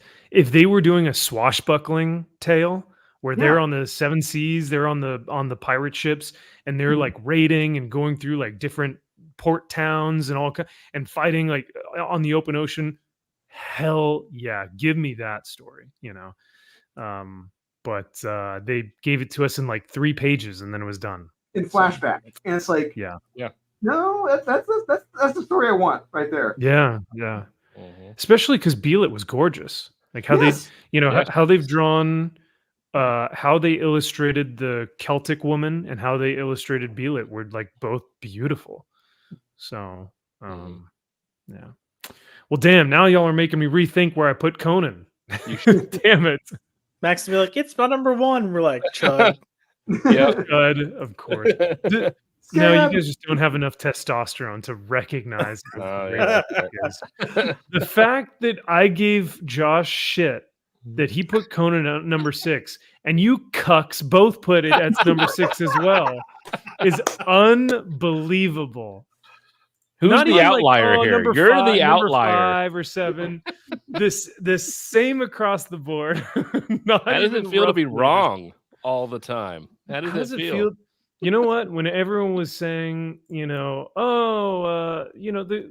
government's not watching you, and then the one guy was like, actually, who's the one who is right? All the people who had all the conspiracy theories, right? All those people are being proven right now. So I'm the one that's standing up in the crowd going, Conan's great. Actually, everyone should shut good. up. Anyway, we're back to our main man, the pink, beautiful, bold, stunning, and brave. What you got for we're in our top 5 now. Yeah. These are the best of the best. Yeah, so for my number 5, I'm gonna be honest. It was one of the books that I knew I wanted to consider for either honorable mentions or my top 10, but I went back and reread it because there were a lot of details that I couldn't remember. And rereading it all together, I had a completely different experience than when I was reading it as it was coming out monthly, and that is Phantom Road. So what I'll say about this is when I was reading it monthly, I kept thinking and describing it as a slow burn because it felt like it was taking its time. When you read these issues back to back, it's not like you're just running through story beats. But the tension that's in the book, the mystery that's in the book, I don't want to say twists, but the kind of slight turns that it'll take that you don't expect, the relationships that the characters have, the things you find out about certain characters. It's for me, it's really captivating. It's really engaging. I want to learn more. So I put it here. Also, I feel like this is just a film waiting to happen, and it could be a fucking great film. I think Kyle and Drew, I think you guys read this one. This was not a book I read this year, but I think you guys liked the first 2 issues or so. Yeah, we did, but I feel like I think it just maybe it got delayed, or maybe it started coming out inconsistently. It did. Yeah. Okay. There we go. Yeah. Yeah, we dropped. I mean, we read the first 3, maybe 3 or 4. I may have gotten that far, and I forgot about it. But I was really intrigued after they go to that. The guy goes into that gas station. He's just talking to the guy. It's like, what the hell is going on? Like, what the fuck is this? Like, you just show up and there's this dead guy in the middle of the road, and it's like, what the hell? I mean, it was very interesting. But yeah, I forgot all about it. Maybe I need to go check it out. Honestly, I think I will most likely check out Local Man before I check out Phantom Road, though. I would say check out Phantom Road because you can get the trade. Oh, okay. Yeah, no, 5 that's or 6 issues. Yeah, that's fair. Less depressing. You'll enjoy it. Okay. It's It's depressing. Yeah. I don't know about less depressing. Like it's got some questionables to like. Yeah, because Max might read it, I don't want to say too much, but okay. Yeah. For my number 5, this moved down heavily. I actually had with the online tantrum that has been made for the past week. I did have to edit this, and yet it still is in my top 5, which is surprising. But I don't want to. I honestly don't want to penalize Dan Mora for someone else's tantrums, right? And the way that Dan Mora draws Superman and Batman are, in my opinion, perfection. I couldn't ask for anything better. How Batman and Superman are portrayed, the stories, bringing back Kingdom Come.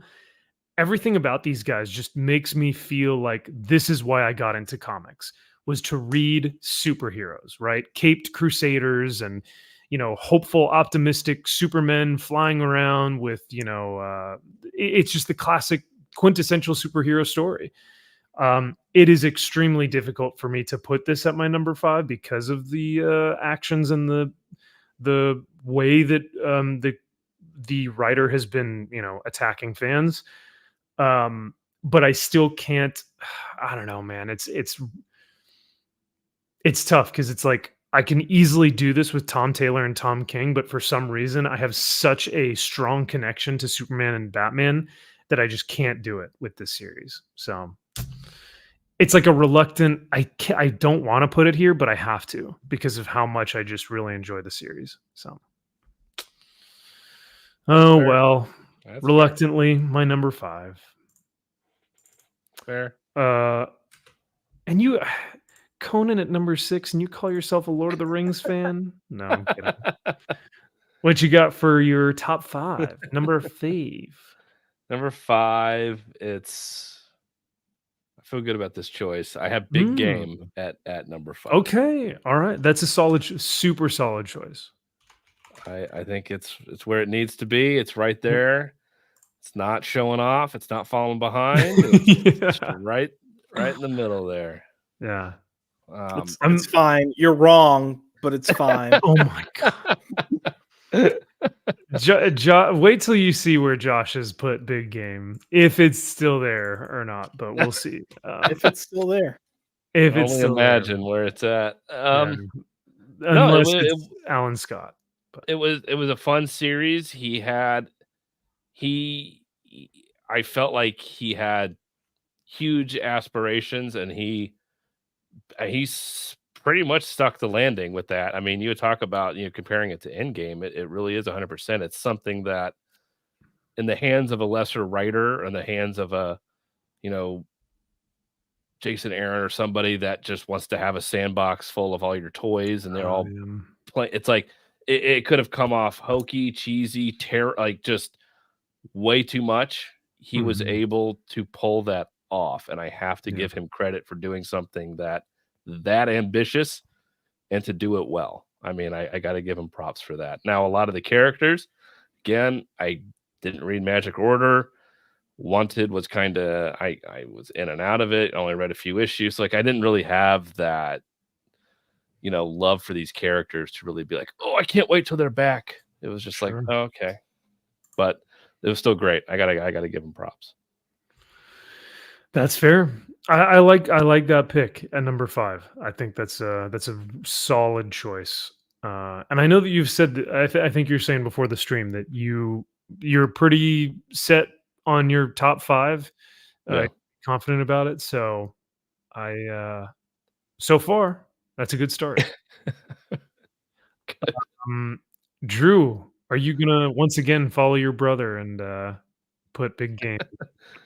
Absolutely not. Well, you just to make sure, you do only have 2 more picks because the Lord of the Rings are your 1, 2, and 3.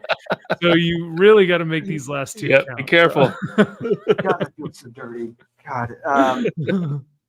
Number 5 is Batman the Joker Deadly Duo. Number 5. Whoa, so low. Whoa, So whoa. Back it up. Beep, beep, beep, beep. Back it up. Beep, beep, beep, beep. Okay, tell me why you're wrong, please. No, it was the first. I mean, the story wise, okay, the art is perfect. Art is absolutely perfect.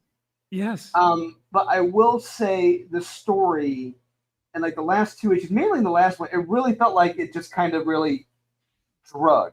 Not necessarily drug, but like, okay, let's move it on. Let's move it on. Let's get on with it. Come on. It felt like it kind of outstayed its welcome. And it should have ended sooner than it did. But it was still good, regardless. And I'm glad they're recollecting it now in the black and whites, which is what I called for. I think I like to think Marvel listened to me, and that's why they're doing it now. No big deal. But I hope so. Yeah, I hope so, and rightfully so. And that shows you just how great his art is. Storytelling is really good, but like that last issue, I really felt like it should have ended much quicker than it did. Okay. Wow. Ooh, number 5. Okay. I'm still trying to figure out what would be in your top 4 then at that point, because oh man. All right. Yeah, if Marvel could only they listen to you on the black and white edition, which I am fully on board with. If only they could listen to our other suggestions of some of our other things that we've talked about on these streams. That's true. Oh man, are you gonna let me down, McDizzy, and put Batman Joker Deadly Duo as your number 4 or 5? It's I've already given you my number 5, so it's definitely not my 5. Like, what are you smoking? No, I'll just say my number 4 is shoot first, ask questions later. I've got the Infield Gang Massacre. Red Dead Redemption. Damn it. Yeah. Damn So, it. How do you spell that? Infield, Field, Gang Massacre. So I'm a big fan of That Texas Blood, which is written by Condon as well, and this is kind of like in the same universe but takes place in the past and history. It's a brutal book. It's an edgy book. There's a lot of grit to this book, and I don't think there are a lot of books out there that kind of carry the same kind of, I guess, grit and swagger that this has, in that way of just this, no bullshit, we're country, like, fuck you, we're gonna do what we want. And it's nice. Hell yeah. I like it's really damn good. Yeah, Wes and I always recommend it whenever it comes out. It's a great series.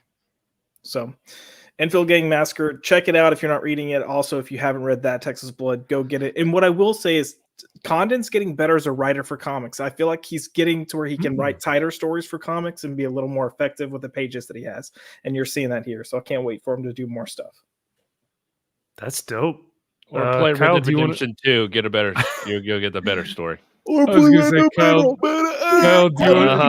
you want to tell him why he's wrong? Where it was done better the first time. One ad for a damn gun. That's all he's basing it off of. No, it's the literal story. It's all of that, but done better. Actually, play Red Dead Redemption and play Red Dead Revolver. any of those are better than Enfield Gang Massacre, where it was done better the first time. Look, I don't play video games. I have other shit Yeah. to do. Well, I have watch. Video I'm games on for men YouTube in their then. mom's Do basements. playthroughs on YouTube. You'll watch it all. It'll be a And better story. look, instead of playing video games, I bang chicks. Okay, like who's more basic? Damn. Yeah, I'm married with a child. All right. Who's getting more laid? Right. I have proof. Oh man. I Yeah, a think bunch it's of mine. I don't know. incels. I'm assuming it's mine. Oh well, I mean, I don't know if yet. he's I like that the counterpoint is like, oh, incels play video games in their mom's basement. I read comic books. It's like, okay, all right, bro.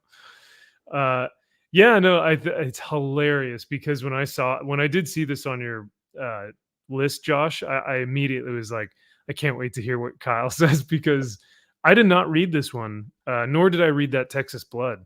But yeah, Western comics, dude, that's badass. I want more of it, but I will have to read this in the trade most likely. I'll actually read that Texas Blood first and then this one. So, because I as well bang chicks, so I do not play video games. So, Josh is like, fuck yeah, dude.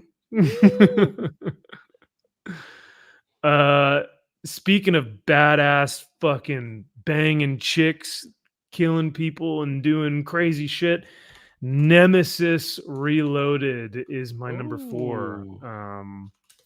Once again, another Miller book. Yeah, this series has everything. Incredible art, deep character study, action packed, yeah, just insane moments where you're just like your jaw's on the floor. Nemesis Reloaded was so much damn fun, even though you're following one of the worst villains imaginable. You are seriously laughing, smiling. You're in shock half the time, and it brings you everything you want from an entertainment perspective.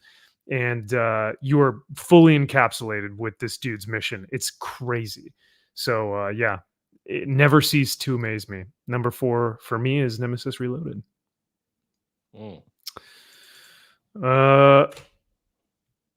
still noticing a lack of other Miller books. Are you going to change that, Kyle, or you got something else for us? I got something else. Ooh, Could be a hot take. I don't know. Lay it on us. I have the Transformers. I was like, the what? All right. At least it's not. At least it's not in your honorable mentions like someone. Actually, I mean, it's 3 issues in. It's good. I thought issue 3 was significantly better than issue 2. I thought issue 2 was a little weak in my opinion. Again, he's only on it for a short amount of time. However, for what has been out, it's been the shot in the arm that had Transformers has needed. I don't know where it's going to go from here. I can only assume these first 6 issues, when it's in a trade, will be great.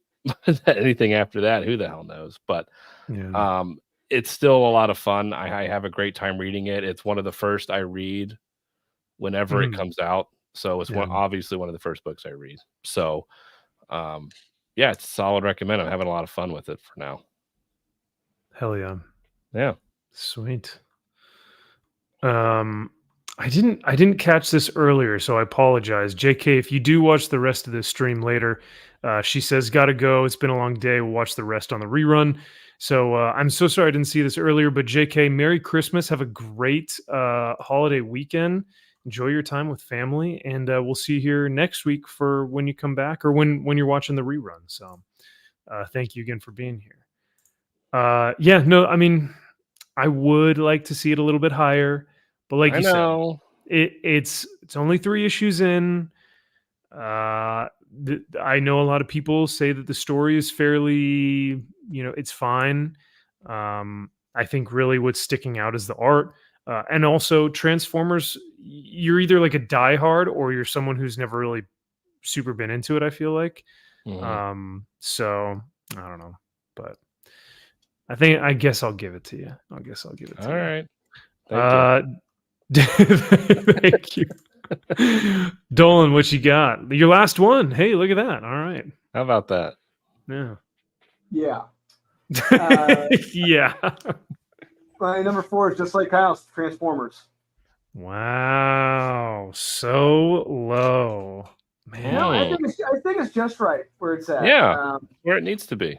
Considering everything else that came out that's above it, but the issue 2, it was a speed bump. It was just really it because that girl, how she was talking to Cliff Jumper and everyone else. Yeah.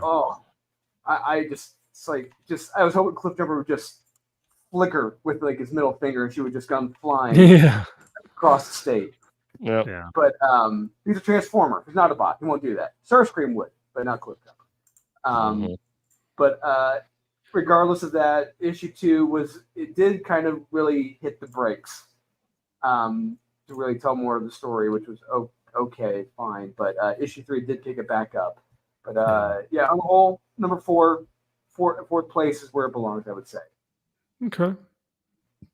I mean, to be fair, I can't give you guys too much shit for it because you guys will see where I put mine. So, and it's like it was just, it's like it's close, it's right there. But we know that Josh does not have this at his number 3, considering that he didn't even have it in his top 10.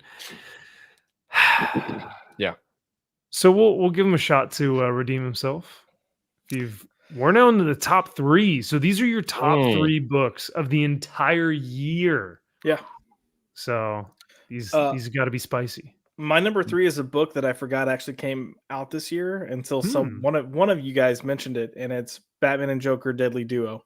Okay. And I will say, as someone who is an extreme diehard fan who has spent most of my quote-unquote comics career either writing about, discussing, or covering Batman, in a lot of ways, there's stuff that I enjoy and love better than this. But at the same time, I went so long without really good Batman content that when I finally got some good Batman content that felt true to the character, was a contained story, respected the other characters outside of Batman, and really kind of grasped and understood the relationship between Batman and Joker, it worked for me. And the whole fact that in this story, well, I don't know if we should give spoilers, but I thought Joker and Batman were played off pretty damn well in this. The villain was interesting. I will agree with Drew, or I believe it was Drew that said it. The end, it kind of like it shrugged on a little bit. Probably could have ended, at least an issue earlier, and it would have been more impactful. But yeah, I think it was a total of 7 issues, right? Yep. Which is, it is a little odd because it's like you kind of want to keep it maybe a 6-issue mini, keep it fairly even, but so much was wrapped up in that final issue that I really don't know if they would have been able to keep it 1 issue less. But to be fair, I think it's a good spot. I did think it was going to be higher because you are such a large Batman fan. Well, I did have it higher in my original list. And that is true. But yeah, like to me, this I thought that series was everything a Batman fan could have asked for. So it is interesting to see that it's a little bit lower, but that's okay.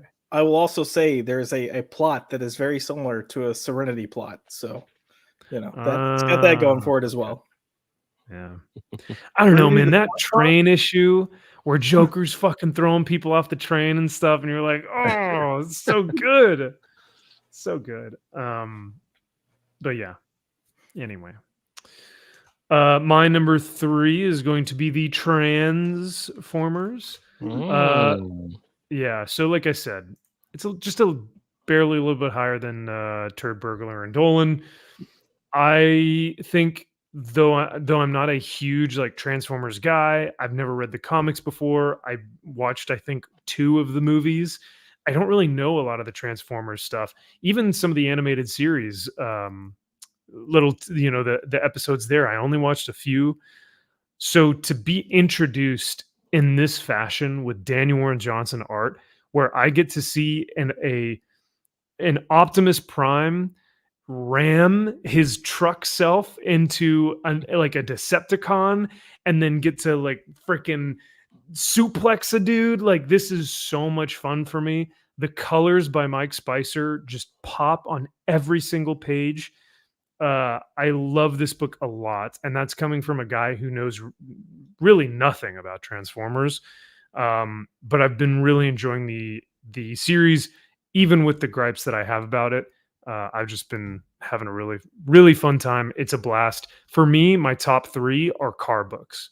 So anytime I buy that book from the LCS, I get in my car and I immediately at least look at it or read it. So Turd Burglar, we are in your top 3, my man. So choose wisely. All right. Well, I have this one flipped with you. I have Nemesis Reloaded at my number 3. Ooh, okay. So we're neck and neck there. Yeah. Now, why was this just a little bit higher than Transformers? I felt so. Volume 1 of Nemesis, I still feel like those 4 issues are damn near perfect, and I still think Steve McNiven is the better artist. Now, I do like the art; it's still amazing. But what Steve McNiven did in that first series was just absolutely amazing. But what Nemesis does, like everyone has said, it's like when you hate to love this guy, everything he says, it's like, God, you're such a fucking asshole. Like, you are like, how can somebody like this, like how are you doing these things? Like, how could somebody do this? How could somebody burn alive somebody in a wheelchair? Like, I mean, the shit that he does in this, it's like, oh my God, like, you get somebody to crash a plane. Like, and her backstory before getting on that plane, you're like, what the fuck, dude? I mean, just unbelievable shit, but you buy it. And with his writing and everything that Mark does, it's fantastic. I just have a smile on my face reading Nemesis. It's such a fun character. It's seeing Batman as a true villain, basically. And I have such a great time reading it. And Nemesis Reloaded from start to finish was so much fun. It was a task that I didn't think could live up to the original, but it actually does. It is a perfect sequel to Nemesis, and seeing him again in big game, and I love that character. I can't get enough of Nemesis. So this was a solid recommend. Maybe because I read Nemesis Reloaded before I read Nemesis, the volume 1, I may have recency bias, but I think I like Reloaded a little bit more. But I would, if someone told me vice versa, I would totally like understand where they're coming from. Because that first one with McNiven is like, it's incredible, you know. He's creepy and badass all at the same time, and he's like 3,000 steps ahead of everyone else. It's insane. He always has a plan. And his concept design is really simple and awesome. Just all white with the mask. It's like, oh, so dope. Yeah. Drew, are you also a Nemesis Reloaded fan? Or, that's my number 3, Nemesis Reloaded. It really is? Okay, well, there you go. Perfect. Here, I'm just going to copy then. Wow, you guys, so diametrically opposed with your worst, but very similar with your best. That's super interesting. Huh. Yeah, Ambassadors, Nemesis, and Transformers are all the same. Well, and Conan, holy that's shit. Yeah, wow. Yeah. I still can't forgive your Fire and Ice take, but that's all right. It was one of my worst lists. It was No. That is the worst book if it wasn't for Ghost Rider and Spawn. So Josh, numero dos. So my final 2 is where it really comes down to the battle of what I technically think is outstanding versus what I find more enjoyable. But for number 2, I'm gonna put enjoyable and go with Big Game. So Max knows what my final one is, but Look, here's the thing with Big Game is when you're pulling this many characters into a story that's this large, and you manage to make it effective and good without pulling a DC or Marvel and having 40 to 60 issues because you're doing all these tie-ins and crossovers and all this other bullshit. I don't think people realize how hard that is to accomplish. To do something that's as high of a stakes as the story is, with as many characters as the story has, and to feel like you're not getting gypped almost every turn of the way within 5 issues. We'll say 6 issues because the last one was double-sized. But that's a feat. And it's something that Marvel and DC need to learn from. They need to use this as an idea of how to approach events and how to make their events successful. And I'm really curious to see what Mark Millar does going forward with these this universe of his, just because it's going to be interesting. But Big Game. I'm very surprised at what you're going to put your number 1. I guarantee you most people will go, what? Yeah. So that's very interesting that you would put Big Game as your number 2. But I it's totally justified. Like within your top 3, like that's all I gotta say. Yeah. Oh no! It was tainted love. Sainted love. I blatantly said that Local Man is the best thing that Tim Seeley has written by far on his own. So it's definitely not Money Shot. Well, in that case, do you want me to just reveal that you put Sainted Love as your number 1? Oh my God, I forgot about that book. How could you forget of all people? What are you talking about? It is like, wasn't it Cena Grace's? Just like the book is just. That was Steve Orlando, wasn't it? Steve Orlando? Maybe no, that's what it was. Yeah. I'm thinking of No, you're right. I think it was Steve Orlando. Anyway, I put it there for you, so you don't have Thanks. to. It's okay. I appreciate that. Nice. I mean, your other pick is just as gay, so it's not really. People have described my music taste sometimes as lesbian music, so we'll just, So you're saying? So you said your top 2 was your determining pick was between entertainment and what you objectively think is better. Is that what you were saying? Yeah, on a technical level, and I will say that even my top pick is something that resonates with me emotionally. But I do think we'll get to that later. Let's hear the other number 2s. Okay. What did I put for my number 2? Hold on, sorry. Pause. Okay, tag me back in. 2 words. Mark Silvestri, Batman and Joker, Deadly Duo is the best thing to come out of DC for the past decade, maybe. I mean, Deadly Duo, will be one of those books that's going to go down in history as Hush, Batman: The Long Night, Batman Year One. Like, I truly think that over time it will get better. And I think that right now people just kind of recognize it as like, oh yeah, it's just kind of another modern book. But I truly think that what Mark Silvestri did here, because he scripted it and he drew it and I think inked it. This dude has only gotten better with age, unlike Jim Lee. And he's still doing tons of interior work. He's going to be doing a Darkness series pretty soon with Top Cow.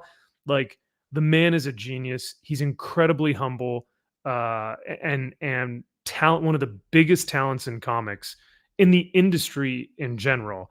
And for him to do some of the two of the biggest characters in DC right now, and to nail both of them in terms of their dialogue, the story, the artwork, everything, in my opinion, was perfect in this book. I couldn't have asked for anything better from a DC Batman book.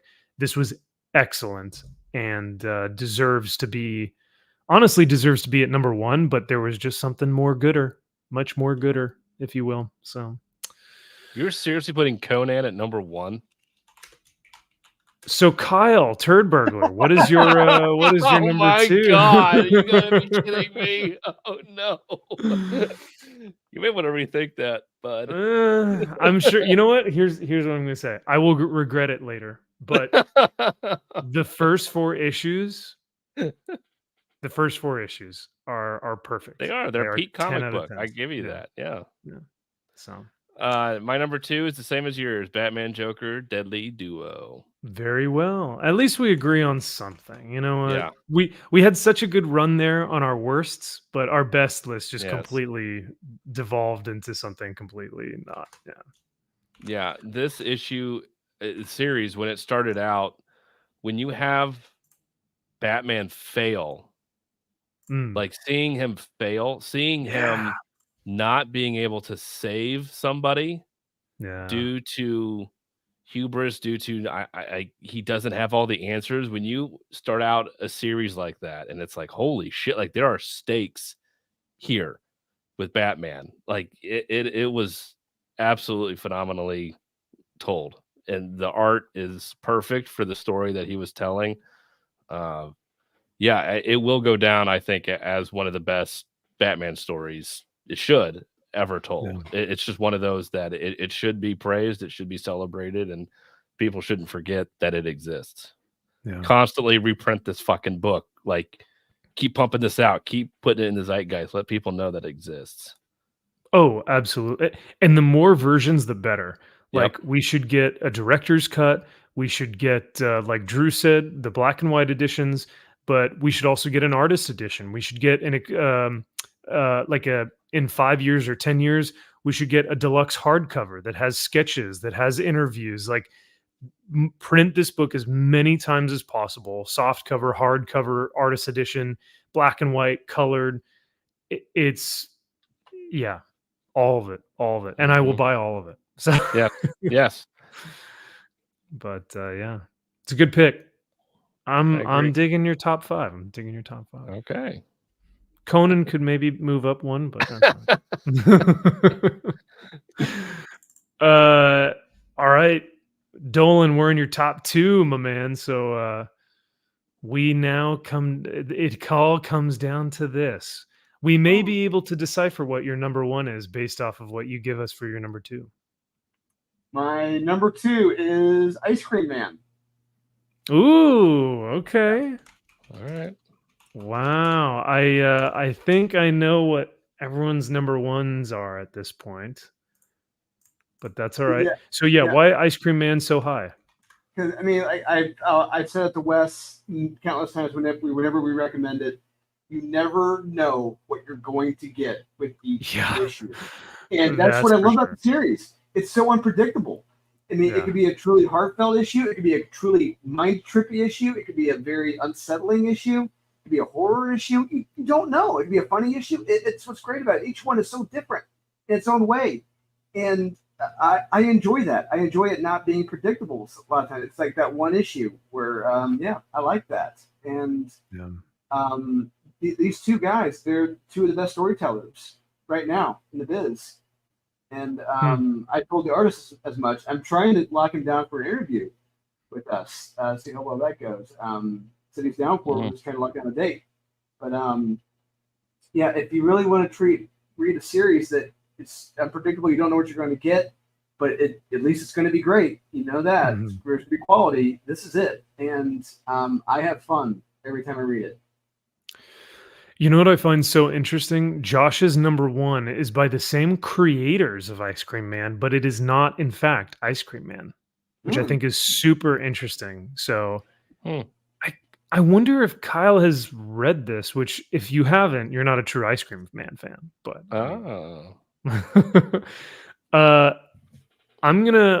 let's do this. Just for fun, just for shits and gigs. Drew, I think your number 1 is going to be Big Game. Turd Burglar, it's for sure Ice Cream Man. It was last year. You're predictable, and it's going to be this year too. I mean, come on. Do we even have to guess what mine is going to be? And I know Josh's, but I'll let him say. Drew, what do you think everyone's is going to be? I think you hit the nail on the head. Yeah, for all those, including mine. Okay, Kyle, are you in agreements?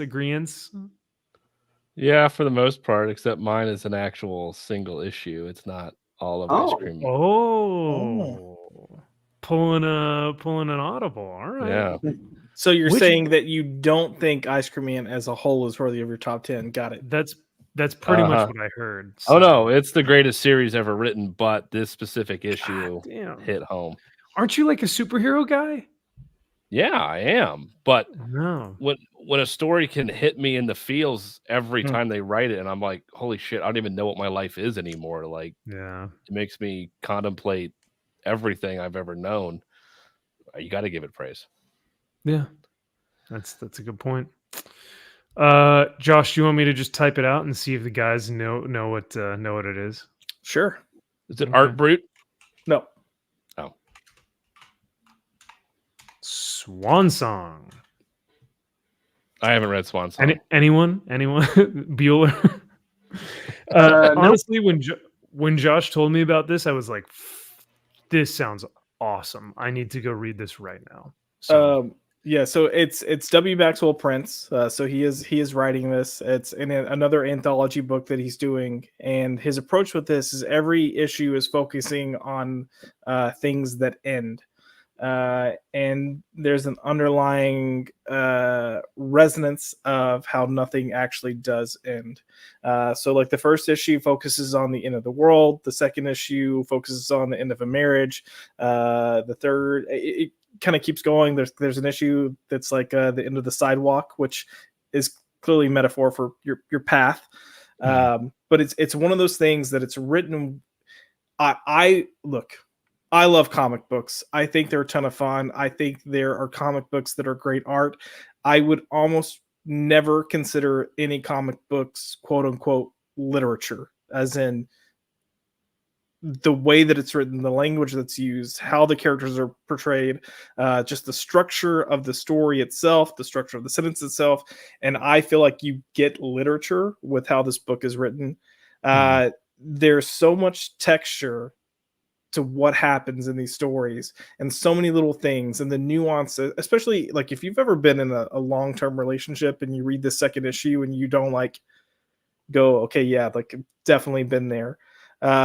Especially how things can fall apart, and how much they can end, and how much you can hate someone but still love them unconditionally. It's just a dynamic book with a lot of weight, but isn't too heavy. And as heavy as the subject matter can be, you also walk away feeling fulfilled. If you can write with that level of skill, like you're just a masterclass. And then the fact that you have the rotating artist. In my opinion, the worst art is the first issue. Every issue after that, like it gets better and better and better, and they play with colors a lot. There's a story where they alternate between pinks and blues. It's freaking creative. I love it, and it's a shame more people aren't talking about it.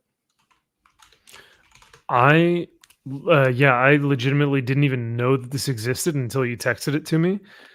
It is very rare that you do get monthly floppies as like literature, like high art. W. Maxwell Prince does something that is super rare, and that I'm sure that Kyle will talk about shortly, which is invoking something inside of us that we didn't even know was there in the first place, or asking questions about our own existence that we didn't ask ourselves previously. The dude is incredibly talented, and I thank him for his work on these books.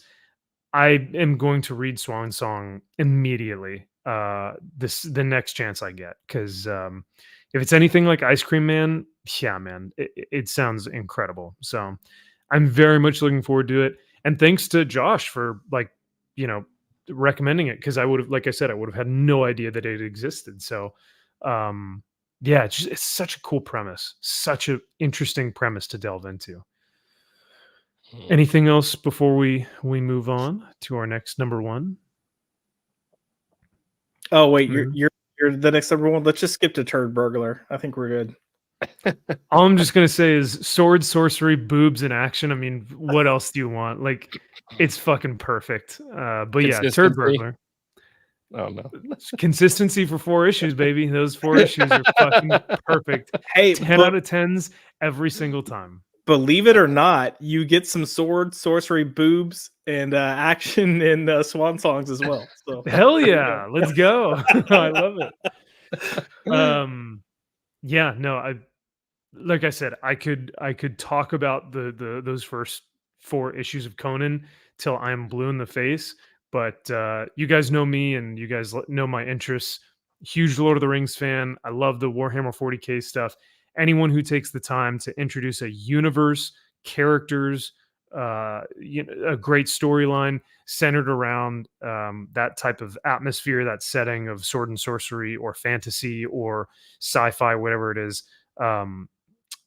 Grim Jim Zub is doing that right now with Conan, and and like you said, Josh, the art in this is life-giving. It is so reminiscent of 70s and 80s books that I am enthralled every single time I read one of these issues. So, you know what? I'll do this. Conan the Barbarian. Since Kyle is doing a certain issue of Ice Cream Man, I'll do Conan the Barbarian 1 through 4.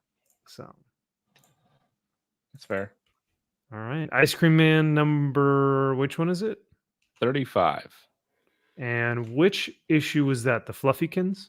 No, this is the one the Book of Necessary Monsters. Oh shit! Yeah, that was really yes, good. Yeah, that's in his house writing this book, and he's slowly going insane. And but he's writing this book in the sense that we all have these necessary monsters that we all have to deal with. All of these things, they all mean a certain thing. And this guy is slowly realizing it's losing his mind. He's losing his mind. It's creepy. It's a dark comedy at the same time. Like he's delusional, thinking like this is going to be the most important book anyone will ever read in the history of any book ever written. And it's like, okay, this guy he's a little delusional, but sure. Well, the best part is who's talking to him through the door, right? Yes. And then at the end of the book, we're like, oh, that's interesting. But yeah, no, isn't he like under the he goes under the floorboards at one point? Yeah, he's like in the of his house. He's in the bathroom. He then wakes up at the bottom inside this crawl space in his house. All the while he's hearing his wife and his kids, and he's like, I gotta finish up so I can get to my wife and kids. And it turns out it's like we all have an issue. If you have, it's like being with family, it's like, and knowing when to separate your work and when to spend time with your family, and all of these monsters getting in the way, and describing like a song getting stuck in your head, having a bad dream, these things that suck you in, your cell phone, all of these monsters that are around you in your day-to-day life that try to take you away from what's important. And it's knowing these are necessary. You have to have these things in your life to appreciate the good that you have, which is your family. And it's like in this guy, what happens to his family as a result of his work, and thinking he's writing something so important that he has to neglect everything in his life. It's just absolutely, it's poetic. It's amazing. It's like all these things that bother. It's like prescription drugs, your cell phone. Like what are these things in your life that are bothering you, taking you away from what's important? Everybody fights these different monsters in your life. And they manifest different, like they manifest as monsters. Like in the book, he draws them as these creepy creatures, right? Yeah. So, like which a I love, which is spider, like, a time sucker. It's like I'm going. It's like a chasm. It's just a black void. It's everything you don't know. It's the unknown. Yes. Everything you don't know terrifies the shit out of you because you just don't know, and you never will. You will never know everything. I mean, it's just that was my favorite monster. Yeah. It's just absolutely phenomenal. And a book that when you read it, it makes you stop and evaluate your life and be like, oh shit, I can see myself in that. I do that. he's absolutely right here, but I'm reading a fucking comic book at the same time. It's a comic book. You're like, I'm a piece of shit. But Yeah, and I'm like, I'm holy shit. yeah. He just like, just opened up the back of my head into being like, man, I really am a piece of shit. But I mean, it's just, it does that to you. Some of these issues every now, it's like, yeah, there are some that are funny. There are some that are sad. There are some that are a telethon where a guy's probably going to die, but nobody can do anything about it. Hey, those Drew's favorite issue, right? The telethon. It was. Fuck that issue. This guy, I honestly don't know how he's able to do what he does so well, but I can't get enough of it every time, and he is not getting the praise he deserves. No. Sounds like Swan Songs isn't getting the praise it deserves. Ice Cream Man sure as shit isn't getting the praise it deserves.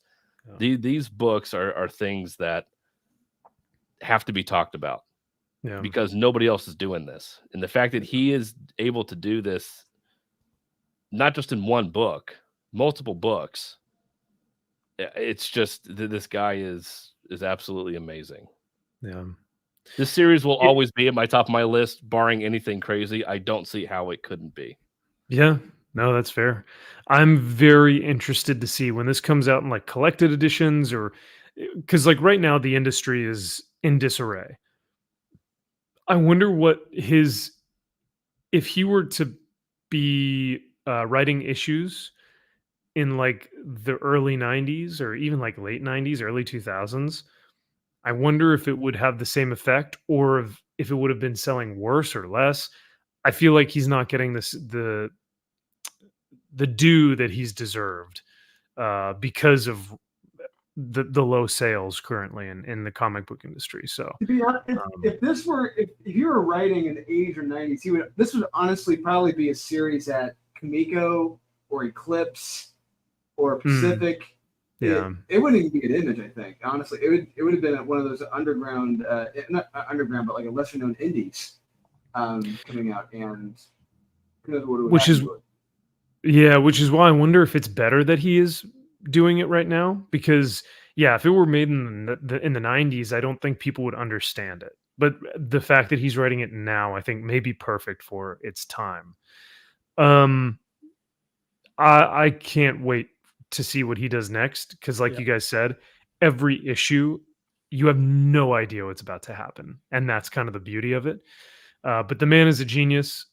He's a family man, and he's an extremely talented writer. But you can also see that he is a very dark and disturbed soul, like us all, so I can't say enough good things about the dude. At least for his talent and the way that he writes, it's impeccable. So that's number 35. Oh, and the last thing I was going to say is the last scene at the end when you realize what has happened to the family, and you're just like, what like you said, what a poetic ending. So. Yeah. Well, and the way he leaves it, he says, you may think that this is a problem that is just related to this author in this book. If you think that, you need to reevaluate your life, because it resonates with everybody, and that's how he leaves that book. It's like, damn. We're talking about why he's not getting more recognition, and I honestly think he writes things in such a way that I don't think a lot of people want to read this stuff and kind of face the themes and the I guess that's fair. Because it is, some of the stuff is heavier in some ways, and it's going to force you to kind of reflect on your own life and what you're looking at and how you approach things. And I don't think a lot of people want that these days. So it's fair. Yeah, there's like, if you guys notice, my top 5 are all like fun, exciting, action-packed, escapist books. And I think that tends to be more of the larger audience of comic book readers, is something to escape. But when you read Ice Cream Man, there is no way you are escaping those thoughts. And like you said, Josh, I think that's really difficult for people to do. And I don't think a lot of people get it. They'd probably read that issue and they probably wouldn't understand what it's trying to say. And so not saying that they're like, oh, we are so much more intelligent and highfalutin thinkers and all this stuff. I think that people have to be in the right mindset and they have to be in the right mental space to read what he puts down on these pages and like understand it and ask themselves those questions, because it is difficult and not everyone will take the time to do that. So, but yeah, great pick from both McDizzy and Turd Burglar. So Dolan coming in hot with the big game. Now, you would have actually matched Josh's pick if he had not changed his list at the last minute. So you and Josh can, I guess, gush over big game and say why it was the best series of 2023. Yeah, I'll say that because I brought up in my worst up list 2 of some of the worst events of this past year. Yeah. And those events, one in particular had over 40 plus tie-in, 40 total issues involved with it. Another one had to have had at least 25. Yeah. And you have another one going on right now, Gang War, that's turning into a wet fart. And then you have the Gotham War, which was a complete shart. And big game, 4 issues. 4 issues. And every one was a fucking banger. I mean, people dying, main characters dying, left and right, in violent, crazy ways. And plus for me, because you guys learned this when Nemesis Reloaded ended. For me, when that last issue, those last pages, I was like, oh my god, fuck yes! And you guys are like, specifically you, Max, you're like, who? What is this? Yeah, and that shows you, like, I was a long-time reader of his titles and his characters, and I was waiting for this big payoff. Finally, we're getting it, and I was so excited for this, and that's why, for me, like, this paid off in dividends for me. Like, this was the best true event of the year, and he did it in just 4 damn issues. That's all he needed, and how it ends, what he's building upon in other titles as well in this event. That's amazing, especially with Kick-Ass and his involvement with the ambassadors. Sorry, spoiler alert. And what's possibly going on with the nightclub. I'm ecstatic, and I cannot wait to see what he brings next at Dark Horse with his books. I shame on me for not picking up the trade yet. I think the trade just came out. It did. Yeah. If you want to read an event done right, this is it. Especially with you only needed 1 damn artist to do it. That shows you what you can do. I loved the closing ending of the Kick-Ass story where our hero gets to be America, and he's now going to be one of the ambassadors as America. Like, spoilers, but that shit was so awesome. So, I said it in West, and when I did the best of the week with West and everything, like, I always likened Kick-Ass character himself to the character Job from the Bible.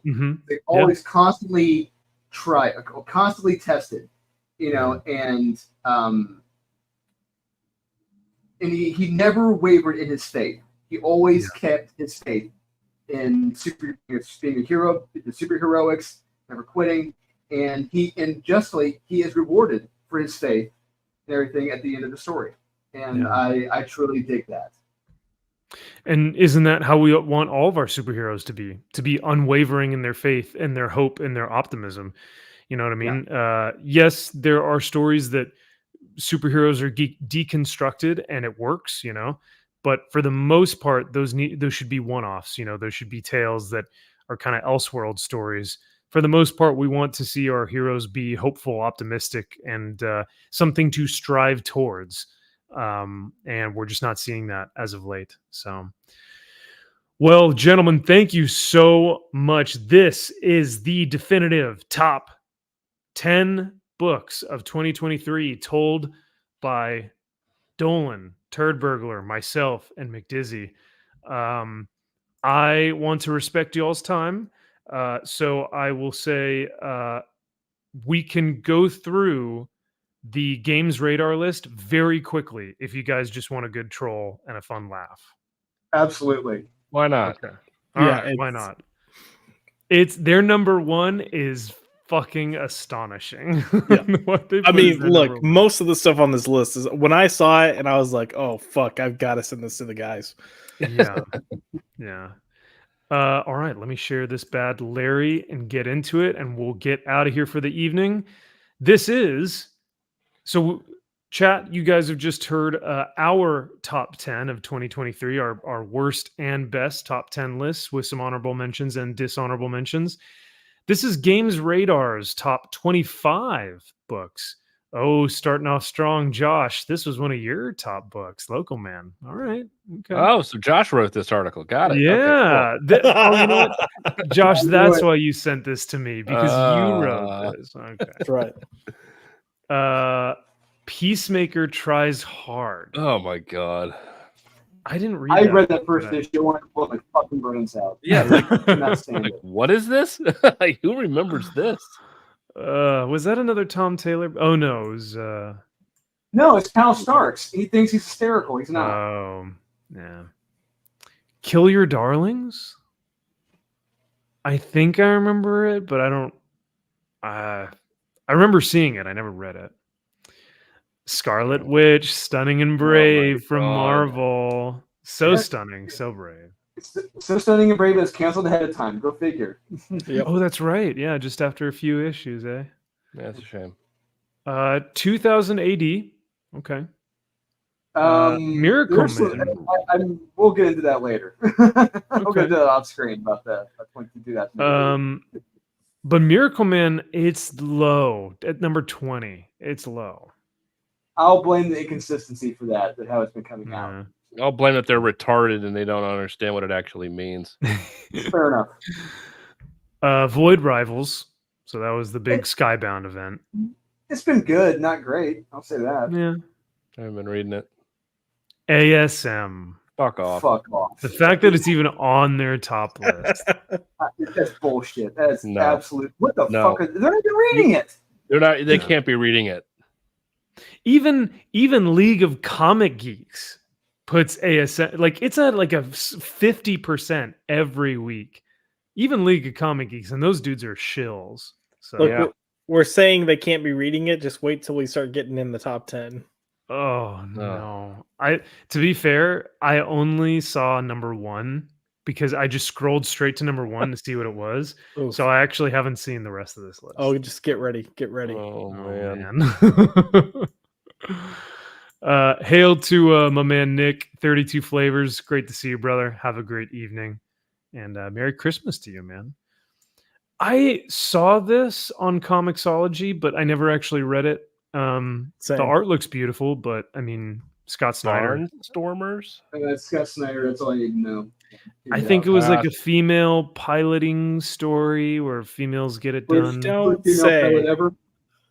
Yeah, girls get it done type of thing. Yeah. Do they Or female constantly pilot crash ever? planes and Yeah. have to ask for directions about where to go? Got it. It's about time. Now, Yeah. Jean Grey issue 1 was good. After that, It got repetitive. It was the Yeah, same it thing over did. and over again. Yep. and hey, I love Wheezy, but Of course. yeah, it was meh. I would say it was okay. I would not put it in the top. Yeah. No. Rare Flavors? Do you Had even spelled- remember they, this? they spelled flavors wrong. Like have- honor or color. Drew or Kyle, have either of you read this? I haven't I heard of it. don't think so. So Yeah, I've never even- it's what's his name that's writing detective and Rob V. Round V. yeah, it's the same team that did the mini deaths of Layla Starr. So I just haven't gotten to it. Hmm. Yeah. Yeah. Alright. Oh, wait a minute. Oh, I now remember Mini Deaths Layla Star. Like, I think there was one issue where I felt like I was reading like a Looney Tunes comic involving a baby. And Yeah, that tracks. I tuned out. This was like the big. Everyone was like, "Oh my God, Raphael Grandpa, like Batman," you know. He shouldn't write. He just needs to keep drawing. Yeah. Oh, his illustrations are gorgeous, but yeah. Yeah. Philadelphia. Fuck that book. I really don't get the fascination with this series. And it's everywhere. Everywhere. I read the first few Ooh. issues that did get it. Yeah. Daredevil. Oh, of course.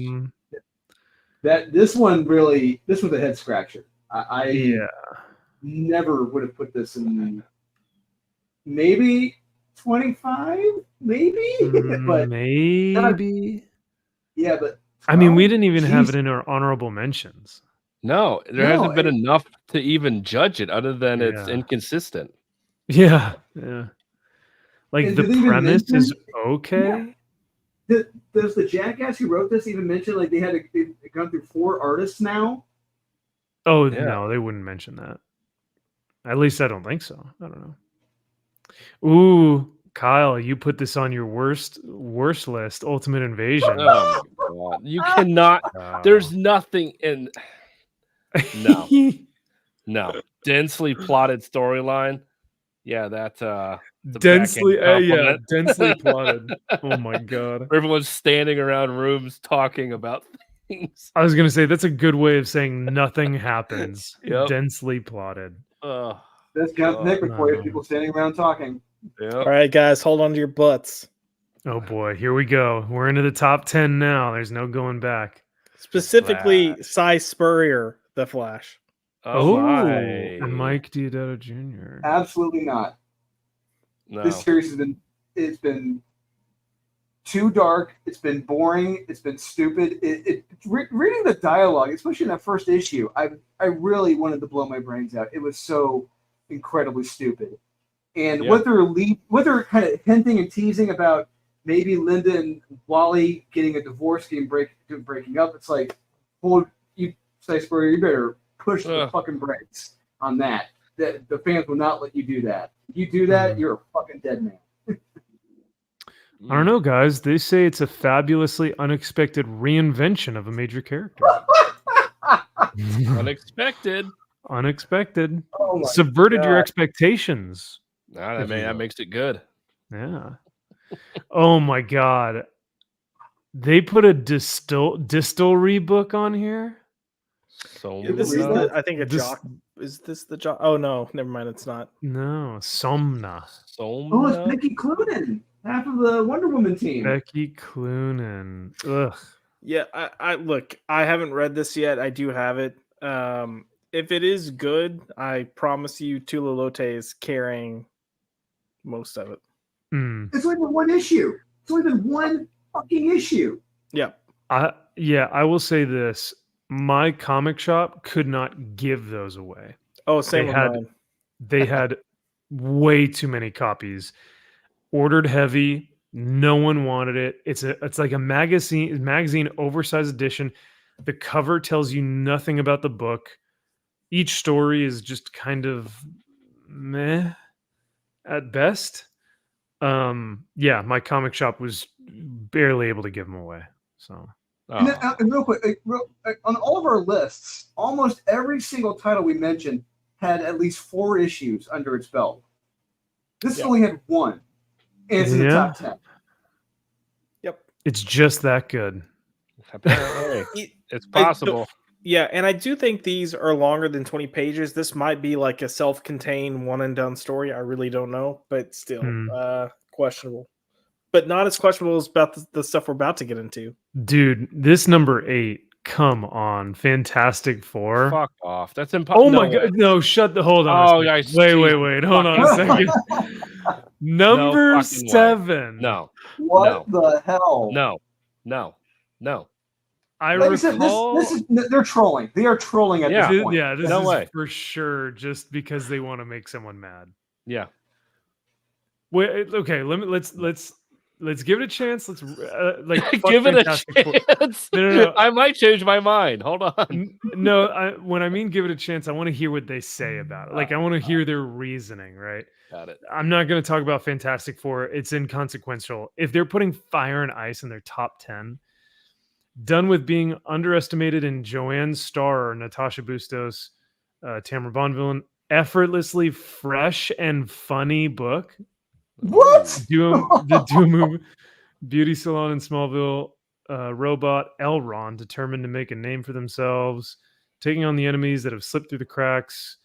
It doesn't quite go according to plan. Neither does Fire's attempt to make it big on social media. Unexpected friends. Okay, they're just describing the book. Why did you like it? So when you're a turtle, what? So when you're a turtle, are you into other turtles or still ladies? And a community of hapless heroes and villains. Who needs Superman when Fire and Ice is so genuinely delightful and unexpectedly heartwarming? Wow. Ugh. Genuinely delightful. My God. This Trash. Is the worst. This is the worst book I've ever read, and this is their number 7. No one can say that with a straight Was this face. written by Chris No. Was this written by AI? Did ChatGPT No, no, because ChatGPT is legitimately more intelligent and better at writing. Like, legitimately. Can you make it sound dumb? Yeah. This, oh my God. Of course they would simp for Wonder Woman, Tom King. God damn. Daniel Simperi, but as the latest run of The Flash, it proved DC isn't afraid to take big swings with its tentpole characters. Emily, who's assaulted by a group of drunk thugs. Wow. You know what? Whoa. I'm surprised that they didn't say.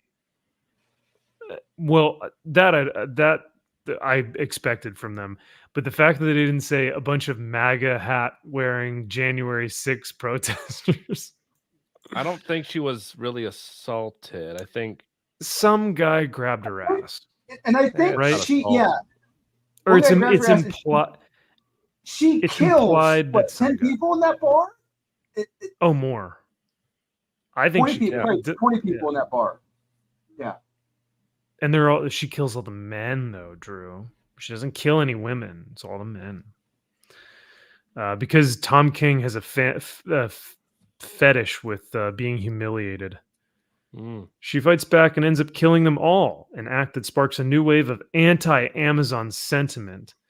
Tensions rise, and the U.S. military dispatches here in kind of malevolent misogynist Ted Lasso. What? And then the army to deal with Wonder Woman, while they concurrently running Amazon attacks, fills in some bigger picture, more overtly fun of the two books. There's nothing fun about this book. Title has an urgency and an anger that feels very apt for our present Oh, fuck off. Fuck off. Yeah, no, putting in a young military man self-deleting. Yeah, go fuck yourselves. Feels very apt for our present moment. Urgency and anger. Greatest book of all time. Yeah, right. No, absolutely. This won't age poorly. People are gonna look back at this stuff and be like, people liked this? Immortal Thor, I mean, it was the art was really good. It was. I don't find it interesting. The title, Thor is written like a dumbass. And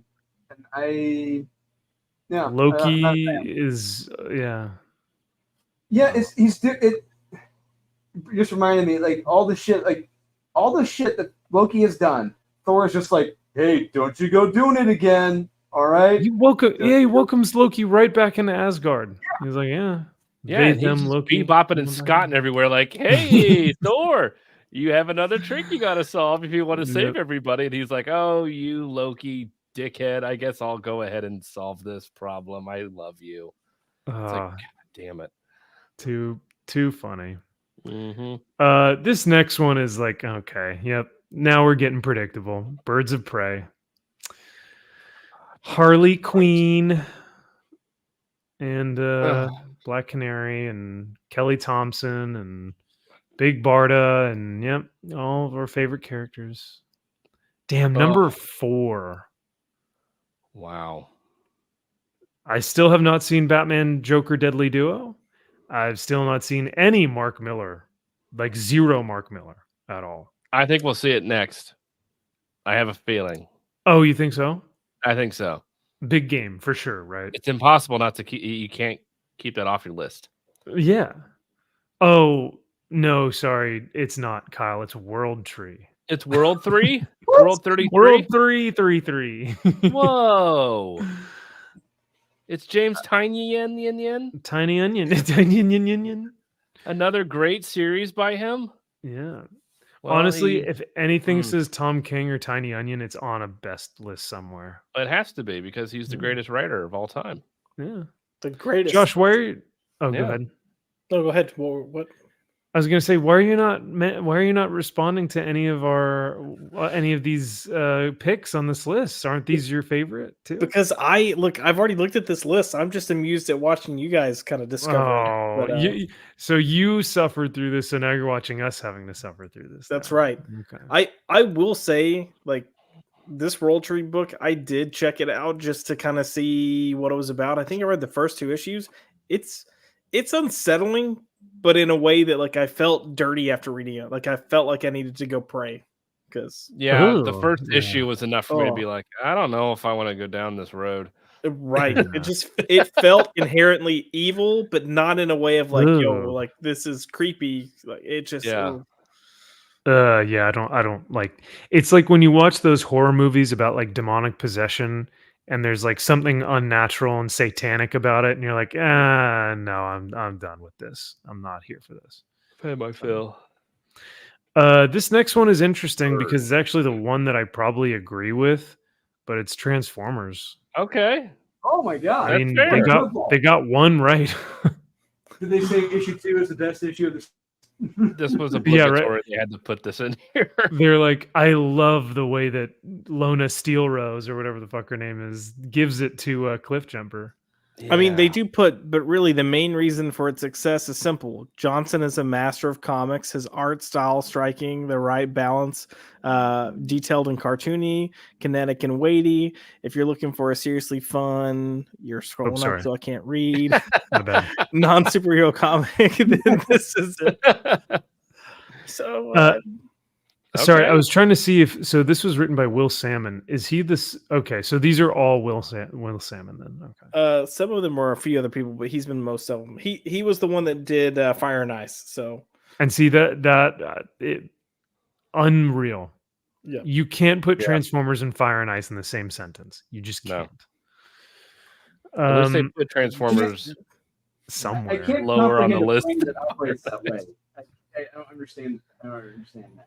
I mean, look, a broken clock is right twice a day. So, Yeah. True. I guess it was obligatory, like, or they kind of have to put Transformers on the list because they know that DWJ is like very talented and brings in a lot of readers and probably sells the most out of anyone in the comic industry right now. So, Transformer #1, best-selling book of the year. yeah, 150,000 copies, right? So, At least. you guys will not believe number one. I this honestly shit- don't even know what it could be. I have no fucking clue. Let me guess. This let me shit guess. had me rolling. Yeah, if you want to guess, you're not going to guess it. But yeah. What's the other James Tiny Onion book about the Deviant? The Deviant? No, it's one. It's like the Mary Sue who's got the mask. Something's killing the something children? killing his children. Yeah, there you go. Yeah. Yeah. Or No. Eric Think Slaughterhouse 5. What is it? Think Big Two, DC or Marvel. Oh. Hawkgirl. No. Some X-Men book?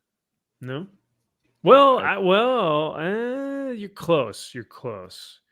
We didn't have it on any of our lists this evening. Interesting. We read issue 1, I think maybe issue 2, but we read issue 1 and was like, fuck this. It is a book that recently got canceled because it was so bad. Oh god, that narrows it down to everything. yeah, I'm not saying it 'cause I know Avengers the answer. Inc. Yeah. Oh, Jesus fucking Christ. What are you kidding me? They didn't even one read these asked for. books. The book that no one asked for that already has gotten canceled because it was so dumb. Are there 3 issues of this piece of shit out? I don't even understand. Like It's only a few issues into its sadly truncated run, which will cap off at 5. Issue number 5.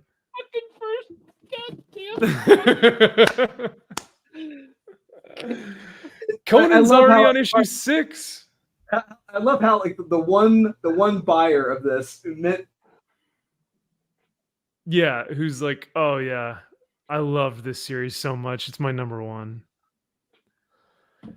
Oh my Unexpectedly charming Avengers spinoff. Janet Van Dyne back into the forefront. Big way while also rekindling her extended corner of the Avengers franchise.